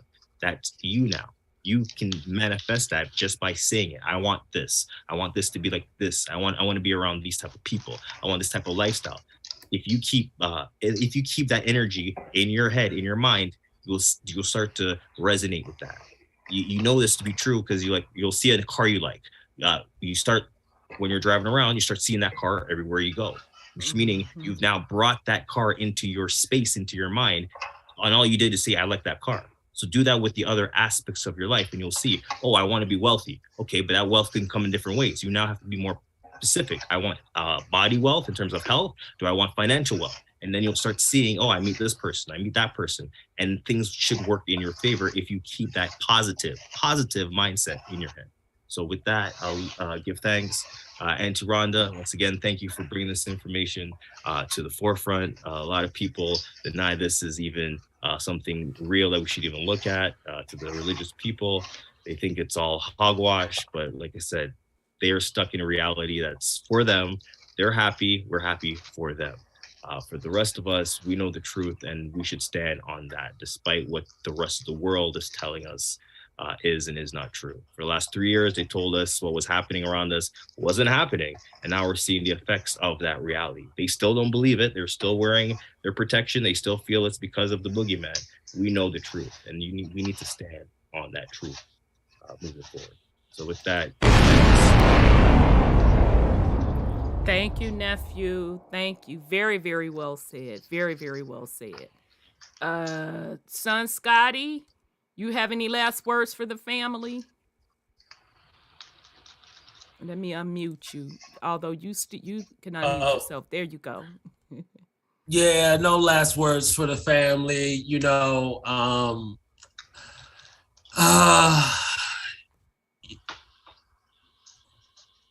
I don't even know, you know, like we all have to take accountability on the choices that we make, the things that we consent to, and the shit we are aware of. Like, is too much going on and so much blatantly in our face that it is no excuse now to just be so living under a rock, because you know, disclosure at this point, like, it'd be like motherfuckers can say it straight out in your face and people be still like, duh, like, okay, duh. It'd be like, so, Brother Sean, you know, I can completely understand how this, to see the unseen, to see the invisible, to go inside, to do all this alchemical stuff is super high level. But it steps to this. You cannot just jump to the unseen. Shit. Sorry, son Scotty. I muted you by mistake. Sorry, unmute yourself. Oh, okay. There you go. I'm sorry about that. Go ahead. No problem. It's too much, so much in our face. And, you know, I can understand how, like, the esoteric, the unseen stuff can be, like, hard to grapple with, but, like, you never just going to get there if you if you just try to disregard what's, like, everyday in your life. These everyday symbols, rituals that you put yourself through, that we, you know, people consent to without really understanding the meaning of it, and will defend it. That be the thing too. So, like, okay, consent, you know, that may be just for you and your family, you just consenting to some bullshit. But when you defending some shit against other people who are just like, well, you know, that is not entirely the whole truth of it all. The truth of the history, the truth of the realm, the truth of these titles, whatever it may be. You know, so with all that being said, family, I love this space because this is rare. It can get very comfortable, be bouncing around these ideas and just, like, you know, being able to be at such like well-rounded with this information from the chat, the panel, like, is really a gift, because people out here really just falling for the okie doke, consenting to the bullshit, and just reincarnating into the realm to fuck around. And, you know, we ain't fucking around over here. Like you said, this is grad school. So, you know, the time for fucking around is done. Right. With that being said, family, I love y'all. I'll see y'all next week. Okay, son. Love you. Love you too. Love you too. Love y'all. Love all of you. All right, sis Sandra. What's your last I have so much. Family? I have so much fun. It is so much knowledge. Knowledge is power too. And what you say is what you're gonna get, because life and death is in the power of the tongue. I heard written somewhere. And it's the truth, whether they wrote it or not. But we have to say what we want, do what we believe is right, and live a good life to get what we're going to get too. Because we're going to get some bad energy if you put out bad energy, you get good energy if you put out good energy. Because we have to always keep our energy up and always focus on being the best we can be in this frame of time that we're at. I enjoy the chat. I get so much information off the chat. I enjoy all of you. You just feed the soul, you know, when you write your comments down. They don't go unnoticed. I want to tell you that, because I'll be sitting here with my hand on my knee going, And thank you so much for your participation in the show, because that's what makes it good. Indeed. Yeah, really, really, really good. And Sister Rhonda and Brother Sean and Brother Scotty and Brother Nuwa, yay to you. Your minds are beautiful. Oh. Beautiful minds. And you bring beautiful material too, Sister Rhonda. And I appreciate you. No, don't make me. And with, That's how we feel about you, sis. Don't start now. We I'm trying to be tough. You know? Let's not tears in my eyes. Brought the vulnerability. I'm like, oh. Well, you know, I learned to appreciate people, and if I don't tell them, they will never know, right? That's true. Right. So I'm telling you, I appreciate you guys. I really do, and I love the family, and I love the people who chat with us. Oh, we appreciate you, sis. And love to all of you. Oh, we love you too, and we missed you when you was, getting your health together. We love you too. We really, really do. Let me give you your explosion right quick. Bye-bye. You got 2 for that. For just being such a beautiful soul. Go ahead, sis. Well, I remembered what I said before that happened to me, that you determine when you're going to die. You have to make that determination, not your body, not somebody else. You make that choice. And I was laying up there thinking, well, put your money where your mouth is. And I knew I wasn't going anywhere. I just need to go to that operating room so they can take care of it. Right. But yeah, I thought about that. I really did, because I can't preach if I don't believe it myself. That is correct. That is correct. Good deal. And thank you all for your prayers and your well wishes. Of course. Your family, of course. I know, that's right. You guys mine too. Love you, sis Sandra. Yeah, love you too. Love you, sis Sandra. She's the sweet feminine on the panel. Oh. You're so funny. You should have seen the beat. That great destroyer energy. Right, like, I gotta bring out the Shiva. Nigga, what you say? Destroy all this shit. Nigga, you said what? Oh, boy. We appreciate love you all. Sis. We love you too. Okay, Brother Sean, let me unmute you. Oh, you unmuted. You got any last words for the family? Well, that Russ still takes me out. what exactly do you plan on doing? You talk about manifesting, but you don't exist in the frequency to manifest what you claim to want. Come on with it now. Mm-hmm.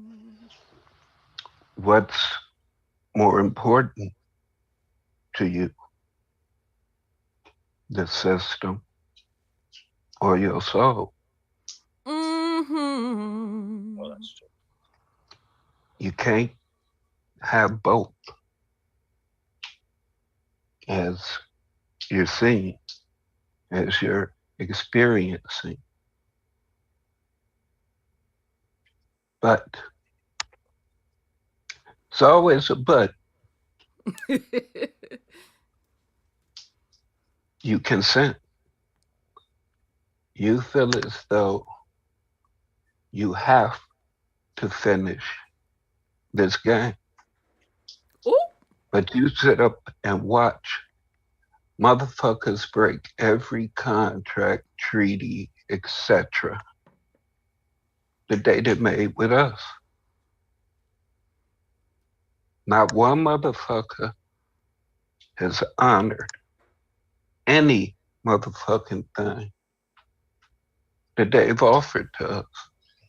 Yep. And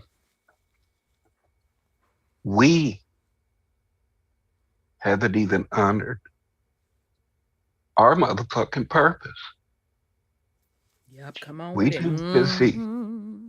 We too busy fulfilling everybody else's purpose. We sit up and watch other motherfuckers come over here and have the quote unquote American. Oh shit, Brother Sean, you done went out again. And he probably talking his ass off too.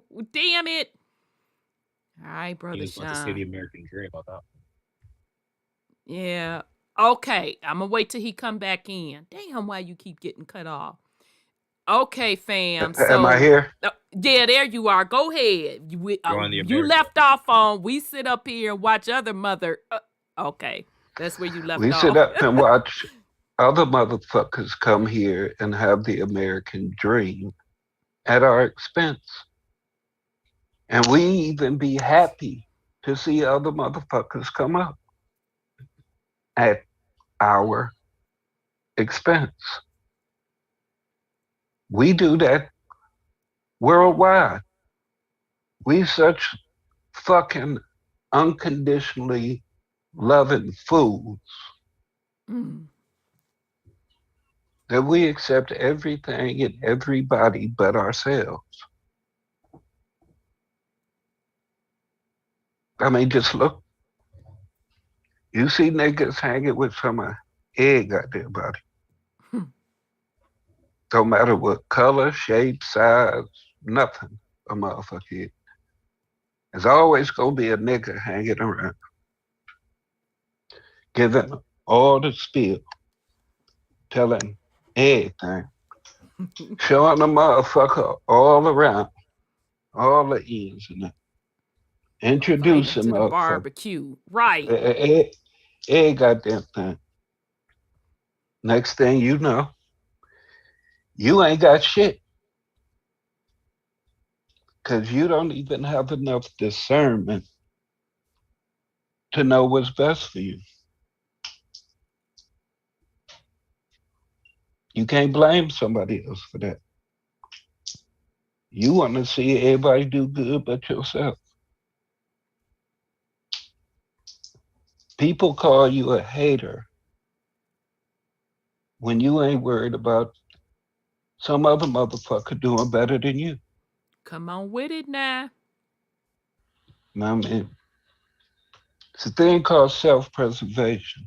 You here on your own motherfucking journey.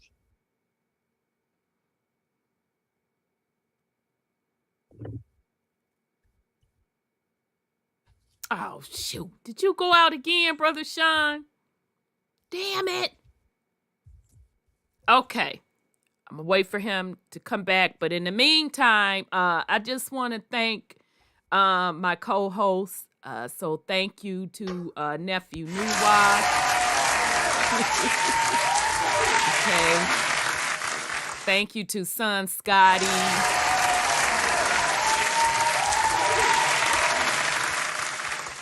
And then thanks to Sis Sandra with her kind and loving words and always just being the sweetie and the sweet pea out the bunch. So thanks to Sis Sandra. Okay. All right. So Brother Sean, thank you as well. You're welcome to come back in if you want to finish your drop. Are you there? Can we hear you? I'm here. Okay, did you want to finish up your drop? I don't know why you keep dropping. I love y'all. We love you too. Let me love you too, Brother Sean. Thank you for your wisdom. Yes, sir. Thank you, Brother Sean. We love you too. Okay. Always bring that fire. Yeah. Okay, and when he have to bring in Ra, and so you feel as though, what's the other one? And I don't care what another motherfucker say. I'm like, oh, it's going to get good. So shout out to Brother Sean.